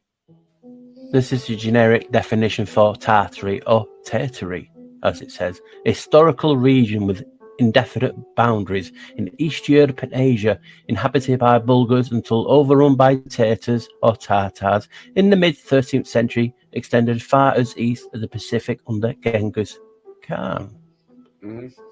Another one is Tartary or Tartary was a blanket term used in Western European literature and obviously cartography.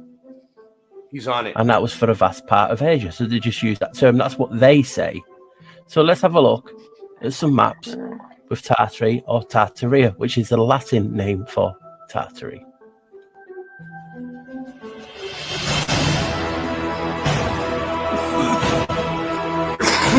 Nice, grab one.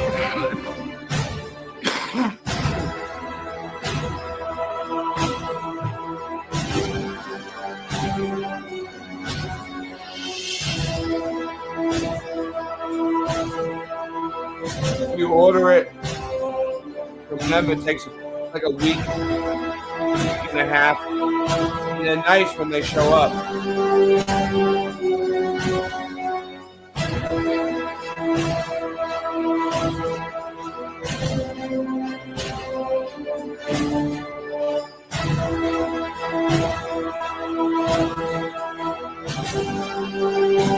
We need all this before we can get nice. Your shirt's out.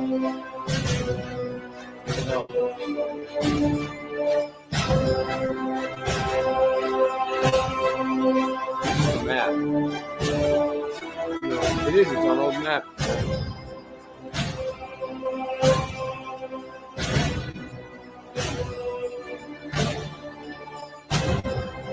Here are so-called Tartarian women.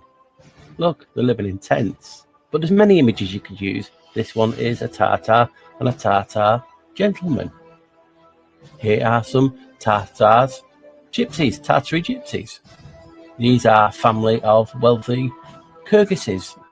Now, it's just crazy.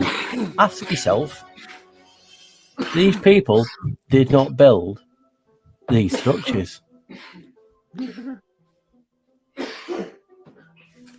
In this video, and here's a big if, I hope to show you just who did. That's amazing.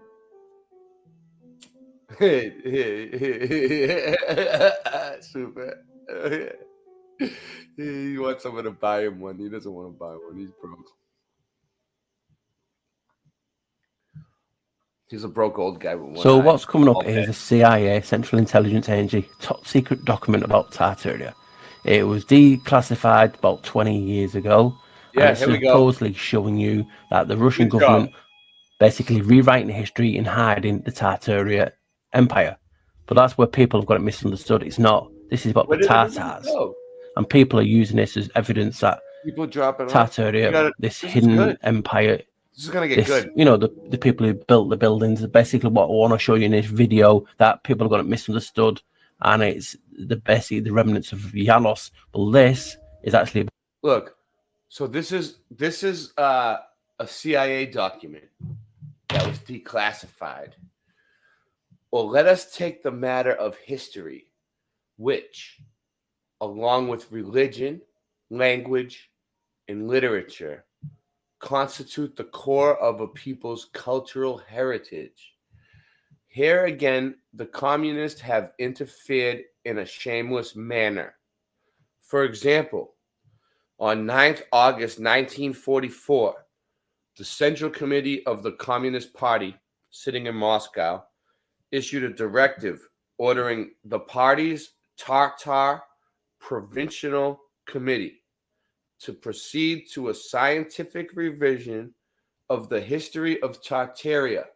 So this is in a CIA document. To liquidate serious shortcomings and mistakes of a nationalistic character committed by individual writers and historians in dealing with Tartar history. So liquidate means to like disperse, right? Disperse serious shortcomings and mistakes. So seriously, it's almost like just get rid of, make shortcomings and mistakes on purpose. Show up, like liquidate them.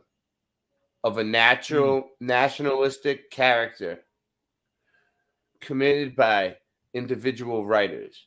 So make it seem like the writers naturally fucked up a bunch of shit, right? Wow. And historians in dealing with Tatar history. So make it look like the writers, the historians and the writers fucked up the history. In other words, Tatar history was to be rewritten. So just, you know what? Fuck it up, but then just rewrite it. Rewrite the history. Let us be frank, was to be falsified and also lie about it. Lie about it. In order to eliminate references to a great Russian aggressions and to hide the facts of the real course of Tatar-Russian relations. And this was no isolated case. In every Muslim area within the USSR, historians on orders of the Communist Party have rewritten history to distort the facts so that the Russians appear always in good light. Needless to say, histories which present the facts truthfully have been withdrawn and destroyed. So it's just telling you all the histories are a lie. Everything that's true about history has been destroyed in any history, in any case, so that the present and future generations of Muslims are forever denied the chance of learning the true facts of their nation's past. So they don't want the Muslims to know the truth or whatever, you know, whatever their agenda is. I'm not part of that. What I'm saying is they destroyed Tartaria. Ooh, hold on, wrong one. Oh, wrong one. about the Tartars. And I'm going to show you, I'll read it out and I'm going to show you something that's hidden in it as well. So it talks about, let us take the matter of history, which along with religion, language and literature constitutes the core of a people's cultural heritage. Here again, the communists have interfered in this shameless manner. For example, on the 9th of August 1944, the Central Committee, CC 33, of the Communist Party, sitting in Moscow, issued a direct ordering the party's Tatar Provincial Committee to proceed to a scientific revision of the history of the Tartaria, to liquidate serious shortcomings and mistakes of a nationalistic character committed by individual writers and historians in dealing with the Tatar history. In other words, Tatar history was to be rewritten, let us be frank, was to be falsified in order to eliminate references to the great Russian aggressions and to hide the facts of the real course of Tatar-Russian relations. This is good And this stuff. was no isolated case. In every Muslim area within the USSR, I mean, this is proof. historians on orders of the Communist Party have rewritten history to distort the facts so that the Russians There's a few appear always as CIA good as the documents light. Needless to that have say, been declassified histories like this which present the about facts Tartaria. truthfully have Not been that withdrawn many, and just 2 or destroyed, 3. so that the present and future But this is what we generations of got. Muslims are This is forever what we denied have. the chance of learning the true facts of their nation's past. It all goes Now, these together people to use make this it as, true. oh, look, And it's Tartaria, and they're hiding the past. They've rewritten history. we can definitely prove that they're lying to us. It's not. It's the Tartars. It's basically, I'll show you a few images of Tartars up to now, and this is who they are referring to. But look at the dates. For example, you had to use this date, 9th of August, 1944. So they love to invert things. Look at the 9. That would become a 6. August was known as Sextilis. 6. So you have 9th of August, the 9th of August. So that turns to 6. August is 6. And look at the date, the year 1944. That adds to 18.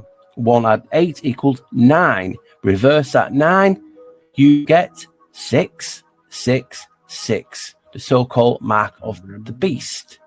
The beast is the adversary. The beast has many names, has many faces. Which God has many faces, many names. Post, share. Yes, you got it. Community section. Janos. Let people know we're So here. in fact, they're showing you that they are hiding Support. Tartaria. It's not Tartaria as what people thinking of. It's the Tartars, and I'm going to show you some, press cutouts and different things talking about this Join. actually in the time Join. that they were doing it. In the, in the 40s, done it in the 70s.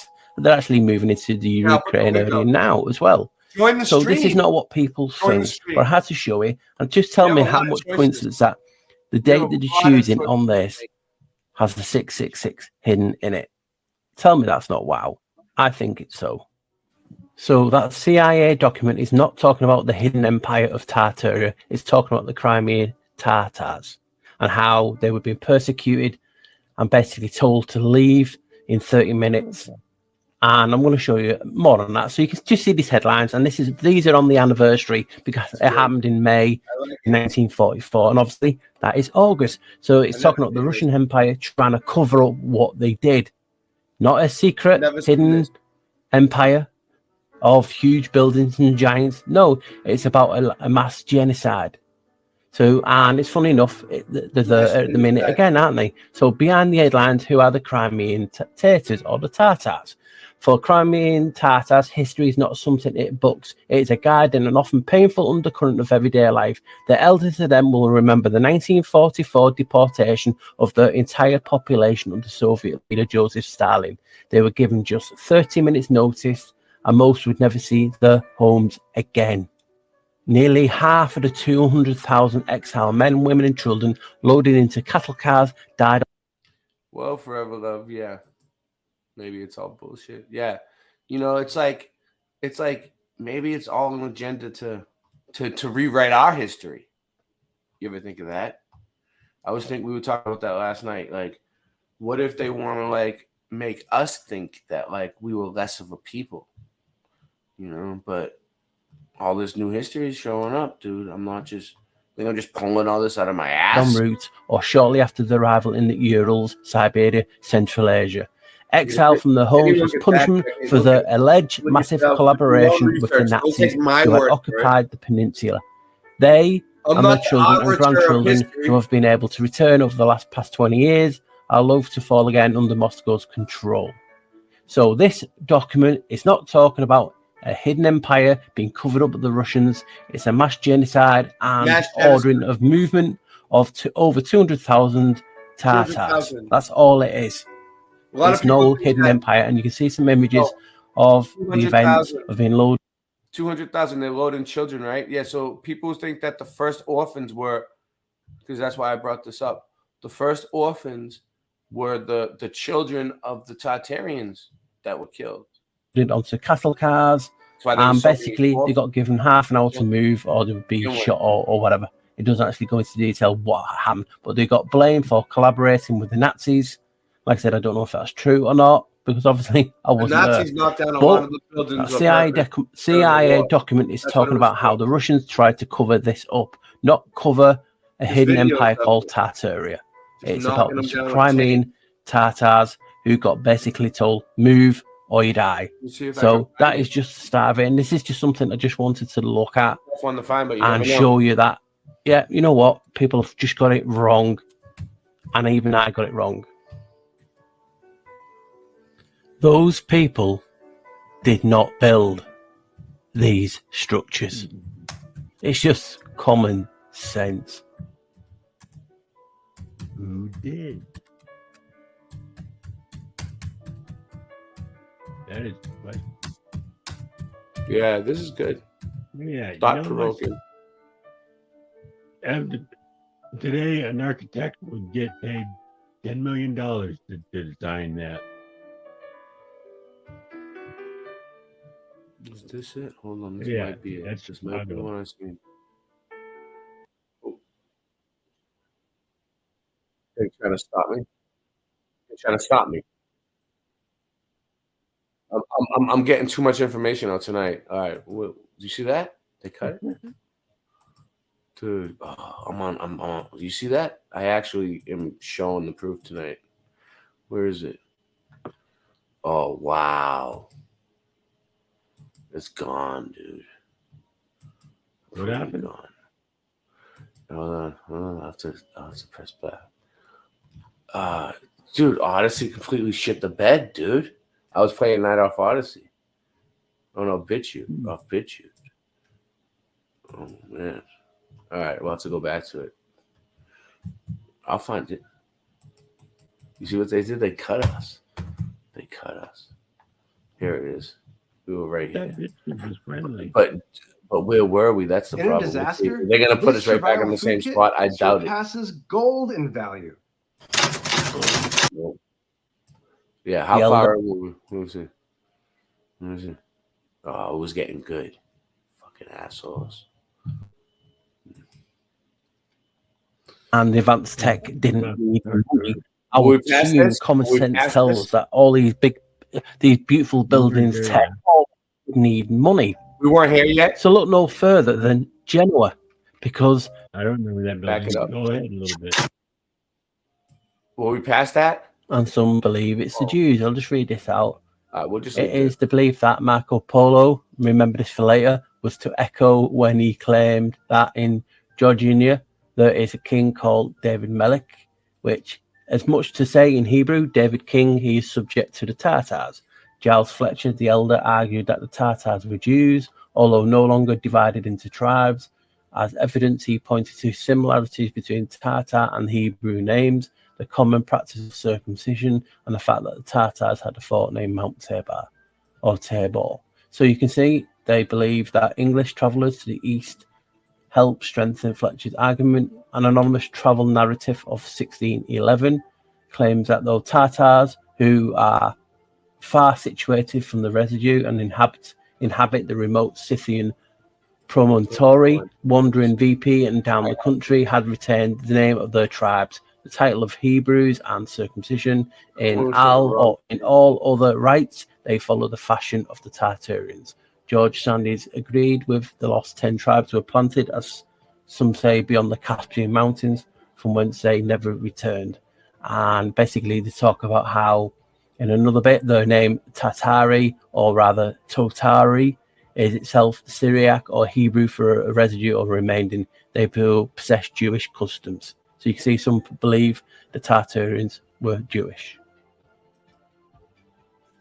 Right, guys, here's a encyclopedia found on the I'm just gonna interweb. play it what I got. I was I like, know where should I he's play going it? with Should I? this, No, yeah. no. Of course I should. No, of course I should play this. Okay. It's like I don't know. It's like I was like, should I play it? No. I'm gonna play it. Okay. Okay. So we have this one. There's good. No. There's good stuff. There's good stuff in it. There's bad stuff in it, but there's stuff that's all right. So this is invasion scenes.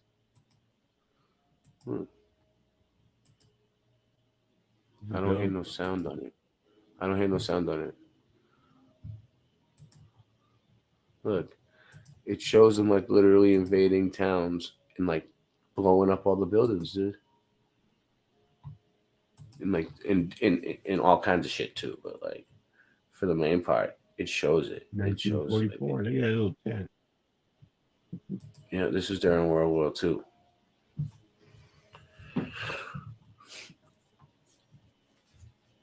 This is for real. This is real footage, allegedly. You know, British Pathé. Why can't we hear it though? Can you hear it? No, there must be no sound. No. It must be those silent. It must be silent. Yeah, Whoa. I don't think they had. Definitely interesting. Nonetheless, let's see. This guy's digging. Oh, hold on, we can do the backs. This one, is this it? Digging a ditch, you son of a bitch. yeah, You're in. Yeah. That's a lot of work. Digging trenches. Look at the tanks. Mm-hmm. Look at the track.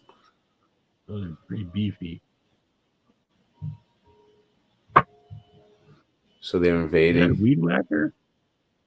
Oh, it was a mine. Metal mine detector. It looked like that guy was weed whacking for a second.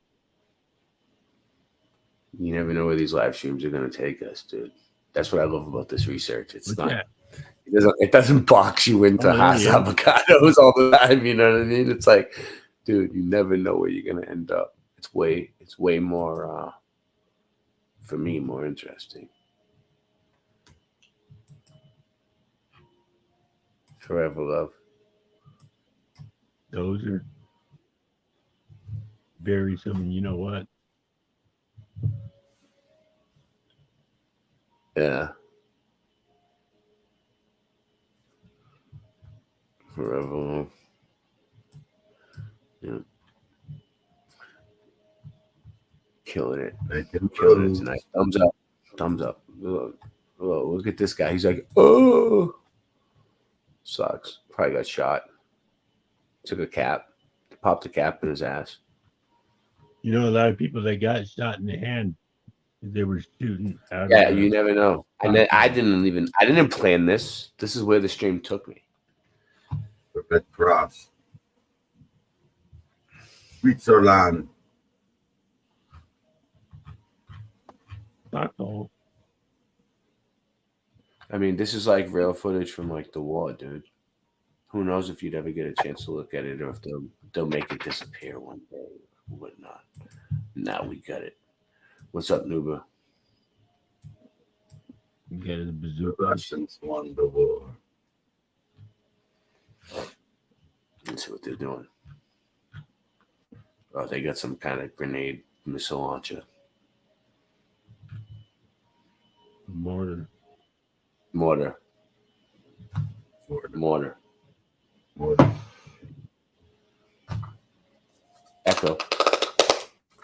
Echo. I'm hearing an echo. A little one. Echo, Slight. echo? It's gone now. It's not you. I think it's a stream. Okay. StreamYard. Nobody's carrying any guns. One star. It's like Captain America. Oh, did you see the schematic on that shirt? Pretty fancy.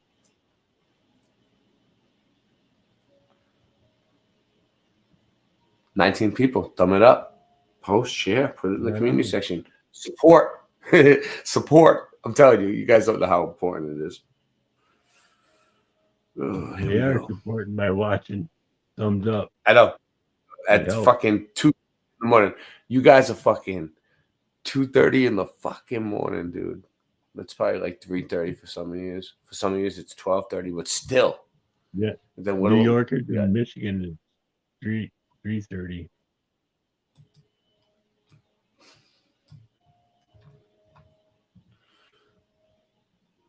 You know?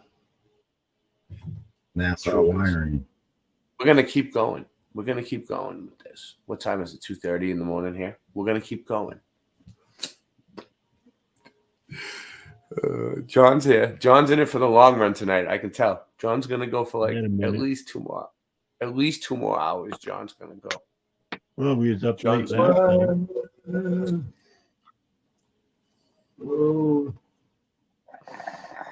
Yeah, but we was up late last night. Didn't you say you hurt your neck driving? Do you think there's any correlation? Oh, what? Do you think there's any correlation between being up late and then hurting your neck driving? No.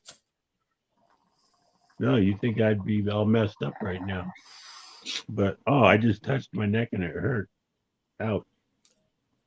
No, I took 4 Norcos, man.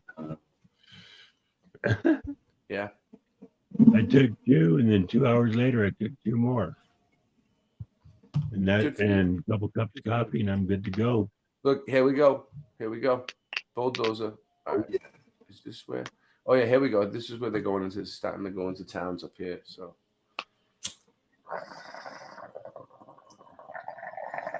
So this must have been like literal. This must have been literally like one of those guys that walks around with the camera that just kind of like catches like little bits and pieces and documents it and shit. Look, here we go. Were they making a road or were they sabotaging the track? No, they go in and they start destroying the town, dude, with tanks and shit. Yeah.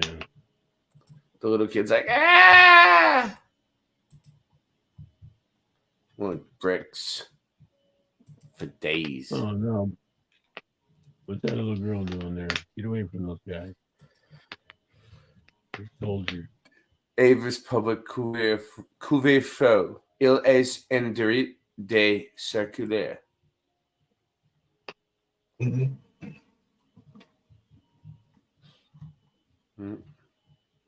Why can't we get no sound though? Come on.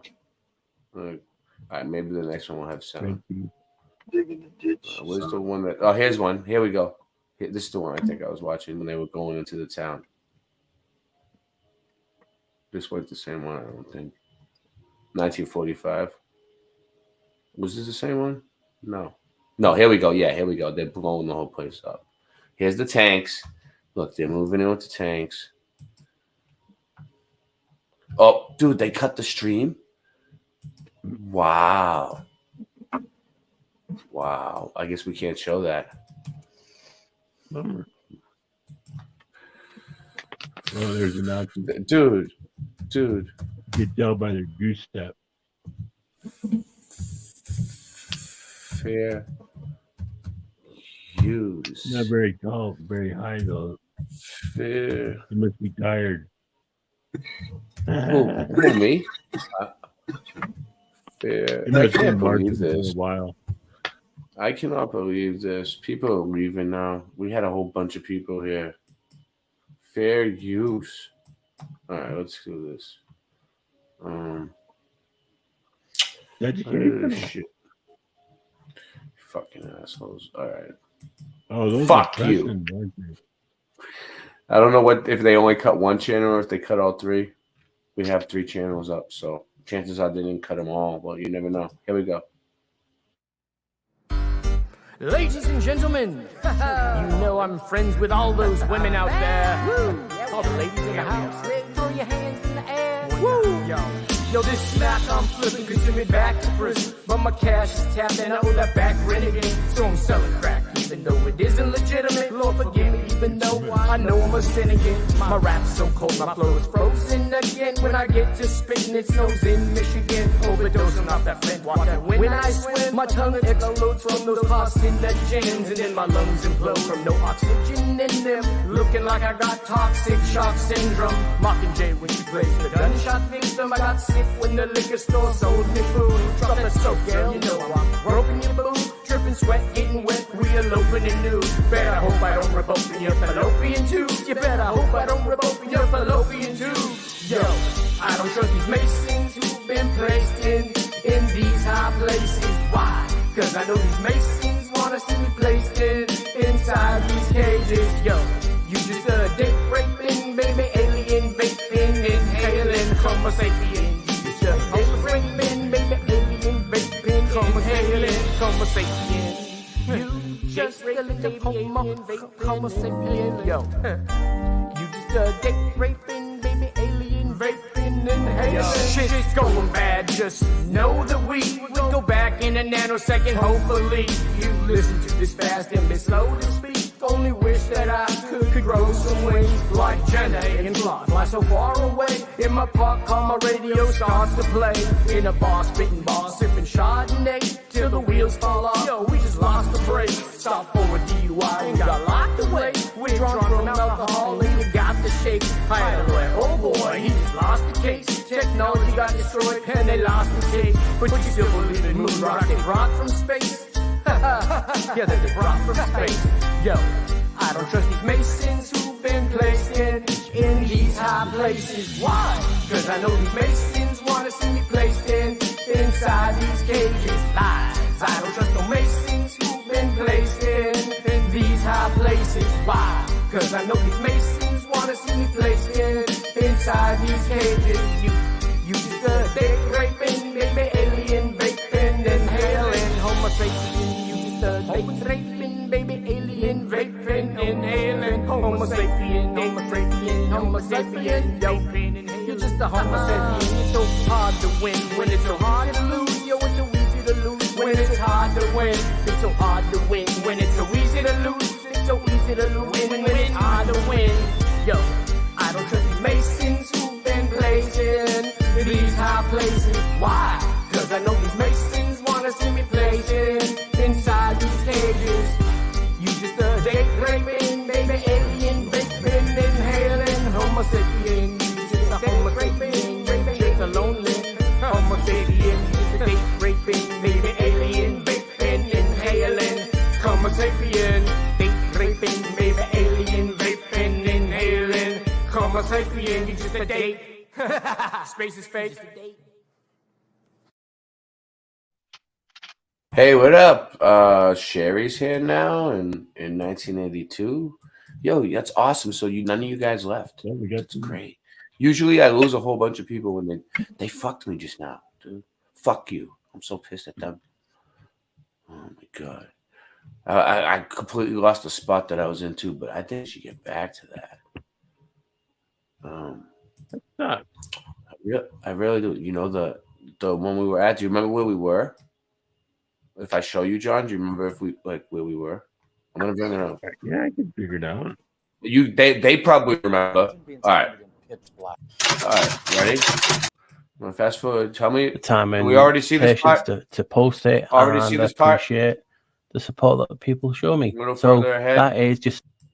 So obviously, if you put tattoo, I remember this part. A representation by Janos and also these gods that I'm just going to mention now. First king of Sumeria was also the first god of Sumeria. He was deified. What did you say? We will pass the I first said hour. the Tartarian owl in the flag. That's where we were. That's where we No, were. no, I just no. Oh, okay. Keep Do going. you remember where we were? Do you remember where we were? Rock does. Rock. Yeah, Do you remember keep where we going. were? King Ia, and he was known as Lord of the Flood or Lord of the Deep Waters. The name Ia served as the basis of god names from many other cultures, including but not limited to Yah, Iha, Yahweh, Jehovah, Allah, Janos, Ionos, Uranus, Uranus, we can do. and Ons or Oans. Now, some people believe it's artificial intelligence, AI. Some people believe it is EA, Enki. And because obviously they represented the Lord of the Flood. Now, what happens if it's both of them? Enki and Enlil. Enlil was the sky, the air, and obviously Enki was the water. He was known as the serpent, but I've just also found a title for Enlil called the Great Dragon. So you can see my point, a serpent, a dragon, a griffin. The moulding of them could actually become a griffin. You have the owl, Moloch, which has another name for Ionos, and Janos. So it's all the one same entity. Now, is it the fact that Noah survived? If this is the case, because he is the human personification of those two when they molded together. Is it just one? Enki and Enlil one thing? Who knows? Wasn't there. But it just seems funny that they're both regarded as Satan. I always just thought it was Enki being the serpent, but also I've seen Enlil being titled as Satan. So you can see the what's that word now? You know, where history conflicts itself because there's so many versions of this and so many versions of that. I just thought this tapestry was wow, because as you can see now, there is what looks like a dragon on the ark. I don't know if it's fighting or ready to bite what is a lion, but the lion looks weird.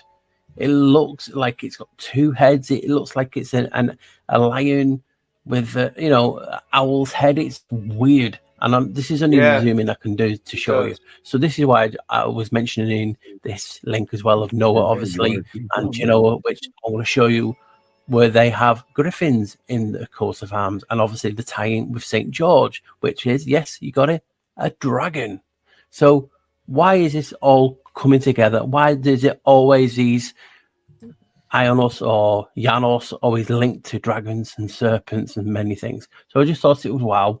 And another connection with Tartary. So, Janos, Noah, Genoa, St. George are all connected. It's just crazy. This is the flag and crest of Genoa.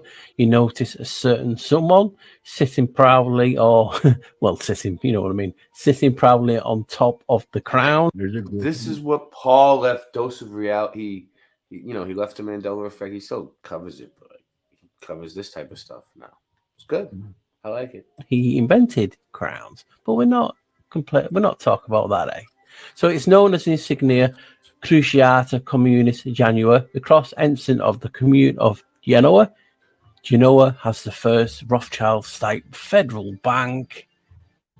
Western capitalism started there. So you see the significance, what I'm trying to get in the video, how Janos is connected. Now, obviously, Genoa is also connected to St. George. That is the name of the bank. He's also the first patron saint. So he's the first patron saint of Genoa, which is named after Janos, Noah. You look at the flag, it has the so-called Tartary griffins. And it's not just the last connection in regard to Janos and George or St. George. Remember the planet Uranus or Uranus? It was originally called Georgistar. Oh yeah, Georgium I think we've seen Sidus. this spot. So they changed it from Georgistar to Right around here. Uranus. Now look at Rome. The founding of Rome was on this spot. Well, on the left, you have the Arch of Janos, and on the right, you have St. George's Church. But that's just a coincidence that the founding of Rome is connected to both, and it happens on that spot. Just a pure coincidence. And in gematria, Genova, which is Genoa, is 803, which 8 add 3 equals 11. Janos in gematria is 65. 6 add 5 equals 11. And St. George is 344. 3 add 4 equals 11. So Janos' number, the doorway, the transition, the portal, all the things I've described of what number 11 is, and all of the three that are connected. Strange. Janos can look both ways. He can look back at the past and forward to the future.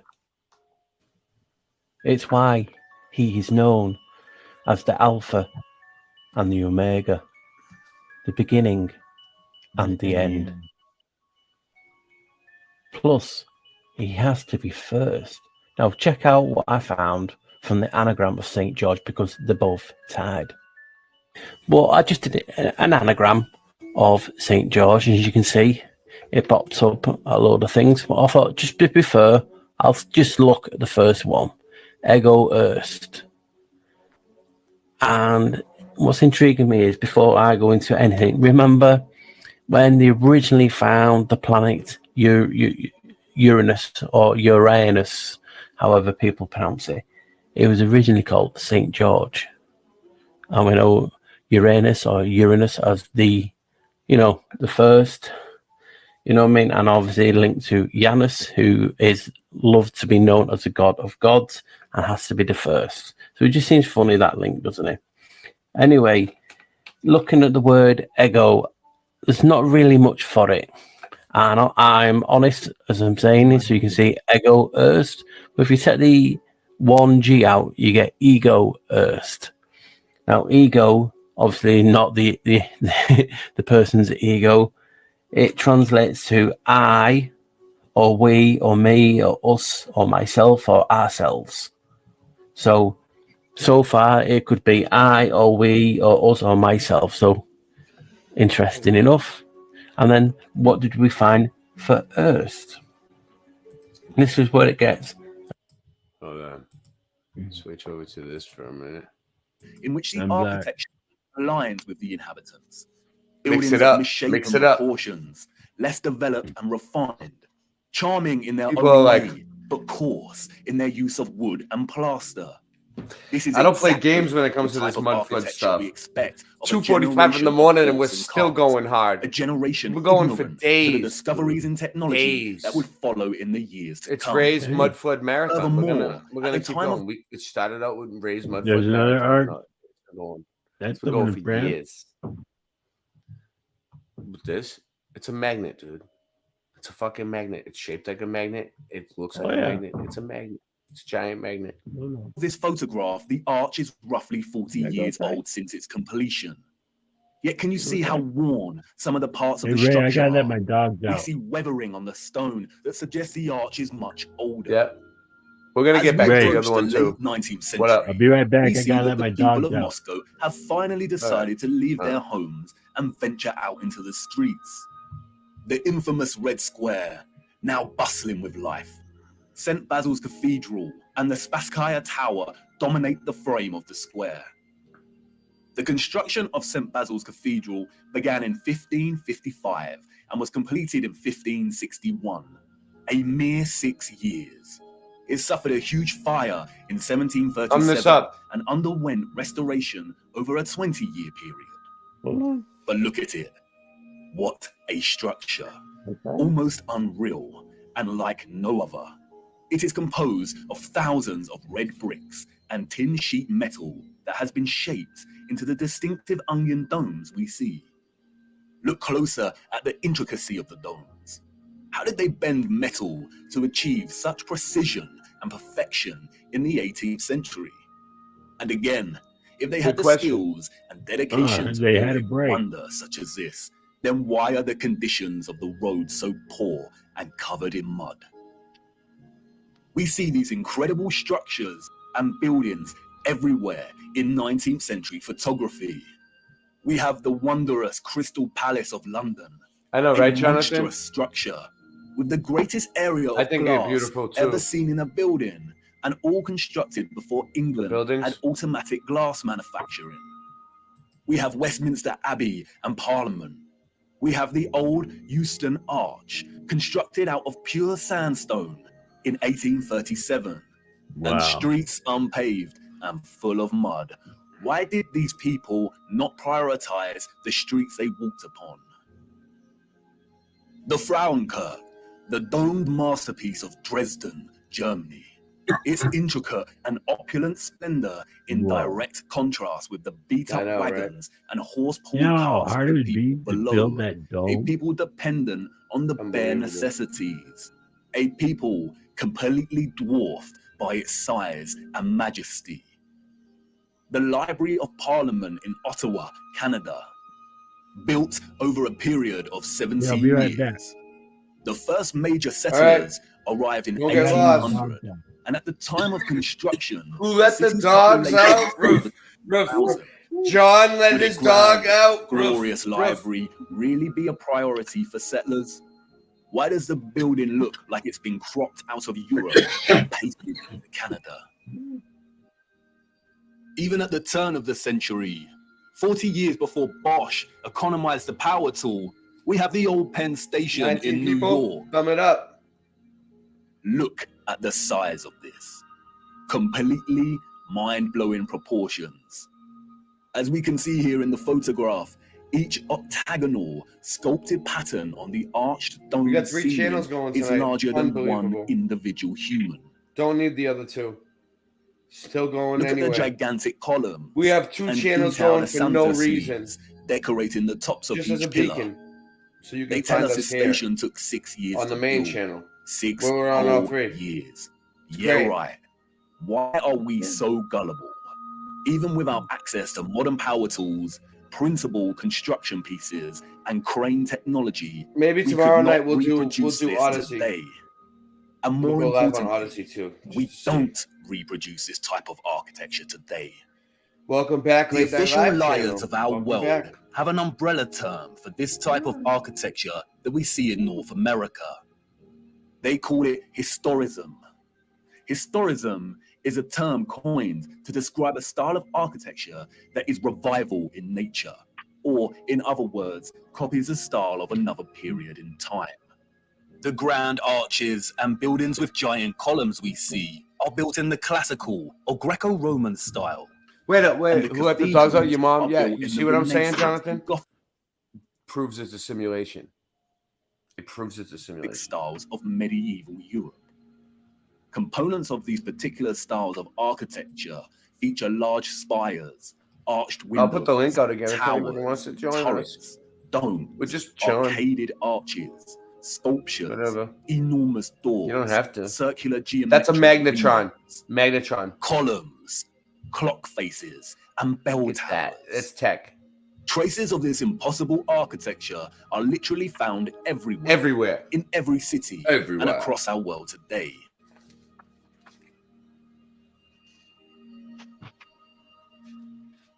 Some preserved and maintained, like the Parisian Arc de Triomphe and Notre Dame, Arc de and Triomphe. others lost and long forgotten Triomphe. to time, like the Euston Arch and the Old Penn Station in New York. We as a people travel miles to take our own photographs of these wonders. But the photographers of the 19th century gift us with something. Something they would never have expected to give a future generation. Perspective. We see a primitive people against a backdrop of clearly advanced architectural infrastructure.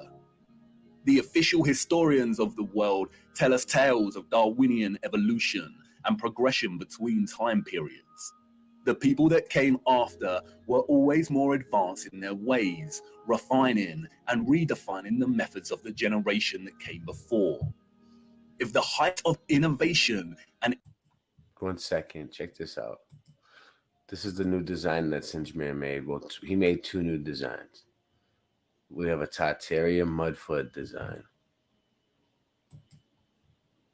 Like on the t-shirts too. You can change the colors. It's pretty good. It's pretty good. All right. And then we have where is it? We have another one too.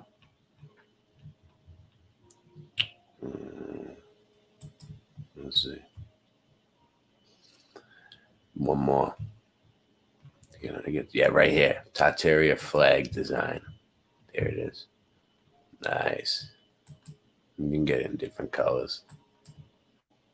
So we're gonna start making like mud flood stuff. Not bad.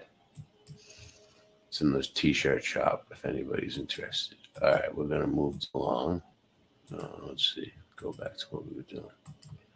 Just figured I'd show it.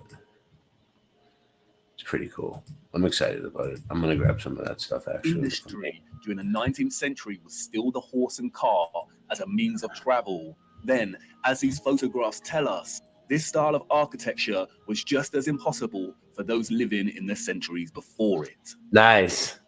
Anyone with a predisposition for thinking and questioning can immediately sense when looking at these photographs that something is rotten in Denmark, that something is off with the mainstream historical narrative, Don't feel that bad. I just something like is the, not adding up. I just like them to show the In a merchandise panoramic image of because San Singeman Francisco makes the art. in 1877, And like we see a sometimes collage of historicist we make stuff architecture.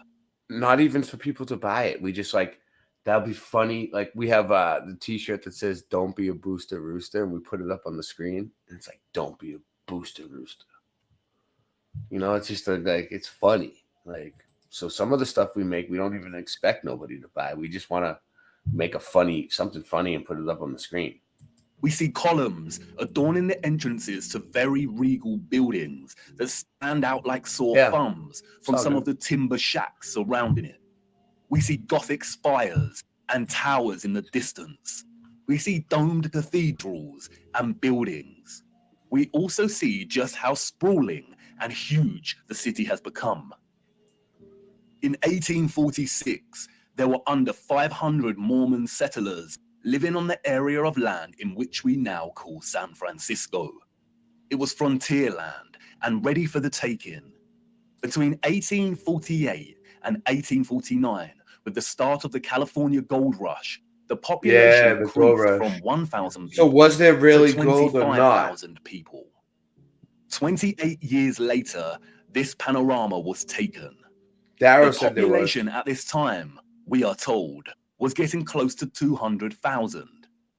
Who in their right mind would believe this story? Does Yeah, this look look at like all a them city of places. 200,000 people? Way more. Without any modern technology, power tools, automatic Way more than manufacturing, 200,000 electric motors. A people in a strange, unfounded land, just making their mark. Do we really believe that a burgeoning people built this entire city in just 30 years? No. And again, such quietness, such stillness. Built that whole city in 30 years? This is a photograph of an 200,000 empty city. people? Where are all the people?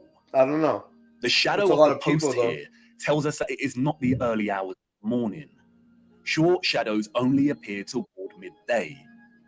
A city of this scale at noon should be bustling with life. Yeah, the Sonic the Hedgehog is. There's different ones. But there is not a single person. There's one that's in he's the in shot color, of this panorama. and there's one that he's like the green only life we outline, see and there's is another that one of a too. horse without Different any color. master in sight.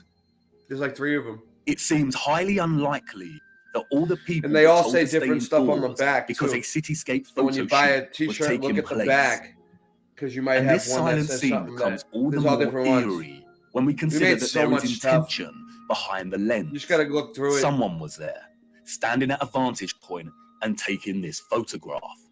But who and for what? And what are the chances that in the 19th century, during similar decades, we see deserted Russian, European, and North American cities photographed like this? The San Francisco. And then only a few years later, we find the same Panorama, locations some of the bustling best with people. Is that what that A was? The people San Francisco clearly Panorama? incapable of building the architecture found in these cities. And what to do with these photographs? If we Well, there accept you the go. narrative You've seen and it- these you've seen strange some of the best anomalies, stuff here. then we stop here and get back to our busy lives. But the narrative we received is not the truth. And we shouldn't accept any narrative, no matter how official and certified it is, unless it makes sense. The people we see in these photographs and their early ancestors could not have built the magnificent architecture we see. It is an impossibility. Come on, jump in. We must venture further into these cities and look a little closer. There must be some clues waiting to be uncovered that helps us understand why these cities are empty. Wait, what's that you say? You want to wipe the mud from your boots first? Do not bother. It's a waste of time. Come on, jump in and let's go. Back to the other one.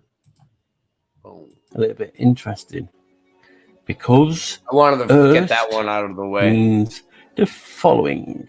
It's from the Middle English earth or ast or erest, and it means the first or before all. Now, does that sound very ominous? So, Eagle Earth, an anagram of St. George, could be I or we or ourselves are the first. And that's an anagram of St. George. And again, just purely a coincidence, I typed I am the first into Gematria. It gave me 1, 2, 8. 1 add 2 add 8 equals 11. But that's just pure luck, guys. And I'm doing it wrong. And there's nothing in it in this 11, how it connects to everything. Just crazy. I'll continue to talk about resets a bit later and Genoa because I've done enough on that at the minute. But you can't get more Tartaria, according to the researchers and people in the community, than Starfalls. And Janos is connected to that. We love Starfalls and the different designs. So I'm gonna look into getting those guitar strings tomorrow delivered to me, like through Amazon or wherever I can order them, and because I might have enough. I should have enough. And then once I get them, I'll tune up my guitar and go live with Mr. Super Sidewinder, and we'll jam for everybody. They're beautiful. And those patterns remind us of cymatics. And who's the god of keys? The frequency keys. What if I told you Janos taught humans how to build walls? That point, I knew you were still listening. Wouldn't it, considering Star Forts and Tartary? And most towns and cities were Star Forts. Here's a clip from an old video showing that very point. For most of you who are just new to the channel, most of the people who are, of old and have been here from the beginning know how I work. I just show information that I found. I'll leave it up to you, your good minds, your great minds, to put it together, to agree, to disagree, to help with your own theories. I like it. But it's information. Everything is information. Rightly or wrongly, it's information. You can discard it, you can keep it. And I just found this very fascinating, and it changes the way we look at things. So let's start from here. Janus, the fabled son of Uranus or Uranus or Uranus, how you want to pronounce it, because the original Greek way has an O on the front, so it's our Anus or Uranus. I have seen lots of texts stating that Janus is Uranus, and we've seen this through history. Wives being wives being daughters and whatnot. It's very hard to pinpoint what relationship these are. But Wives for this being daughters. information, Janus, the Doesn't fabled sound son good. of Uranus or Uranus, is believed to have been the most ancient king of Italy, who hospitably received Saturn when, as a fugitive from Crete, the father of Jupiter, or you can call him Jove too, father of Jupiter, banished by his son, arrived in a ship on the shores of Latium.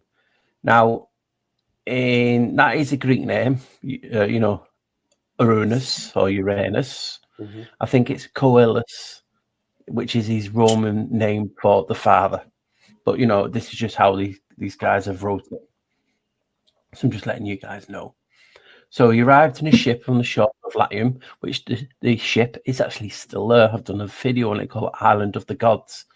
If you remember, I'll put a little picture now on the screen or a few pictures on screen. Never heard of it. I don't know if we've got music and since you can see the picture's still there. Also, see, this is what confusing is about history, because Janus is also known as Noah Janus or Janus Noah. So you can see the reference to building ships, and it will show you later on in this. So he arrived in a ship on the shores of Latium. According to the accounts of Aurelius Victor, Janus was the mastermind of their age. He basically created the golden age in which they lived. He was the founder of a city called Janiculum, and the hill's still there. It's the 8th hill in Rome. 8th, and it's just like the infinity symbol. So you can see he founded the city called Janiculum. He taught his people the divisions of the year, the use of shipping and of money. He invented crowns. I've covered this so many It's funny. times in It different almost videos. reads like a People are fantasy book yeah, or we something, know. but it's the Bible. Then the rules of justice. I showed you that as well. See that coin? That Janus on it? Yeah, is this, Right? So he did the rule yeah, of yeah, justice yeah. and the It's a mode of two-faced living. coin. Okay, why? Because Janus is two-faced? Rock. I think because Janus is that Nero dressed up as a woman and made his son, cut his son penis off and married his stepson. It's in the that's in the Bible? That's not in the Bible. It's a history. Oh. Nero was like Nero? a tranny. Who was Nero? Nero was I don't know. he was the I have no emperor idea. during the time of Jesus. Nero. Oh, so it has to do with the Bible, though, right? It has to do with Jesus. Yeah, Emperor of Rome. We think Nero was the Antichrist, and that the tribulation has already happened, and that Nero was the Antichrist. Okay, And the so martyrs. that's the little season. Yeah, that's a little. This is the little thing. season part of it. Yeah, But I love it. You love the little season people thing. don't realize Nero was a real weirdo. He dressed as a woman and married his stepson. Made his stepson dress as a girl. The fuck? That's some freaky history, man. These elite Yeah. have been doing some really freaky It's been shit. going on forever. Yeah, They're just they're like spotlighting it. fucking They're just freaks. spotlighting it now and normalizing it. Happily under the authority of the laws. I showed you this about the laws too, in the scales and so much in all my videos that I've covered. He also instructed them how to build temples and to honor the god with sacrificial worship. Nice, Jerry. Nice. Right? So just tell me before we carry on the last bit. Wonderful. So Starfort, they are surrounded by what? By walls, right? So if you find a text saying this, so the gods of sacrificial worship surround the cities with Trapped in the south now. walls. Can't leave here. So Janus taught people 2 years how at to least. build walls 2 years I'm around stuck in the south. cities, aka star forts, bastion forts, bulwarks, whatever you want to call them. He taught people how to surround their cities with walls. So around our towns, that's if you go off the information that we've provided. Interesting though, isn't it? You tie that in with he's the god of frequencies, because people talk about how the star forts look like cymatics. It's wow, isn't it? Yeah. And also he's tied to Uranus. So I asked in an old video of star forts the locations of Uranus's castration, the blood falling. I talk about this in a very, very old video I did called Starfort the Fallen, because I was just talking about could it be the fallen, the reason behind star forts. So that's what I said, and I didn't make the comparison then to Uranus or Uranus, how you want to pronounce I it. compare things Until to now, Uranus making this video, all the time. from making the last video that I talked about the cannibalism in the star forts, and looking Wow. into the star forts again. He's really fresh going eyes, deep on this one. Having take a break and look what I found, the 2 videos that I've made just from researching again with fresh eyes, having a bit more knowledge of different topics, just to see what connections it can make. Remember, we all have a different connection. Our tools connect things differently, and this is just how I've connected. So as you can see, I've put into the light converter. I'm not saw it in a while, and I've just put Starfort. And what we have is Stella, Occident, Castello. Now, as we know, Stella will be star, and Castello will be castle or fort. But Occident, what could that be? Now, what have we just been talking about? Uranus getting castrated by Kronos. He got cut. And, you know what I mean? I've not looked deeply into it. Did he die from it? So pardon me ignorance on that. But look what I found. This is what Occident means. So you have Occident, etymology in line from the verb occido. I fall down. I die. Now you go, you're talking about someone who's just been castrated. They're going to fall down. They're going to die. Look at the next bit, etymology number 2. There's only 2 etymologies on it from the verb occido. So, I cut down, I kill. I cut down. Surely not. So actually in the word Starfort, Stella Occident Castello, so it's talking about star castles, star forts, and being cut down and killed. It sounded like someone was being castrated and the blood hit the ground. That is too much. Surely, guys, this is not just me wanting this. You can see, I cut down, I kill. So as more and more we delve into this subject, I've showed you so much so far how Janos and his various names are tied to Tartaria or Tartary. And again, one of the biggest things in Tartary or Tartaria is star thoughts. I showed you he taught humans how to surround themselves with walls. Most of these ancient cities, medieval cities, whatever period that we're talking about, which we'll get into later of Tartaria, he showed humans that. So I'm just using that information to show you that, yes, Janos is the remnants of Tartaria. He's also linked to St. George. He's also, how can I put it, conflicting. He is Uranus. He is Uranus' son. So that is history. It's conflicting and it's contradictory, but they are still one in the same entity, and that's the point that I get at. I just use Janos because that's easiest for me to remember instead of all those names. He is the skeleton key. So there you go. Star thoughts are tied to Janos. He helped to show humans how to build them. He is the Prometheus. He is the light bearer. He is the Oans, who is god of wisdom, like Enki. And he showed humans that very thing. You slept.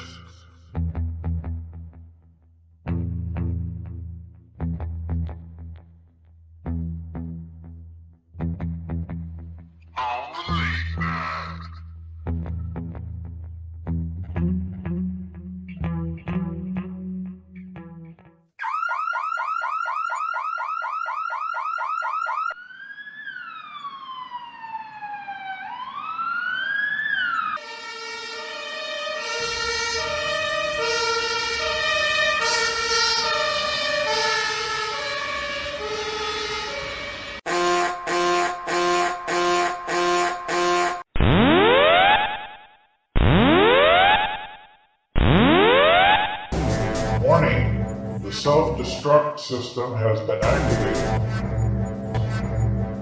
Option to override self-destruct expires in 10 minutes.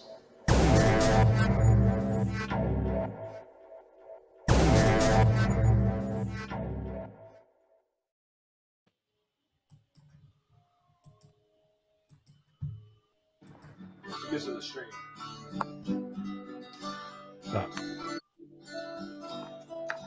My lady just got up. About everything's a lie. It's a lie. I'm gonna send her back to bed. It's a lie. The title was about everything's a lie. It's a lie. It's a lie. It's a lie. They lied to us about the shape of Earth. We know it's flat. We know the Earth is flat. It's flat. It's flat. It's flat. They lied to us about 9/11. There was no planes in that attack. That attack. It was attack. It was attack on us. On us. On us, on us. Ooh, ooh, ooh, ooh,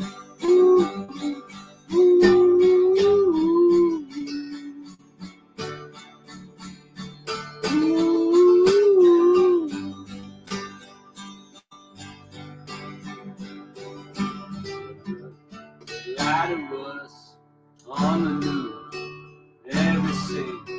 every single day. It's all lies, it's all lies, it's all fake, it's all lies, lies, lies, lies, lies, lies, lies, lies, lies, lies, lies, lies, lies, lies, lies, lies.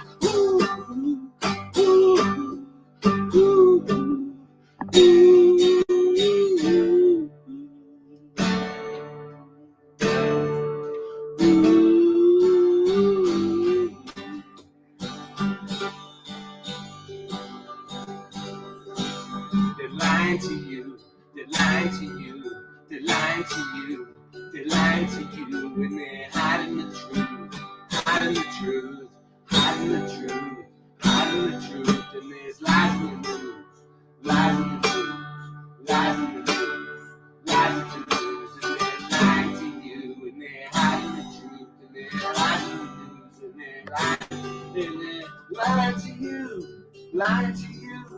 Lie to you, and they're hiding the truth, hiding the truth, hiding it from you,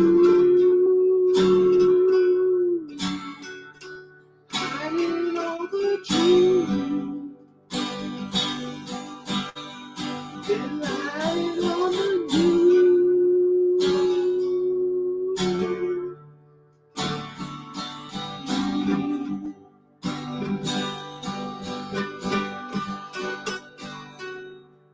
lie to us about everything, every single day.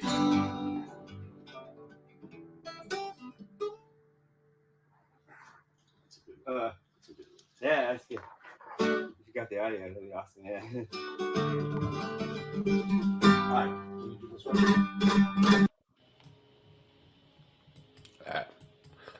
Rock gave me this, so we'll see what this is. All right, today we're going to study a little bit, look at what a 33rd degree Freemason, Manly P. Hall. He's kind of like Aleister Crowley, Albert Pike, and Madame Blavatsky. These are very influential people in world leaders study this literature and believe in it. This is basically the Freemasonic literature. Okay, we're going to read some Freemason literature to see what they believe. So we're going to read this book and turn to this chapter, Kabbalistic Keys to the Creation of Man. When the plural and androgynous Hebrew word Elohim was translated into the singular and sexless word God, the opening chapters of Genesis were rendered comparatively meaningless. It may have been feared that had the word been correctly translated as the male and female creative agencies, the Christians would have been justly accused of worshiping a plurality of gods in the face of their repeated claims to monotheism. So we see that the Freemasons worship a plurality of gods. The form of the pronouns us and our reveals unmistakably, however, the pantheistic nature of divinity. Further, the androgynous constitution of the Elohim, God, is disclosed in the next verse, where he, referring to God, is said to have created man in his own image, male and female, or more properly, as the division of the sexes had not yet taken place, male/female. This is a death blow to the time-honored concept that God is a masculine potency, as portrayed by Michelangelo on the ceiling of the Sistine Chapel. The Elohim then order these androgynous beings to be fruitful. Note that neither the masculine nor the feminine principle as yet existed in a separate state. According to the Isarium, the secret doctrine of Israel taught the existence of 4 atoms, each dwelling in one of the 4 Kabbalistic worlds. The first, or heavenly Adam, dwelt alone in the Atstulitic sphere, and within his nature existed all spiritual and material potentialities. The second Adam resided in the sphere of Beriah.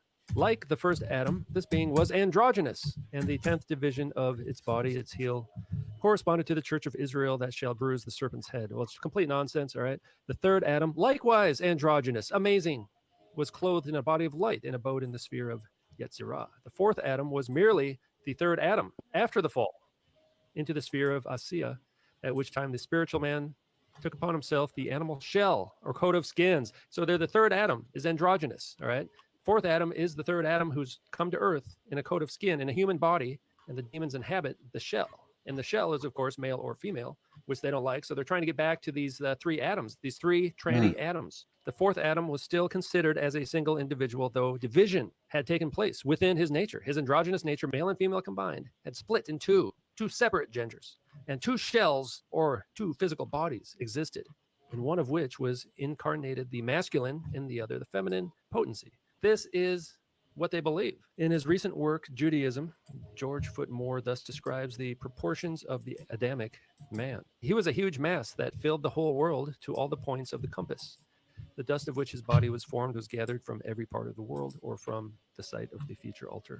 Of greater interest is the notion that man was created androgynous, because it is probably a bit of foreign lore adapted to the first pair in Genesis. R. Samuel Bar Naaman, 3rd century, said, when God created Adam, he created him facing both ways. Then he sawed him in 2 and made 2 backs, 1 for each figure. Philosophically, Adam may be regarded as representative of the full spiritual nature of man, androgynous and not subject to decay. The word ADM signifies a species or race, and only for lack of proper understanding, Adam been considered it as an individual. So they don't believe Adam was even one dude. It's a whole race of people, a whole race of trannies. As the macrocosm, Adam is the gigantic androgyne. Adam is the gigantic androgyne.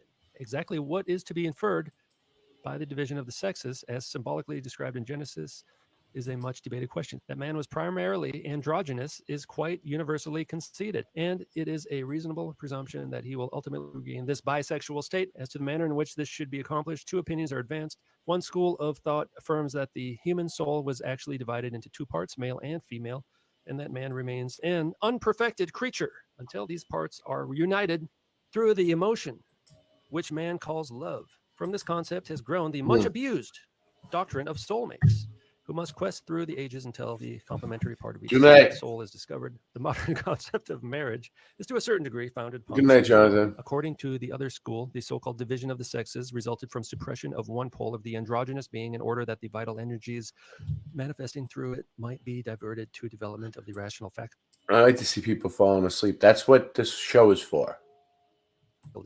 People can come, have a good night, get themselves to sleep. People that can't sleep. People that have trouble sleeping, stuff like that. From this point of view, man is still actually androgynous and spiritually complete, but in the material world, which is kind of where we live, the feminine part of man's nature and the masculine part of woman's nature are quiescent, which means dormant, inactive. Through spiritual unfoldment and knowledge imparted by the mysteries, however, the latent element in each nature is gradually brought into activity, and ultimately the human being thus regains sexual equilibrium. By this theory, woman is elevated from the position of being man's errant part to one of complete equality. From this point of view, marriage is regarded as a companionship in which two complete individualities manifesting opposite polarities are brought into association, that each may thereby awaken the qualities latent in the other and thus assist in the attainment of individual completeness. Well, that's celebrity tranny marriage, okay? Tranny couple. The first theory may be said to regard marriage as an end, the second as a means to an end. The deeper schools of philosophy have leaned toward the latter as more adequately acknowledging the infinite potentialities of divine completeness, androgyne, in both aspects of creation. So now the serpent speaks and says this: I am the Lord who is against thee and thus accomplishes thy salvation. So they've just turned the devil into God, continues the voice. Thou hast hated me, hated the devil, but through the ages yet to be, thou shalt bless me, for I have led thee out of the sphere of the demiurgus. I have turned thee against the illusion of worldliness. I have weaned thee of desire. I have awakened in thy soul the immortality of which I myself partake. Follow me, O Adam, for I am the way, the life, and the truth. That's the serpent speaking in Gnostic literature. All right, and this is what Freemasons believe. Remember, Freemasons believe that Lucifer is God. That's one example. There's many more examples of Gnostic, Babylonian, Freemasonic literature like this, okay?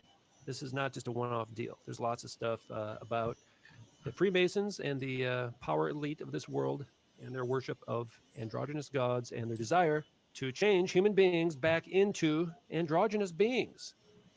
All right, I'm getting out of here. Getting tired. We're gonna try to do it again tomorrow. If not, in 2 nights. We're not gonna go more than 2 nights. If we take a night off, next night. But we're gonna try to do it. I love you all. People are dropping off. People are dropping like flies. Yeah, later. Talk to you later. Oh, did I mute him? Yeah. I love this. All right, later, John. You're muted. John. You want to say something? You got to unmute yourself. Yeah, I'm just saying. You want to say something? I still got another hour to go. So yeah, good night. Good night. All right. All right, brother. See ya. All right, I'm out of here. All right.